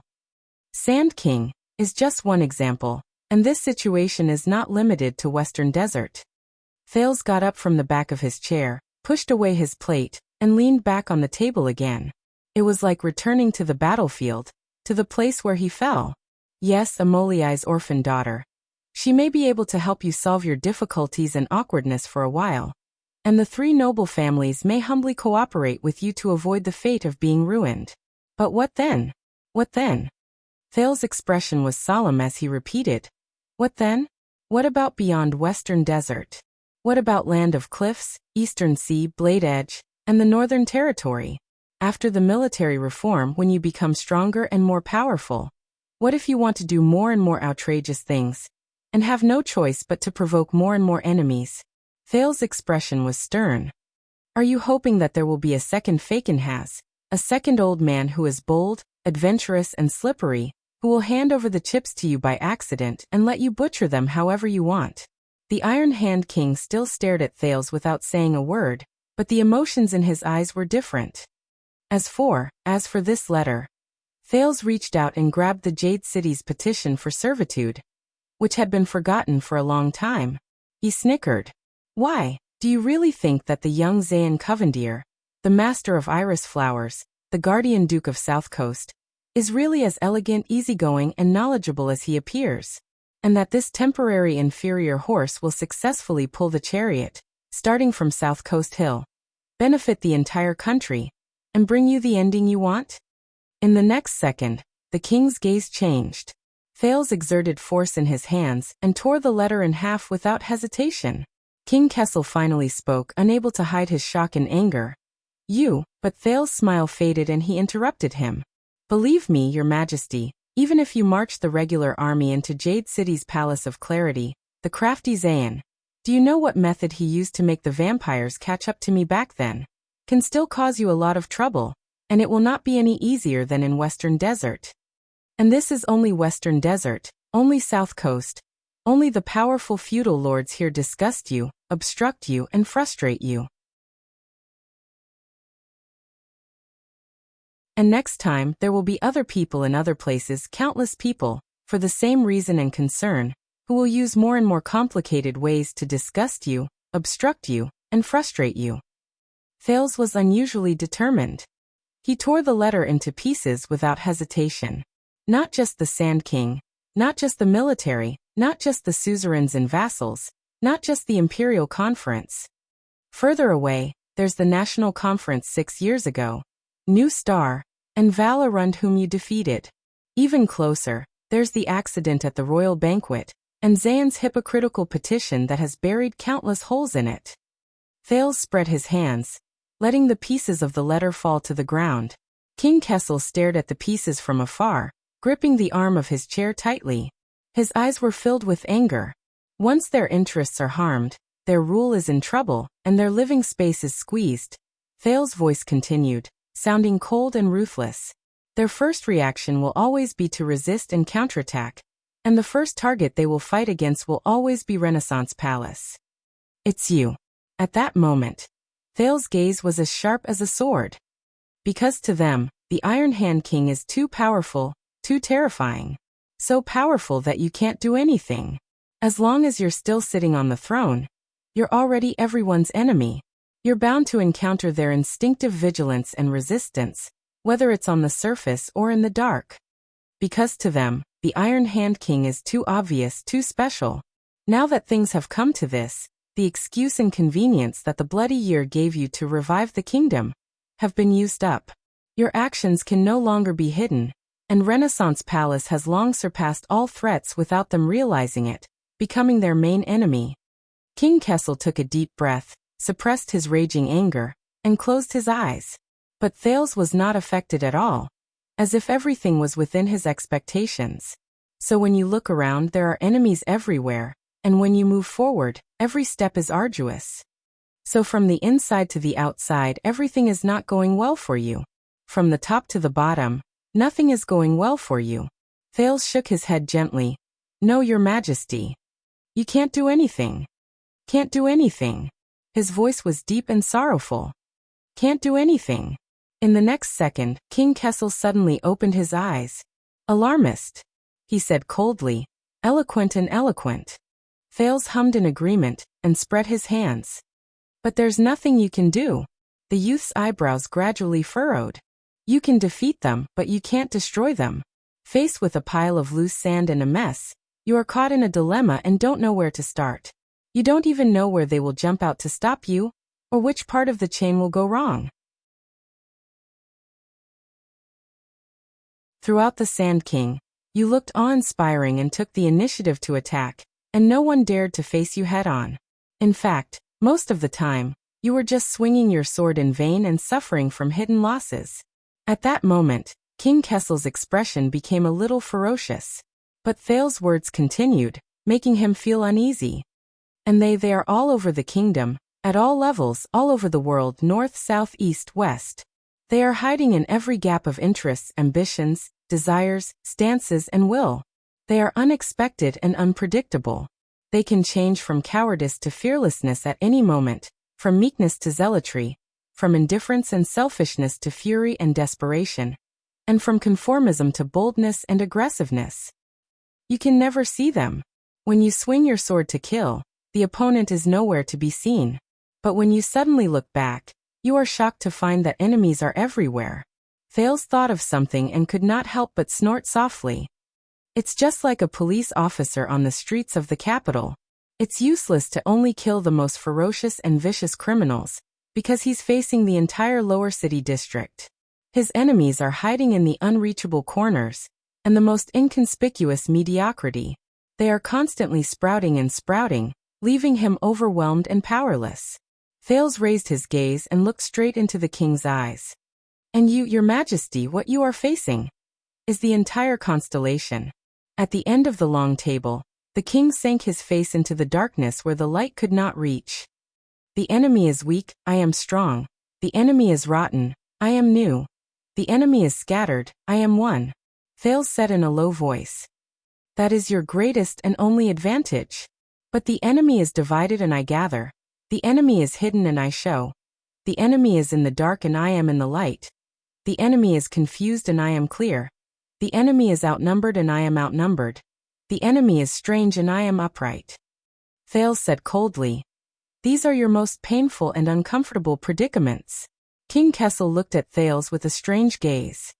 If you behave as usual and act as usual, your majesty, Thales said, then it is not hard to foresee that not just the Sand King, but everything else that you want in the future will be greatly hindered. In the next moment, Thales' gaze turned fierce. You won't succeed, that's what I'm telling you. Be it military reform, land inspection, tax reform, centralization of power, or other bullshit. You won't succeed. Thales glared at King Kessel, as if he wanted to use his gaze to cut open the other's skull and see the thoughts inside. Until the day you die with unfulfilled ambitions, your majesty, Roland said in a low voice. He repeated, emphasizing each word. You will not succeed. His voice fell. Ballard Room was dead silent. For a long time, Thales and the king faced each other in silence. Neither of them said a word. Finally, King Kessel moved. He reached out and grabbed the knife. Amidst the hissing, the king lowered his head and began to eat again. At the beginning, you changed your address, King Kessel said calmly. You no longer call me father. Thales' gaze moved slightly. Yes. Because I am no longer sitting here as your son, your majesty. The prince remained calm, but his voice was steady and firm. In the name of the Duke of Star Lake, I attend the imperial conference to give my voice to the noble and wise King Kessel. The king stopped cutting the meat for a second. Interesting. King Kessel's expression was indecipherable, but he began to eat again. Then what's your suggestion? Thales took a deep breath and spoke cautiously. You know I'm right. You've always known. It's just that you're used to holding power. You're no longer willing to lower yourself and bow down, the prince said with a frown. To listen to different voices. King Kessel picked up a glass of wine, took a sip and snorted coldly. Thales lowered his head and adjusted his breathing. The old way no longer works, your majesty, the teenager said seriously. We need. Thales paused and changed his words. No, it's still you, only you. In the face of such a predicament, you need to change your mind. King Kessel's gaze moved imperceptibly. Change my mind? Thales nodded slightly, his expression serious. Let me handle the matter of Western Desert, your majesty. I'll take over and fulfill your wish. The king was silent for a while, then smiled coldly. So in the end, this is still the same condition as before. He looked at Thales coldly and said disdainfully, the so-called change my mind is to accept the deal Fakin has gave me, push you out in exchange for his bargaining chip, and finally caused the royal family to fight and destroy the foundation of Renaissance Palace. He was rejected again, but this time, Thales did not react. He just exhaled and shook his head with a smile. No f*ck Faken has. Thales said with a smile. King Kessel narrowed his eyes. The prince chuckled and said rudely, f*ck his deal. f*ck his sword. f*ck his bargaining chip. He said sincerely. To hell with that eccentric old man who harbors ill intentions. From now on, this has nothing to do with him, your majesty. Thales said solemnly. And it only has to do with you and me. King Kessel parted a piece of meat and responded with a sneer. That's you, Duke Thales. It's your kindness acting up, or your greed acting up. The king raised the table knife, the tip of the knife pointing at Thales' cheek in his field of vision again. You want to advise me to slow down the pace of moderation in the face of those local vassals, and govern gently and gradually? Thales smiled faintly and did not answer. King Kessel's smile disappeared. Then I've seen it too, and I'll return your words, the Supreme King said coldly. You're destined not to succeed.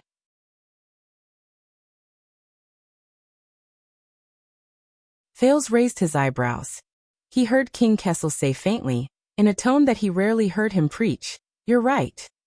Moderation means compromise. Compromise means retreat. Retreat means wavering. Wavering means giving up, and giving up.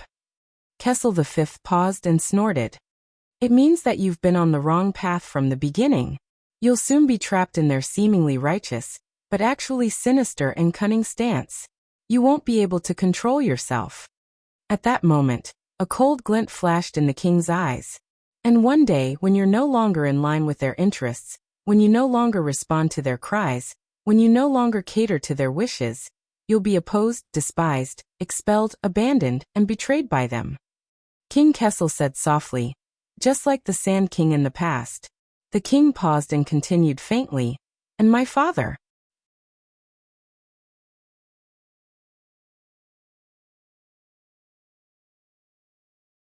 Chapter 6:24. Thales' eyelids twitched. He scrutinized King Kessel's face. For the first time, he discovered that there were different emotions on this resolute and cold face. Is that so? His father. No, your majesty. Thinking of this, Thales said calmly, what I want is indeed the same as before. But he changed the topic. But not for so-called gentleness, so-called compromise, so-called gradual progress. Thales' expression darkened. At least this time it's not. King Kessel's table knife cut the next piece of food and knocked it against the plate with a crisp sound. Then what is it for? The king mocked. Could it be that this dinner has really changed you? Thales looked at him silently. At that moment, he was filled with emotions. Do you still not understand, your majesty? The prince lowered his head, picked up his spoon and sighed. You can't defeat them. You can't do it alone. Thales stared at his spoon, watching it dig out a piece of food. You need me. You need me. King Kessel was silent for a while. Isn't it too late to ask for peace now? Hearing this, Thales could not help but smile, but his smile was a little bitter. Ask for peace. Who said I'm asking for peace? Thales raised his head, his expression gradually turning cold. I'm here to declare war on you, your majesty. At that moment, the king's table knife knocked against the plate. Kessel slowly raised his head and looked at his son. What? Thales' expression was gloomy and his tone was solemn. From today onwards, your majesty, I will give you a weapon that has never been seen before. I will truly help you succeed. Across the table, King Kessel stared at him coldly, his expression unfriendly. Amoliai's bargaining chip, it is no longer in your hands. Thales shook his head. No, not the orphan daughter of the Amole family, the prince said nonchalantly. That's at most a bonus. A bonus? Thales nodded. Yes. Just like the Sand King. It was just a beginning. It was a bumpy wagon at the beginning that deviated from the path, but it was eventually pulled back to the right path by us. King Kessel did not speak. He knew that Thales had more to say. As expected, in the next second, Thales' expression became stern. In order to defeat them and your slippery and unpredictable opponents, your majesty, you have to change your strategy. You can't just charge around with your strength anymore. You can't be so aggressive anymore. You can't wield your sword aimlessly anymore. You can't be alarmed every night. Thales said in a low voice. You need them to jump out, stand up, and shine. You need them to be lax, to be careless, to make mistakes. You need to understand them, control them, and numb them.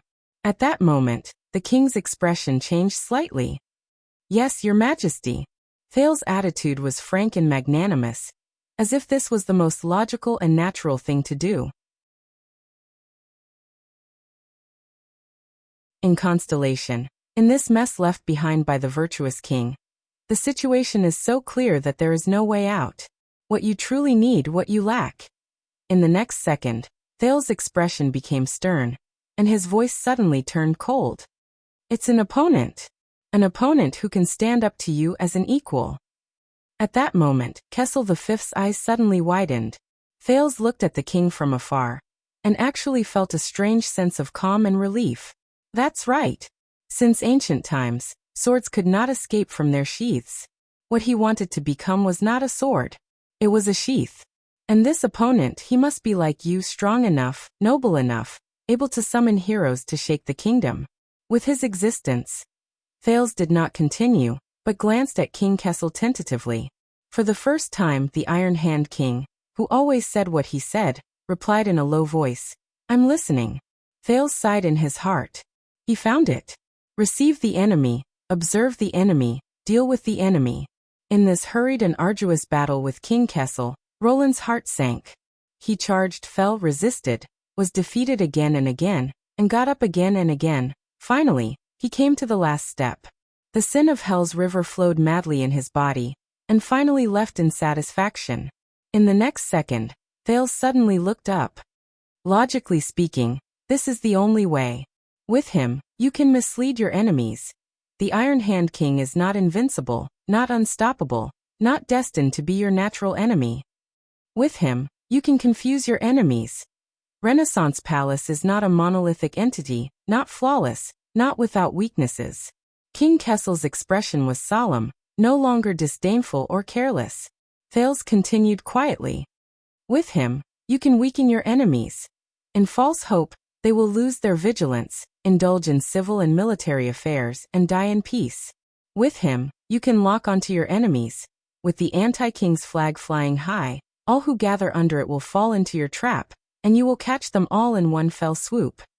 And he will give you unexpected help you see through them, disintegrate them, and finally, destroy them. King Kessel unknowingly put down his knife. At that moment, he looked at Thales with an extremely complicated expression. The king frowned. You. Thales did not give him a chance to reply. He raised his voice and continued. In terms of benefits, this is also the only way. With him, your enemies will no longer be hidden or scattered. They will gather like a pack of wolves, like a herd of horses. From then on, they will be traceable, and visible. You will clear the path for the chariot and point the sword in the right direction. Is there a battlefield that is easier to understand than this? King Kessel clenched his fists, and the space between his brows began to struggle. Thales' voice echoed in Ballard Room, causing the lights to flicker and the shadows to flash back and forth. With him, you will have the most unfathomable undercover agent. As the enemy's leader, you will lurk deep in the enemy camp. No matter which chess player you face, or what game you experience, you will have the other party's king firmly in your grasp. You will have the enemy in your palm, and you will be able to do whatever you want. Is there a chess game that is more likely to win than this? At that moment, the king gritted his teeth, his expression ferocious. You. And in reality, this is also the only way. Thales stood up abruptly. Today I have committed treason, brought my sword to force the king to abdicate. I have done wrong, and I have almost rebelled. Thales looked down at the king, who was in disbelief across the long table. For the first time he felt that the king was hiding behind the long table. At this moment, no matter how much the Secret Intelligence Department tries to cover up any loopholes, the news has long spread throughout the capital, and will soon sweep through the entire country. No matter how kind and filial we are in the future, There will always be people who will remember the rift between the king and his heir, and the scene of our confrontation as ruler and subject. They will try to take advantage of the situation and make things difficult for us. Thales's voice became gloomy. Our relationship has long been irreparable. All the efforts you've made for the kindness of a father and a filial son have been wasted. They are meaningless. King Kessel's expression changed several times. He reached out and clasped the table tightly. If that's the case. Thales was expressionless and his tone was cold. Why not make the most of it, make use of this matter? Why not push the boat with the current, and ride the wind and waves? Ride the waves? The Iron Hand King breathed with difficulty and squeezed out words through his teeth. So for the sake of reason, for the sake of interests, and for the sake of reality, your majesty. Thales looked at him quietly, seemingly righteous, but also cold and ruthless. I, Thales Jadestar. I am destined to be your enemy. His voice faded away. The atmosphere in Ballard Room seemed to have returned to peace. It was incomparably quiet and comfortable. Comforting. After a few seconds, King Kessel recovered from his shock and questioned him in disbelief. Do you know what you're saying? Thales let out a long breath. Strange. He smiled slightly. More or less. No. The Iron Hand King interrupted him with suppressed anger. You don't know. King Kessel took a deep breath and adjusted his breathing. On the surface, you want to break off all ties with me, clearly oppose and denounce me, stand as an equal with the Supreme King, walk into that sinister and greedy camp, become brothers with the enemies of the kingdom, speak up for them, and become their flag and hope. Behind my back, you are going to conspire with me. You are going to be my spy against your conscience. You are going to work with the tyrant. You are going to destroy your previous stance and foundation. You are going to sell your soul to the royal power. You are going to be at the king's beck and call, and you are going to stab me in the back countless times? The Iron Hand King gritted his teeth, as if he was looking at the biggest bastard in the world. Do you know what this means? Why? Why was he so surprised? Was he not the one who created this situation? Looking at King Kessel's expression, Thales chuckled. It was very strange. When this moment really came, the emotions he thought he would feel, resentment, grievance, indignation, sadness, loss, all disappeared without a trace. All he could feel was a boundless, deathly stillness. It's funny, I have a friend who taught me a lesson. Thales smiled, thinking of his former old friend. He said wistfully, betrayal is the true meaning of an alliance. What was equally strange was that, in addition to the hatred and disdain, he suddenly missed that ugly woman a little at this moment. So this was how she felt. King Kessel's expression changed again. But this time, he suppressed the excess emotions and tried his best to return to being the calm and rational king from before. Do you know the price and the worst consequences of this proposal of yours? The Iron Hand King's eyes were burning. If you take this as an expedient measure to brush me off, hoping that the two sides will waver, or even be fickle and gain from the middle, then you are gravely mistaken. Thales pursed his lips, feeling that the air in Ballard Room had finally begun to flow. You better understand. At this moment, the king was extremely serious, and there was a hint of threat in his words. This is not some chess game or game. This is a real war. Thales' eyelids twitched. And anyone, no matter what his name is, how high his position is, how much power he has, whether he is wise or brave, aggressive or gentle, if he thinks he is infallible and dares to stand in the middle of the battlefield. At that moment, King Kessel's murderous intent was overflowing. They will all be crushed. Not to mention benefiting from both sides. Benefiting from it. At this second, Thales' heart was empty. That's right, the scabbard. Thales silently said to himself, not only to face the wind and frost outside the scabbard, but also to endure the sharpness within the scabbard. This was the way to deal with the Iron Hand King. No matter how heavy the price was. Sealing 1,000 blades, how evil was that? The prince lowered his head and exhaled with difficulty. Yes, I know. When he looked up again, his eyes were already serious. But as you said, I was born for constellation. King Kessel's gaze froze. Compared to the vast constellation and the mighty kingdom, Thales said calmly, our father-son relationship, gratitude and hatred, and even our lives and fortunes, none of it is that important. At that moment, King Kessel's expression changed. He struggled several times, but in the end he did not speak. Looking at the other's reaction, Thales smiled softly. Just like 500 years ago, the King of Ascension killed his son as a sacrifice to the gods. King Kessel was slightly shocked. Thales looked at the deep ceiling and sighed. Those who hear only know that this is a violation of the natural order, cruel and terrible. Those who know are the ones who walk. Only then will they know the inside story. It is sorrowful, heroic and generous.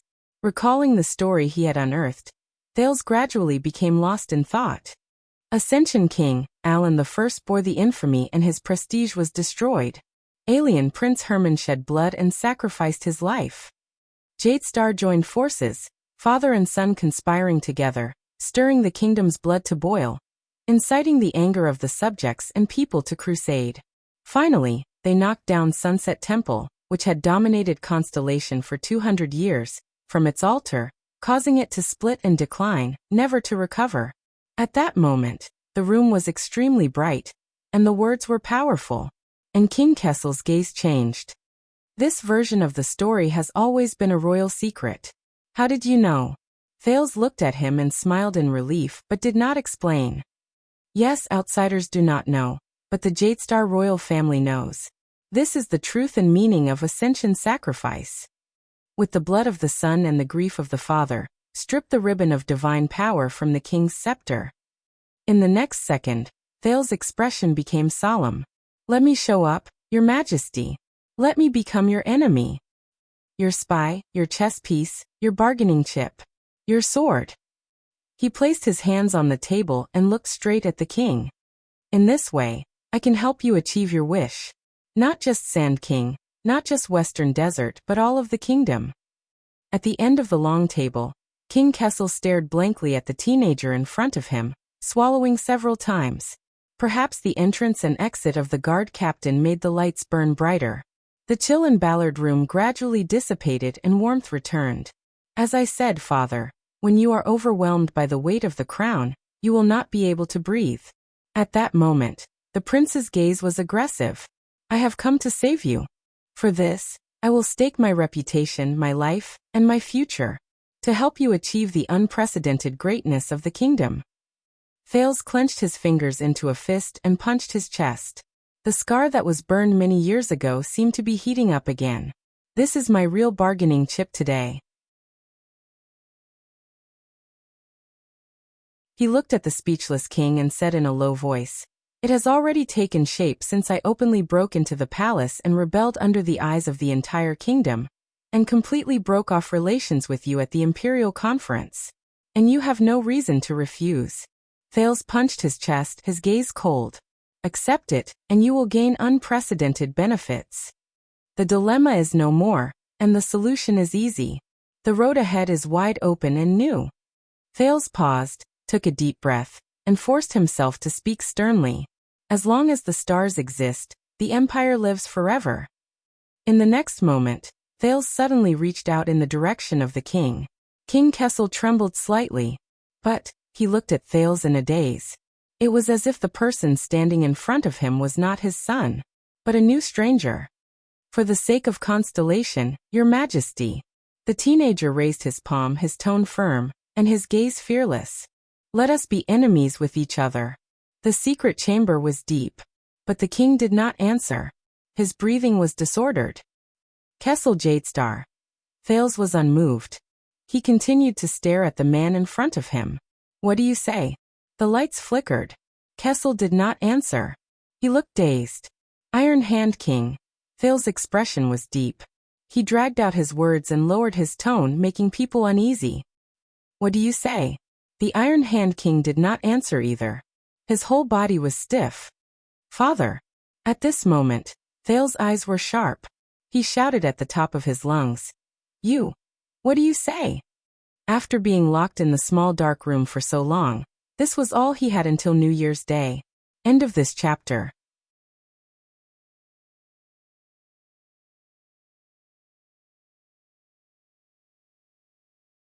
Chapter 625.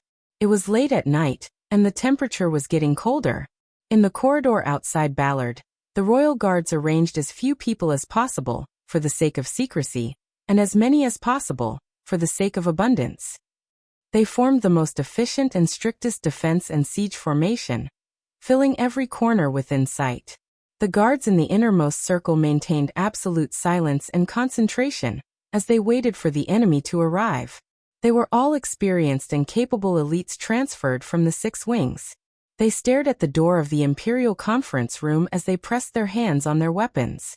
It was as if what was locked behind the door was the most mysterious, cruel, and terrifying beast in Renaissance Palace. It was grinding its teeth and claws, growling, and could break through the door at any time to devour people. But they could not be timid, let alone retreat. They were the Emperor's Praetorian Guards. They had an oath that they would guard this door until the Emperor's order reappeared, or the minister would rest. Lights flickered in the corridor. As time passed, anxiety spread in the air, and the fingers on the hilt of the swords became tighter and tighter. But the heavy stone door remained motionless and silent.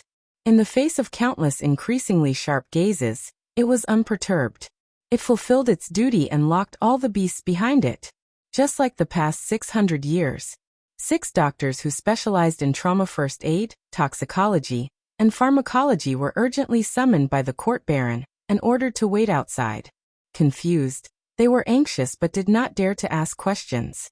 They could only force themselves to stay alert in the suffocating atmosphere and tremble in the endless speculation and prayers. They were also waiting. Behind the 3rd row of guards, a few nobles were calm and collected. They could even pace leisurely and talk in low voices. But as time passed, their expressions remained the same. It was just that they paced faster and faster, and the intervals between conversations became shorter. The air was dead, and the palace was dark. Heralds and trusted servants kept their heads down. They kept appearing from corners, seeping into the crowd and disappearing again and again. They came and went without warning, and their tracks were fleeting. Only the whispers and shadows of ghosts could be heard in the ears of a few people, and on the dimly lit walls.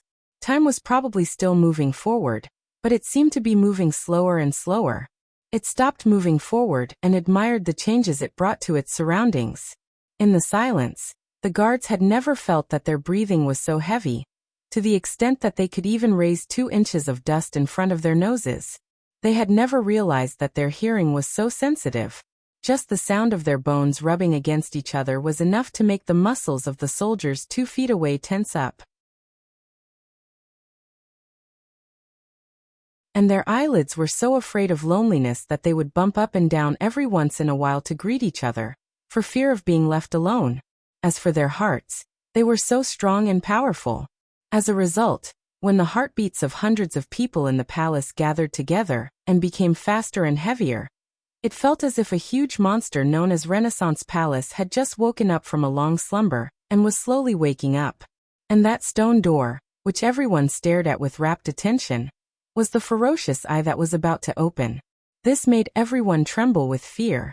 What happened? What would happen? What should they do? Should I swing my sword? Or should he back off? The political knowledge gained from years of guarding the palace allowed the royal guards to force themselves to remain calm. But at the same time, they could not help but feel uneasy. They wanted to turn their heads, look at each other, and exchange their emotions. At the very least, they could find some comfort in the same doubts. They could get rid of their confusion and loneliness when they were led by their own kind. But the guards' orders were clear. This sword will only be brandished for the Emperor's edict. It will only be broken for the Emperor's edict. There is no other use for it. The habit that was engraved in their bones and formed through countless training sessions made them restrain themselves and remain vigilant. This made them force themselves to get rid of all distracting thoughts and focus their gazes, which had become a little unfocused because of the long wait. They placed their gazes on the heavy stone door that they had guarded countless times, but had never once made them this anxious or nervous. Boom. Everyone trembled at the same time. The dark stone door, which seemed as if it would never open again, suddenly cracked open from the center. Boom. The huge beast opened its eyes. That was everyone's first thought. with a mechanical and unpleasant sound of friction. The stone door slowly opened to the two sides like a pitch-black eyelid. A golden-red brilliance shone from the crack of the door. It was like the brilliance of a lamp, but also like the bright red of blood. In just a few seconds, the stone door stopped. It only opened a crack that allowed a single person to pass through. It shone with a golden-red brilliance, just like the half-opened eyes of a beast. It looked like it was asleep, but not asleep, as if it was not awake. It was as if the huge beast was immersed in a nightmare. Cold wind assaulted them from behind the door. The royal guards in the first row were extremely vigilant. They took a step back together. This door of Renaissance palace. It's quite heavy. The huge black beast in front of them opened its deep and ominous mouth. And its voice was deep and mocking. But it doesn't move. An even darker black figure peeked out from the narrow beast's eyes. He pressed against the stone door on both sides, panted, and sneered softly. "What do you think?" The royal guards instinctively stretched out their hands and moved. They unsheathed their weapons and formed a formation. As he watched this scene, the black figure in the middle of the door was silent for a while before he sighed. "All right." The black figure turned his body sideways and squeezed through the narrow crack of the door. "If you don't want to help, then forget it. I'll do it myself." The black figure gritted his teeth. His face contorted as he forced his way through the crack of Ballard Room's door. Only then did the light illuminate his face. Prince Thales came to the corridor with a pale face and looked at the surging heads in front of him. Everyone looked at him as if they were facing a great enemy. "Wow. I'll believe it even if you say that they're here to hunt dragons." The exhausted teenager turned his head to look at Ballard Room, then at the royal guards in front of him. He felt a little resigned. He walked out of the treacherous and dangerous hall. He walked into the heavily guarded encirclement. This scene seems familiar? After sizing up the prince's body, the guards in the first row only stayed silent for a moment before they pressed their swords together and moved forward. "Steady." Chief Guard Captain Adrian's voice rang. He pushed through the crowd and patted his overly nervous subordinates from time to time to make them relax. "It's okay. Relax, relax. It's over." Adrian's voice seemed to have a soothing power. Wherever he went, the blades of the swords would be lowered. "Your Highness, it's only been 15 minutes. The captain welcomed Thales in a relaxed manner. As he spoke, he looked at Ballard Room through the crack of the door. "I was just about to go in for dessert." "There's no need, Lord Adrian. Mealtime is over." Thales exhaled and placed his hand on Adrian's shoulder without hesitation. He moved sideways and squeezed his way through the stiff postures of the people around him. He squeezed into the royal guard's lockdown formation. Adrian saw the situation through the crack of the door. He frowned and turned his head around. "Then all of you, don't worry." Thales waved his hand nonchalantly. "In case you're curious." In the face of the guards who remained vigilant and suspicious, he took a deep breath, placed his palms by his mouth and roared at the ceiling. "The thing's not dead."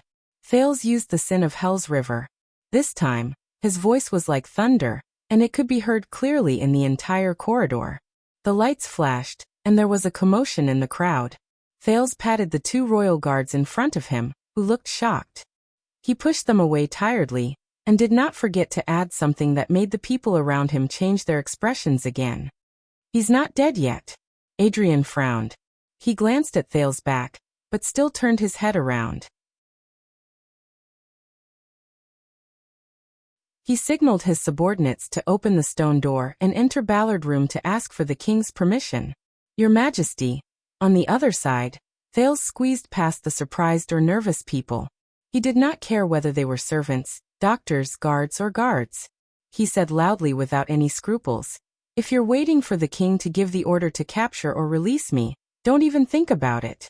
He doesn't dare to capture me, because I have something on him." The crowd's surprise and commotion grew louder. "He can't release me either, because he's the king." Thales squeezed past the third row of guards, and was gratified to see that they had begun to consciously make way for him. "So please everyone be kind and understand the king's difficulties. Just pretend that you didn't see me." The guards were in disbelief. They either exchanged glances or asked for help from their superiors. But the chief guard captain was still in Ballard Room, and their efforts were naturally futile. Excuse me. Thales walked forward under countless people's surprised and wary gazes. As he cleared the clouds and saw the sun, he spoke listlessly. The event is over. I have to catch the subway home. I still have to go to school and work tomorrow. But just as he was lamenting why this group of sweaty and smelly men did not know how to make way for him, Adrian walked out of Ballard Room and solemnly ordered, "Royal Guards, everyone present today, report to your immediate superiors. Return to your posts and stay overnight to work overtime." The guards were stunned, and there was another wave of commotion. Adrian glanced at Thales from afar, and said with a complicated expression, "We still have paperwork." Thales watched with satisfaction as the guards who filled the corridor finally dispersed. Many of them could not help but look at Thales before they left. Their gazes were as if they were looking at a monster, and their gazes were filled with surprise, wariness, and doubt. "Your Highness, I'm glad you're safe." Thales stopped in his tracks and looked at the nobles in luxurious clothes in front of him. "Sir Cullen, Prime Minister." The prince heaved a long sigh as he looked at the old duke, who was smiling from ear to ear, and the ministers around him, who had complicated expressions on their faces and were hesitant to speak. "And you, Advisor Sauter, Chief Kirkirk, Viscount Kenny, have you been standing guard here?" "Of course not." Prime Minister Cullen looked elated. He happily patted his bulging belly. "I just came after eating. I wanted to slip away, but this bunch wouldn't let me." Kirkirk, who was muttering in frustration. "After all." The Prime Minister rolled his eyes and gestured towards Ballard Room. "The meeting isn't over yet." Thales nodded. His gaze swept past the Prime Minister to the other ministers behind him. He noticed that Gilbert was not among them. "So it's over now," the teenager said calmly. But Advisor Sauter, who had been watching him, had the wrong impression. The prince's words left no room for doubt. "Your Highness," Kenny, the Minister of Trade who had been watching Ballard Room hesitantly said, "You and His Majesty he—" "Nothing. I got bored so I picked a fight with him," Thales said nonchalantly, his face beaming. "That's all. Got bored so I picked a fight with him." The ministers looked at each other and saw the confusion in each other's eyes. "About what?" Viscount Kenny, the Minister of Trade, pressed. "Your marriage?" Thales snorted softly. "Yes, I guess he won't force me to marry someone I don't like anymore." Military Advisor Sauter grew even more puzzled at these words. Compared to that morning, this teenager who had just walked out of Ballard Room felt unfamiliar to him. Apart from those who stayed behind to keep watch, the surrounding royal guards gradually dispersed, casting glances at this group of central high-ranking officials from time to time. "I see," Viscount Kenny persisted. "Then may I be so bold as to ask, the candidate you rejected, which family's young mistress is from?" Thales exhaled, feeling inexplicably irritated. Who cares whose family it is? Fortunately, the smiling Duke Cullen interjected in time and personally took over the topic that the already exhausted Thales was extremely annoyed about. "Then I'm sure you won't mind considering my granddaughters?" Thales smiled perfunctorily. Seeing that most of the people around him had dispersed, he did not intend to waste any more time. "His Majesty has said that today's Imperial Conference shall end here. If it's time to disperse, so be it." As soon as he said this, everyone was surprised. "That's great." The drowsy Kirkirk suddenly opened his eyes. He snapped his fingers happily and said gratefully, "I knew it." Advisor Sauter frowned. "But we still have business." "I know." Thales interrupted him with a wave of his hand and said impatiently, "There's still business to discuss, right?" Thales looked towards Ballard Room, at the faintly discernible figure, and sneered. "About substitute service, tax payment, Western Desert, the expansion of the regular army, the reduction of conscripts, and so on." He spoke carelessly and without bothering to conceal his volume. This caused the expressions of all the officials, including Sauter, to change drastically. "Your Highness, be careful with your words." The military advisor interrupted Thales and looked around nervously.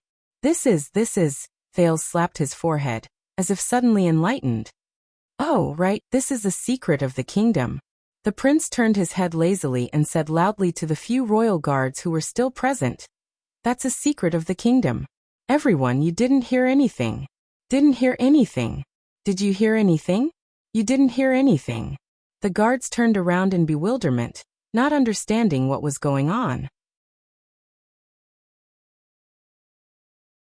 Aware of the pros and cons, the officials looked at each other with ashen faces. Sodder was even more astonished. Ayaya, you might not believe this. Prime Minister Cullen interrupted the conversation at the right time.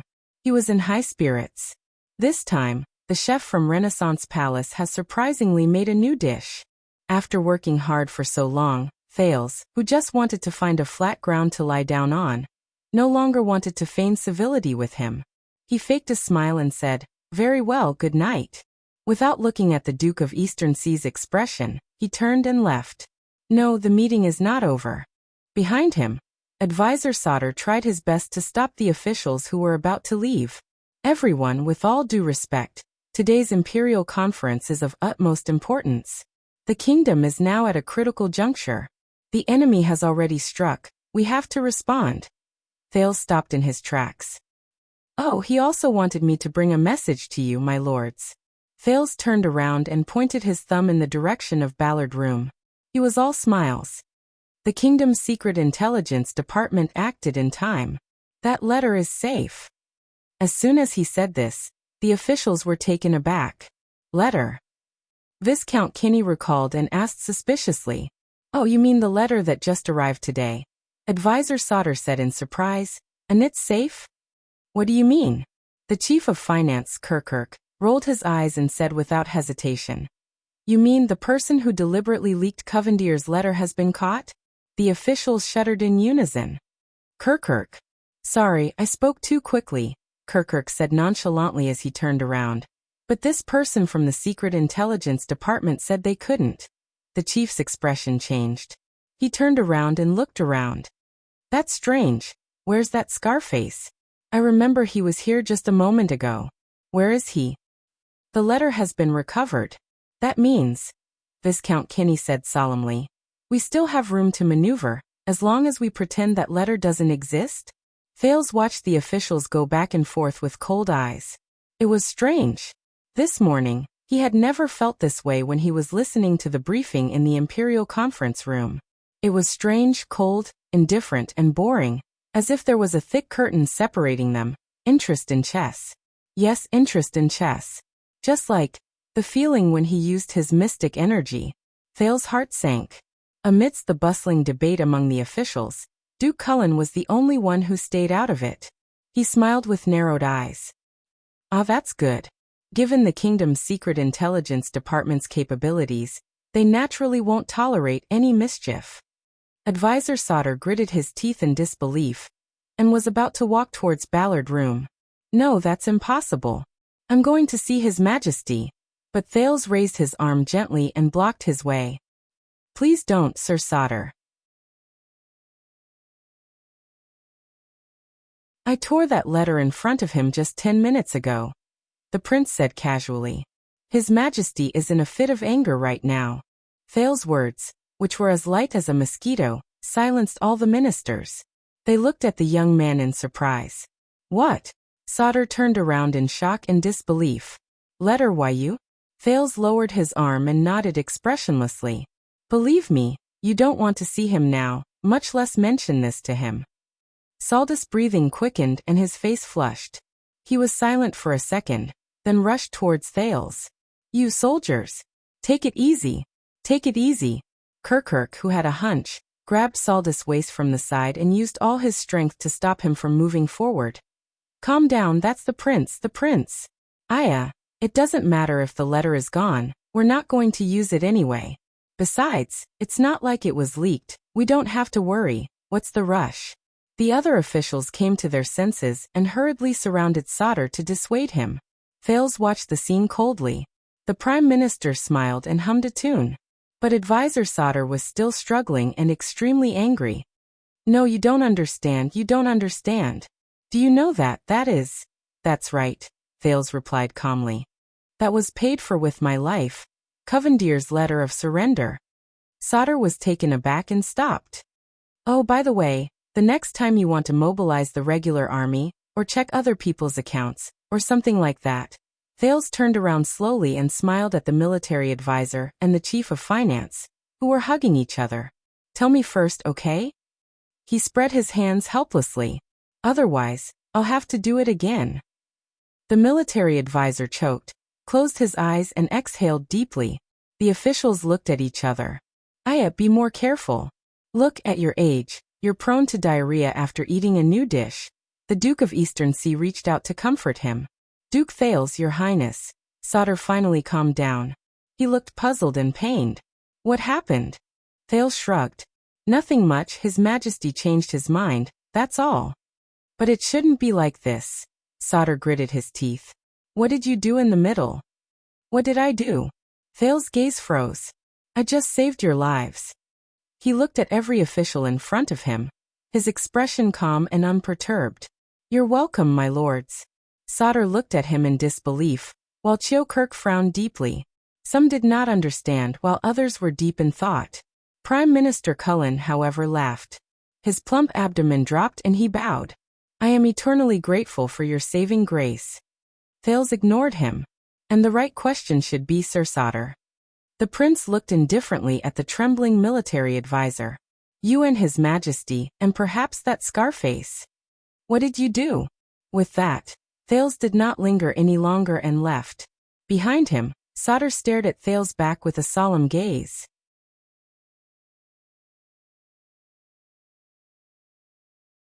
But as Thales walked along the brightly lit corridor, his thoughts drifted back to what had happened earlier. I know what you want to do. The king's voice rang out in Ballard Room. It was less sharp than before, but more hoarse and deep. You want to be the kingdom's chariot. King Kessel said calmly. Restrain the galloping warhorse, and fasten the heavy chariot. Warhorse chariot. Standing in front of the council table, Thales was dazed for a moment. A fierce horse will not yield to an iron whip, and the driver will not give up whipping. You think you're protecting the chariot. The king shook his head. But by doing so, you're slowing down the warhorse and interfering with the chariot. So he knew.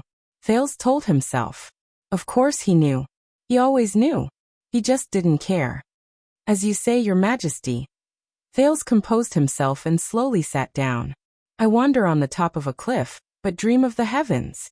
The Iron Hand King snorted with a half-smile. This road is treacherous. If you take the wrong step. I understand. Thales quickly replied to him, yes.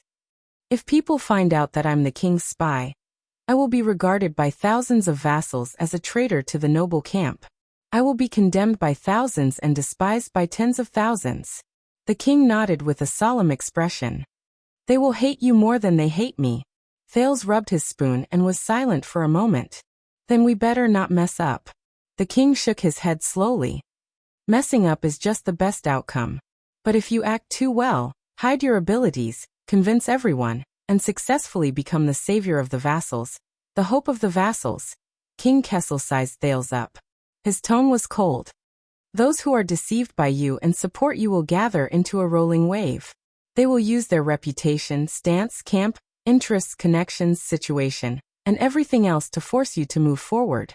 You will not be allowed to defend yourself, you will not be able to control it, and you will not be allowed to regret it. They will love you more than they hate me. Thales' smile slowly disappeared. The king's words became flat. When that time comes, you will have no choice. Even if you want to get off the chariot halfway, it will be too late. Falkenhaz's words rang in his ears again. You have to know that when your vassals and subordinates are enraged and the will of the people is high, you will have no other choice but to go with the flow. Thales wanted to say something but stopped. And on the other hand, King Kessel looked at the door with a complicated expression. When you raise the war flag of rebellion against royal power, far more than just the feudal lords will unite. Under Renaissance Palace, the growing king's partisans, the ambitious new nobles, the opportunists who change their direction when the wind blows, and the people who once showed goodwill to you and treated you with friendliness will treat you as their political enemy and an unfilial son. In fact, they will not hesitate to make things difficult for you so that they can raise their status. Thales gritted his teeth. Gilbert, Portray Sauter Kirkirk, Viscount Kenny. Many faces flashed before Thales's eyes. There were even a few seconds when the purple mask flashed before his eyes. From that moment on, the title of heir will no longer protect you. On the contrary, it will magnify the fear and scrutiny you face, and increase the price and pain you have to pay. In the eyes of many, the day of the new king's coronation will be the day of disaster. King Kessel narrowed his eyes. They will hate you more than they love me. Thales did not speak. He looked around and exhaled heavily. The night breeze caressed the windowsill. Their figures intertwined with the lights. Ballard Room was cold and quiet at night. The portraits of several famous ministers of the past on the wall. Wise Minister Halva, Oracle London, Hyena Ambertabark, Lumberjack Parramatta, silently watched the conversation between the father and son, flickering in the light. This made Thales ponder. In history, were the predecessors who guided the country in this meeting room, and the decisions they made, as cold and cruel as this heavy palace? Then I can only pray, Thales said absent-mindedly. King Kessel did not say a word and only stared at the prince quietly. A few seconds later, Thales looked back at the king with a tranquil smile. Pray that they are not true love.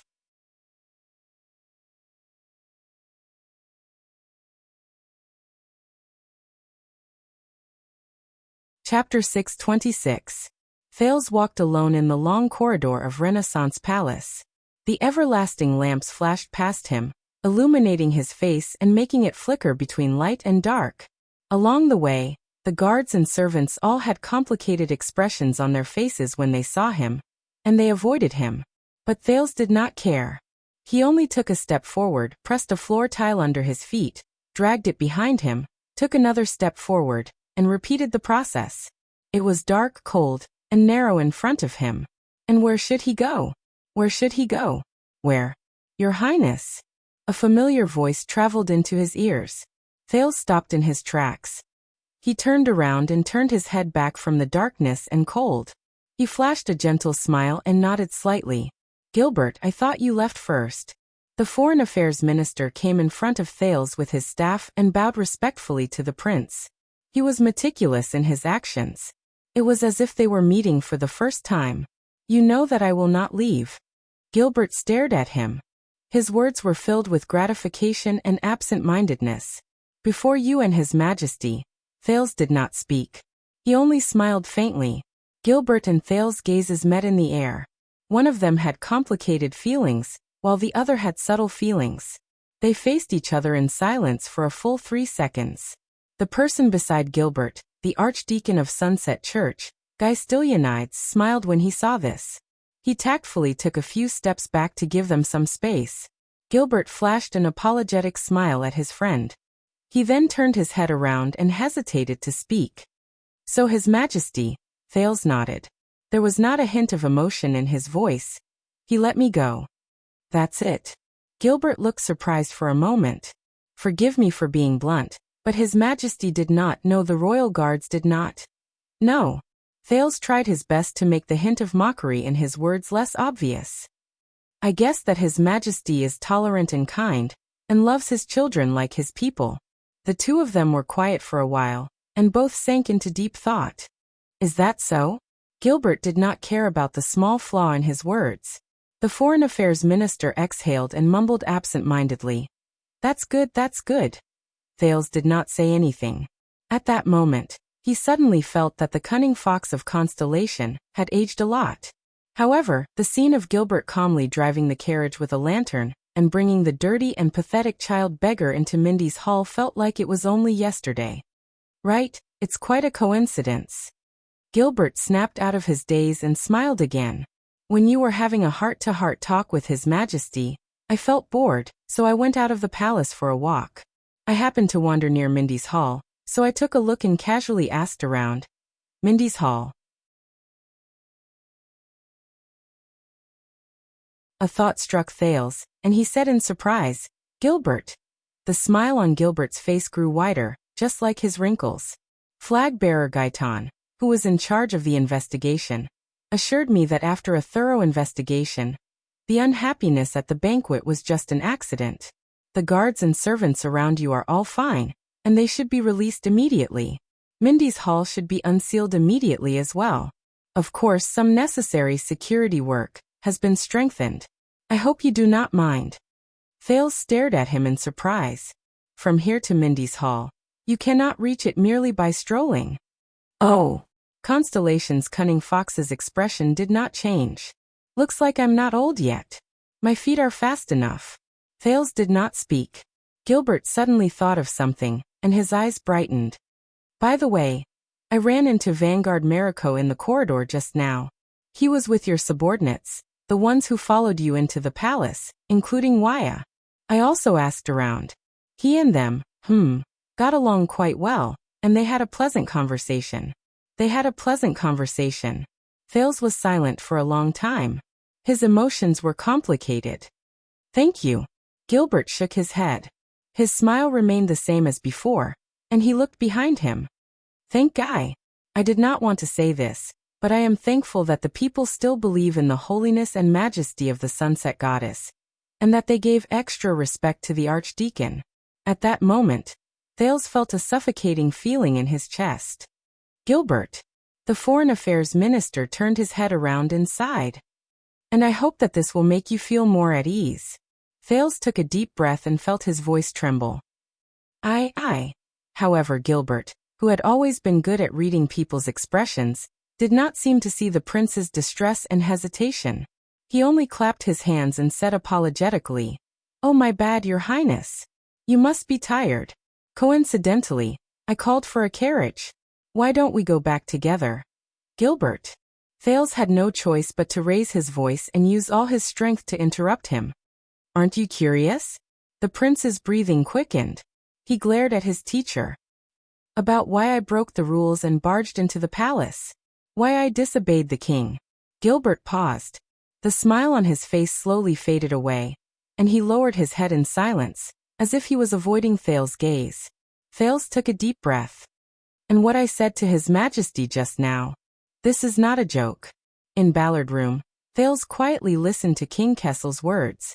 Whether you succeed or fail, if you are not careful and make the slightest mistake, you may be overturned by the warhorse and abandoned by the carriage. Not only will you never be able to be crowned, you will also have enemies everywhere. You will be surrounded by enemies, and even your life will be in danger. Surrounded by enemies and in danger. The king's warning was clear in his words.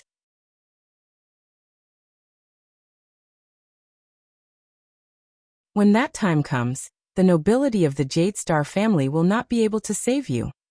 The vastness of Constellation will not be able to accommodate you. Even the king. King Kessel paused for a moment. He looked at the staff of Constellation leaning against the chair with a complicated expression.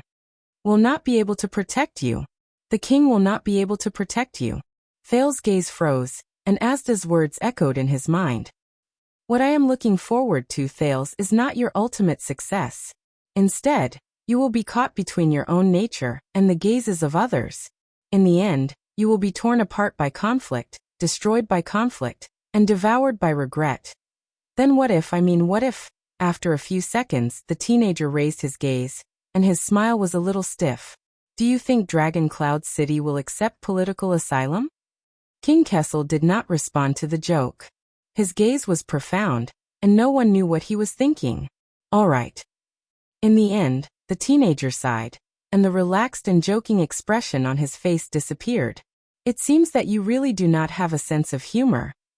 The king stared at him without saying a word. It was night, and the lights were dim. Two shadows facing each other were cast on the stone floor, and extended to the walls. They were dark and cold. Bottomless. That is for me, Your Majesty. The prince snorted softly, and focused his gaze on the spoon in his hand. Please be healthy and live to a ripe old age. King Kessel's gaze flickered. At least finish the show, don't quit halfway, and leave me alone on the stage, unable to defend myself. At that moment, Thales looked at King Kessel, but he thought of King Nuven, and his head that rolled in a pool of blood. Believe me, the feeling of a person's curtain call. Thales said emotionally with lingering fear in his heart. It's not that good. Kessel did not reply. Perhaps it was because it was late at night, and the lights in the room became soft. The light and shadow between the two were no longer as sharp as the edge of a sword, and they were clearly separated. Instead, they were one, and light and darkness coexisted. You know, King Kessel suddenly said, you could have not done this. Thales's gaze shifted. You could have behaved yourself, followed the rules, not revealed any attitude, not got involved in any trouble, and not acted impulsively like you did at the banquet and today. Your actions were shocking. Then you would have worn the 9-starred crown, and ruled over the entire kingdom, the Iron Hand King said softly. It was only a matter of time. The 9-starred crown. Thales's breathing stopped. The word seemed to have magical power. It seeped into Thales's brain from the air, and became a constantly growing thought. When that time comes, the whole of Constellation will be ruled by you. The whole of Constellation will be ruled by you. The king's voice was long and deep, with an indescribable meaning. The teenager tightened his grip on the spoon in his hand. It's too late. Thales shook his head, dispelling the thought that he should not have. I openly broke the ban and barged into the palace so that everyone could see it. It's too late to turn back now, and put on a show of family harmony, fatherhood and filial piety. The king did not care. That's not important.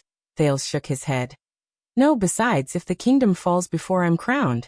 But the Iron Hand King's voice drowned him out. That's not important. Kessel V leaned forward, and his aura was oppressive. What's important is that at that time, you will no longer be held back, and you will have nothing to worry about. You can overthrow the old system, set things right, push all the blame onto the Iron Hand King, use my mistakes to strengthen your rule, and use my brutality to set off your benevolence, just like the virtuous king after the Red King. Thales found that his breathing was speeding up. Then piece the kingdom together into what you want. The king's words were tempting. Where Constellation goes, it's all up to you. Do as you please, and do as you please. No longer held back, and I will have nothing to worry about. Do as you please. Thales gulped. In a daze, he once again saw the young man with the crown, facing the towering palace wall alone. That familiar yet unfamiliar back. But this time, the young man stood behind King Kessel, dressed in a luxurious robe and had an extraordinary bearing. He looked down at the people in the capital outside the window, as if he was examining a chessboard. His posture was calm, his expression indifferent. Thales's heart skipped a beat. But, he opened his mouth to speak, but it was difficult for him to speak. In the dead silence, King Kessel's voice reached his ears faintly. When I was young, my mother said this before. The blood of the emperor's bloodline can only be as dazzling as gold and endlessly majestic in two places. Dazzling as gold and endlessly majestic. King Kessel slowly raised his head and looked at the portraits of famous ministers in Ballard Room. Legends. The light was dim, but the historical figures in the portraits were still vivid, looking at them with burning eyes. Never faded. Never moved. Thales pursed his lips tightly. The Iron Hand King lowered his head and knocked on his chair in a daze. Throne. The night wind swept past the window. The everlasting lamp in the room trembled and leaned in the same direction. It was neat and uniform. There were no exceptions. Thales held his breath. 450 years ago, the alien star, who questioned the church's scriptures, became a legend. The King of Ascension ruled over Constellation and sat on his throne. In the cold wind, the king's gaze met Thales, and his tone was cold. Which do you want to choose? I understand, Your Highness. Gilbert only closed his eyes gently, but this action seemed to have used up all his strength. Thales frowned. Really? You understand? Gilbert let out a long sigh. Yes. When he opened his eyes again, he seemed to have aged a great deal. Whether it was during the royal banquet or after the investigation of Mindy's Hall, you were young and impetuous. It was only natural that you felt indignant when you were wronged. Young and impetuous. It was only natural that you felt indignant when you were wronged. Thales listened quietly and subconsciously clenched his fists. Is this the meaning of Gilbert's actions today? Gilbert tried his best to put on a smile. Obviously, during the 6 years in Dragon Cloud City, you have gotten used to the way Northlanders interact with each other. That is why when you entered the palace you were so. Ha, I know I met King Nuvan before. The first time I met him, he almost forced me to jump off the fortress wall. Northlanders, the way they express their opinions is always, very memorable. Thales did not speak. But the Foreign Affairs Minister only looked at him lovingly and kindly, as if he could tolerate all of his audacity. Gilbert, the prince said faintly, this morning, I actually managed to attend the imperial conference in a dignified manner, even though I caused a huge disaster. I heard from my father that it was because of your suggestions and persistence. Gilbert was stunned for a moment before he smiled in a sentimental manner. You know, when I woke up this morning, I thought that there was nothing worse than a hangover, until I heard the news of you stepping forward bravely during the royal banquet last night. He sighed and said, Your Highness, I just feel that if there is any misunderstanding between you and His Majesty, there is no better way than to clarify it in person. And if you want to explain what happened at the banquet to His Majesty, then you should first show your face in front of all the lords during the imperial conference. They will more or less be of some help to you. Thales was silent for a long while before he forced out a sentence with great difficulty. Thank you, teacher, for all of this. Gilbert smiled in a gratified manner. He waved his hand. It is my duty. It is not worth mentioning. Thales felt complicated. He wanted to end the conversation and leave as soon as possible, but he could not help but blurt out. But you know, Gilbert, my actions today have consequences. Gilbert paused for a moment. No, listen to me, Your Highness. The Foreign Affairs Minister took a deep breath and said with a smile, Prince Thales yearns for freedom. He rebelled against the engagement and pursued true love, which is why he barged into the Forbidden Palace and interrupted the imperial conference. This is probably a classic love story that people are happy to see. It is romantic and bold, and it echoes with your experiences in Northland. He looked at Thales seriously. Everyone will understand. Thales frowned. But this is not what I wanted to say. Gilbert chuckled and raised his hand to stop him from speaking. But I do not suggest using the Lady of Blazing Blood as a cover. It will leave a bad impression, especially after she led the Northlanders to a great victory. Thales frowned even more. Gilbert, you know that my wanton attempt to force the abdication of the throne is tantamount to treason. Your Highness. Gilbert, who had always been gentle, suddenly raised his voice and interrupted him. This surprised Thales a little. Gilbert took a few deep breaths, and with great difficulty his twisted face relaxed. I must admit that I was negligent just now. Gilbert forced a smile. It has been 6 years. Regardless of whether it is you, me, Eternal Star City, or even His Majesty, we have to go through a process of getting used to each other again. We should not be too hasty. But Gilbert stared at him with eagerness and anticipation. Since you and His Majesty have cleared up the misunderstanding, then the biggest problem is solved, is it not? Thales stared back at him in a daze. He did not know how to answer. As for everything else, such as getting used to each other, we in the entire kingdom can take our time. Take our time. Unknowingly, there was a hint of a pleading look in Gilbert's eyes. Just like in the past. Just like in the past. This made Thales feel even more unfamiliar. He also felt guilty. What if it is not? Thales heard his own voice echoing in the palace. If I barged into the palace, it was not just because I felt wronged. He could not lie to him. What if His Majesty and I did not clear up the misunderstanding? He could not pretend that everything was fine as Gilbert wished. What if we cannot go back to the past? Gilbert became silent, and his eagerness disappeared along with it. Your Highness. The Foreign Affairs Minister sucked in a deep breath, as if he wanted to use this action to muster up his courage. What happened? Thales forced a smile. Let me put it this way. My conversation with him did not go well. Gilbert did not answer immediately. He sized up Thales, and there were a few times when he wanted to say something, but he swallowed his words. No, I mean, after hesitating for a long time, Gilbert's voice trembled a little. What happened to you, Your Highness? Thales looked back at him and maintained his smile. What? Something is wrong with you. Gilbert shook his head and stared at Thales with an incredibly complicated gaze. Compared to this morning, you are like a completely different person. If I did not see it with my own eyes, I would even suspect that you have been impersonated. Perhaps you are right, Thales thought in his heart. What happened to you after you left the palace? Thales was silent for a while before he answered truthfully. I went to Lower City District. Gilbert was stunned. Lower City District. But that is not where you... Yes. Gilbert was silent for a while before he said, You are rash, Your Highness. You must know that you have a noble status, and your every move is. But before he could finish speaking, he was interrupted by Thales' vague and absent-minded answer. I am afraid of him. Gilbert was taken aback. What? Thales looked at him and smiled. He then turned his head around to look at the end of the long and dark corridor.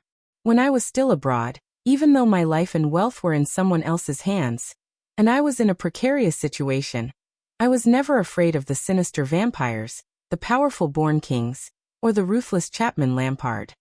Yes, most of the time, I was not afraid. But when I returned to the kingdom, I saw him. Him. Thales stared at the darkness at the end of the corridor, and his mind gradually wandered off. Gilbert furrowed his brows. When I was in the same room with him, I always felt like an idiot and a coward. I could not help but try to figure out the meaning behind his actions, and guess the meaning behind his words. I was paranoid and uneasy. The prince snorted softly. Yes, I know this sounds ridiculous, but yes, I am afraid of him. Thales turned his head around and looked straight at Gilbert. His words were pained and sincere. But tell me, Gilbert, why would I be afraid of him? Gilbert only stared at Thales in a daze. He did not know what to do.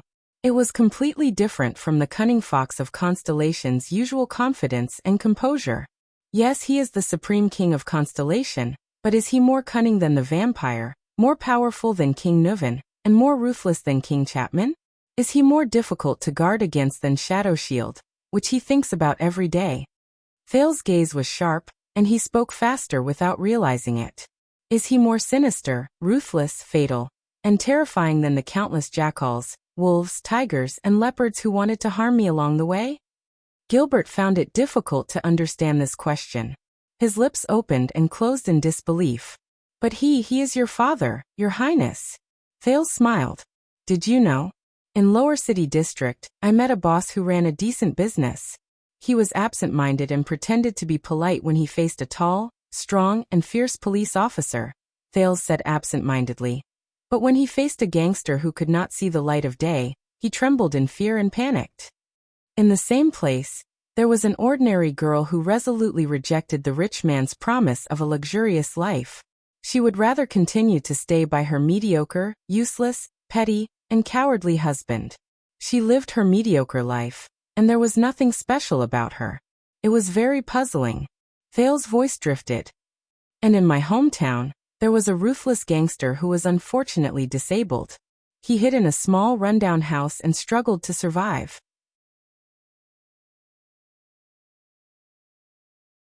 He gave up on himself, but he rejected the help of his friends in the gang. He would rather die than return to the Brotherhood, which had once given him a glorious and imposing presence. As he listened to these words, Gilbert became puzzled again. Just like you, I do not understand these things. Thales stared at Gilbert and became determined. But in the end, I understood. The police officer's authority was not small, but the young owner was able to remain safe and sound after doing business on the streets for so long. He did not rely on the lazy police station, but on the relationship and tacit understanding he formed with the gangsters who bullied and dominated the market over a long period of time. It is good that the rich man gave her a luxurious life, but if it did not change the girl's fate of belonging to someone else, then I am not much better than her husband. At the very least, she understood her good-for-nothing husband and knew how to deal with him. As for the ruthless gangster, even though he sounded full of resentment, he knew better than anyone else that his glory in the past was obtained with a body that could fight and fight. If he lost this body and returned to the gang, he would only be asking to be humiliated. Thales took a step forward and looked straight into Gilbert's eyes. Between what they can do and what they cannot do, they all understand what is truly in control of themselves. Gilbert subconsciously took a step back. So, I think it is about time for me to understand as well. Thales stood in the deep and cold corridor of Renaissance Palace and spoke airily. Just what is controlling me? And what can I control? Perhaps you are right, Your Majesty. In Ballard Room, Thales lowered his head slightly. Perhaps I can wait quietly until that day comes. After that, I will no longer have any restraints or worries. Thales subconsciously tightened his tone and spoke faster. At that time, I will sit on the throne and have great power in my hands. Whether I want to grant amnesty to the kingdom or ease conflicts, I can do whatever I want. I can carry out my will and achieve everything you rejected me for today. King Kessel stared at him quietly. Thales stared at the darkness outside the window. His gaze was empty. Just like what many smart people have said, if you do not like this system, then join it, influence it, build it, and finally, change it from the inside. In the next second, Thales' gaze refocused. But we all know that is just the most despicable and shameless lie. At the end of the long table, the Iron Hand King's eyebrows twitched. Thales stared at the king firmly. Just like how you are unwilling to compromise with the nobles, no matter what, even the slightest bit, even if it actually helps you in the short term. Join it, change it. Such bullshit *T is how it deceives and bewitches you in the first place. It restricts your freedom, collapses your resistance, takes away your weapons, softens your will, and eventually frustrates all your efforts. Thales' tone became more resolute and unquestionable. If you believe it, you lose. Because once you compromise and drift along, the first to be changed will be you, not it. Thales stared at the king and enunciated each word clearly. Because you are just one person, one person. King Kessel stared at the prince silently. Expressionless, he suddenly spoke. It. The king snorted coldly. Where is it? Thales stared at the king as if the most terrifying beast was hidden in the king's eyes. Then look around, Your Majesty. Thales spread his hands and asked with a chuckle. Where is it not? The lights flickered. The night breeze blew gently. The two faced each other in silence. Ballard Room seemed to be the same as usual. Nothing had changed. King Kessel did not look back, but he frowned deeply. But Thales did not notice his reaction. Instead, he leaned back in his chair and continued to speak. 6 years ago at Broken Dragon Fortress, that was the first time I saw the Archduke of Black Sand region. Thales gradually became lost in thought, as if he had returned to that winter 6 years ago. As expected of an ambitious and ruthless man of his generation. His vision was broad, his bearing extraordinary, and he could command the loyalty of countless heroes. The teenager paused and snorted softly. To be honest, he was much more charming than you. King Kessel's expression did not change. Thales became serious again. Half a year ago in Dragon Cloud City, I saw him again, Chapman Lampard. Thales' expression changed. But guess what I saw this time? As usual, King Kessel did not respond. I saw the common elected king of Ekstedt, the kinslayer, Chapman the First. Thales continued to speak, his gaze becoming more and more solemn. I saw him sitting in King Nuven's seat, starting to think, play chess and set up plans like King Nuven. He began to enjoy the same pleasure as his uncle, entering the same perspective as him, walking the same path as him, encountering the same troubles as him, and falling into the same vicious cycle as him. The chains that once bound King Nuven were also slowly binding him. He was already panting and sweating profusely. Thales widened his eyes, as if he was watching the most incredible drama. King Chapman thought that he had successfully overthrown King Nuven, and destroyed the latter completely by staking everything on his king-killing bid. At this point, Thales' eyes dimmed. Physically, yes. But spiritually, in terms of values, in a larger sense, Thales gritted his teeth. He did not. The teenager looked up abruptly and met the Iron Hand King's eyes. Because he had no choice but to be ruled by the values of the born king. He was imprisoned by his vision, oppressed by his methods and habits, and occupied by his way of thinking.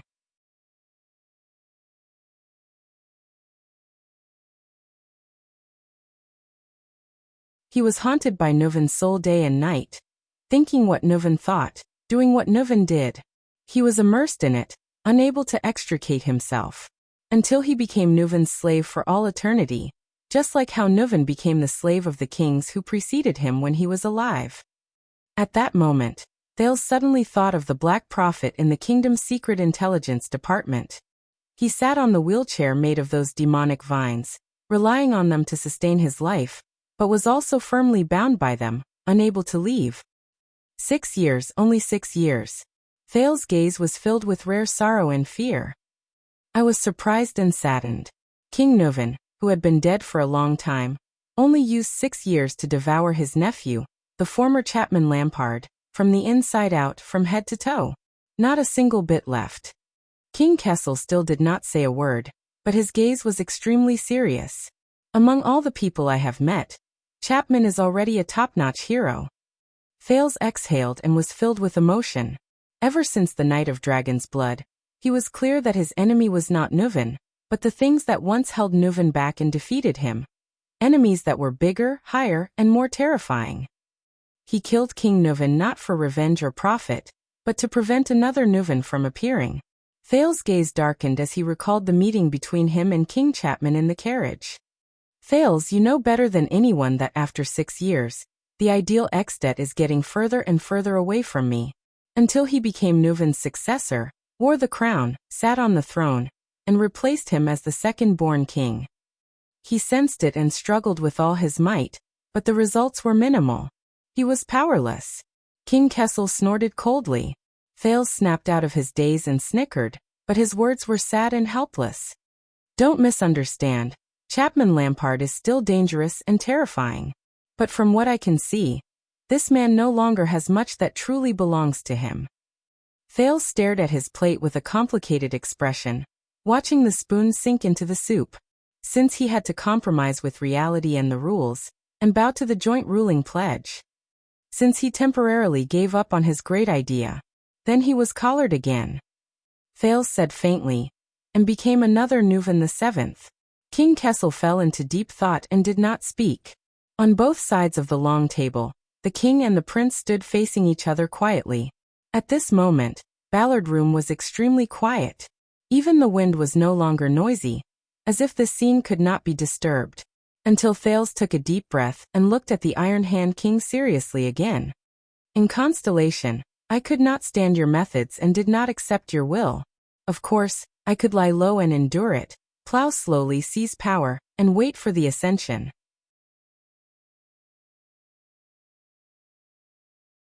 This may be a method that is more recognized and praised by others, a method that will be praised by history books and future generations, just like the last 2 months. But Thales changed the topic and hesitated. But after that scene at the banquet, I am afraid. King Kessel scoffed. Afraid? Thales took a deep breath, nodded and said, I am afraid that in my repeated acquiescence and concessions, in the silence of I actually disagree but I won't say anything, I will gradually get used to it, slowly become numb, and compromise with it.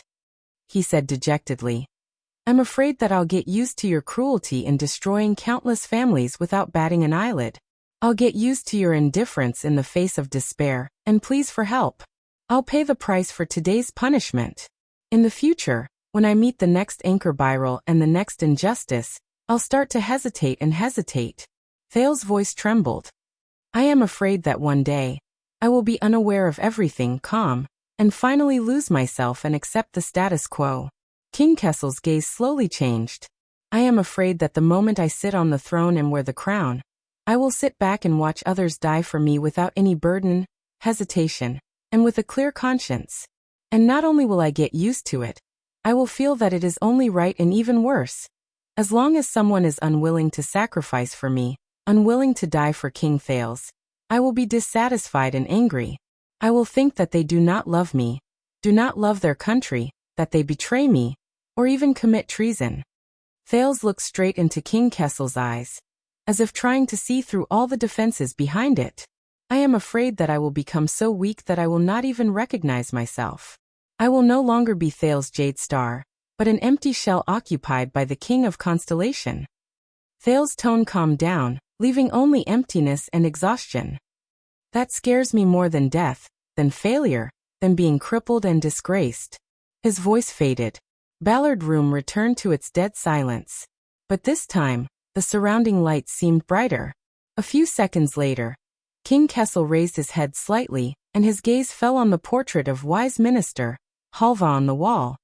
"It seems that you have made your choice a long time ago," he said faintly. Thales snorted softly. "I will not play by your rules," he said firmly. "Nor will I play by their rules." Thales raised his head, his gaze solemn and firm. "I will not become the next Chapman Lampard. Or the next Kessel Jadestar." Thales paused for a moment. "Just like how my blood has never, and will never, shine with golden light." Kessel V lowered his head and looked at the prince seriously and sternly. "To hell with the legend and the throne." Thales clenched his teeth, clenched his fist, and hit his chest hard. "My blood, from the beginning to the end, has always been bright red. My red." King Kessel sneered.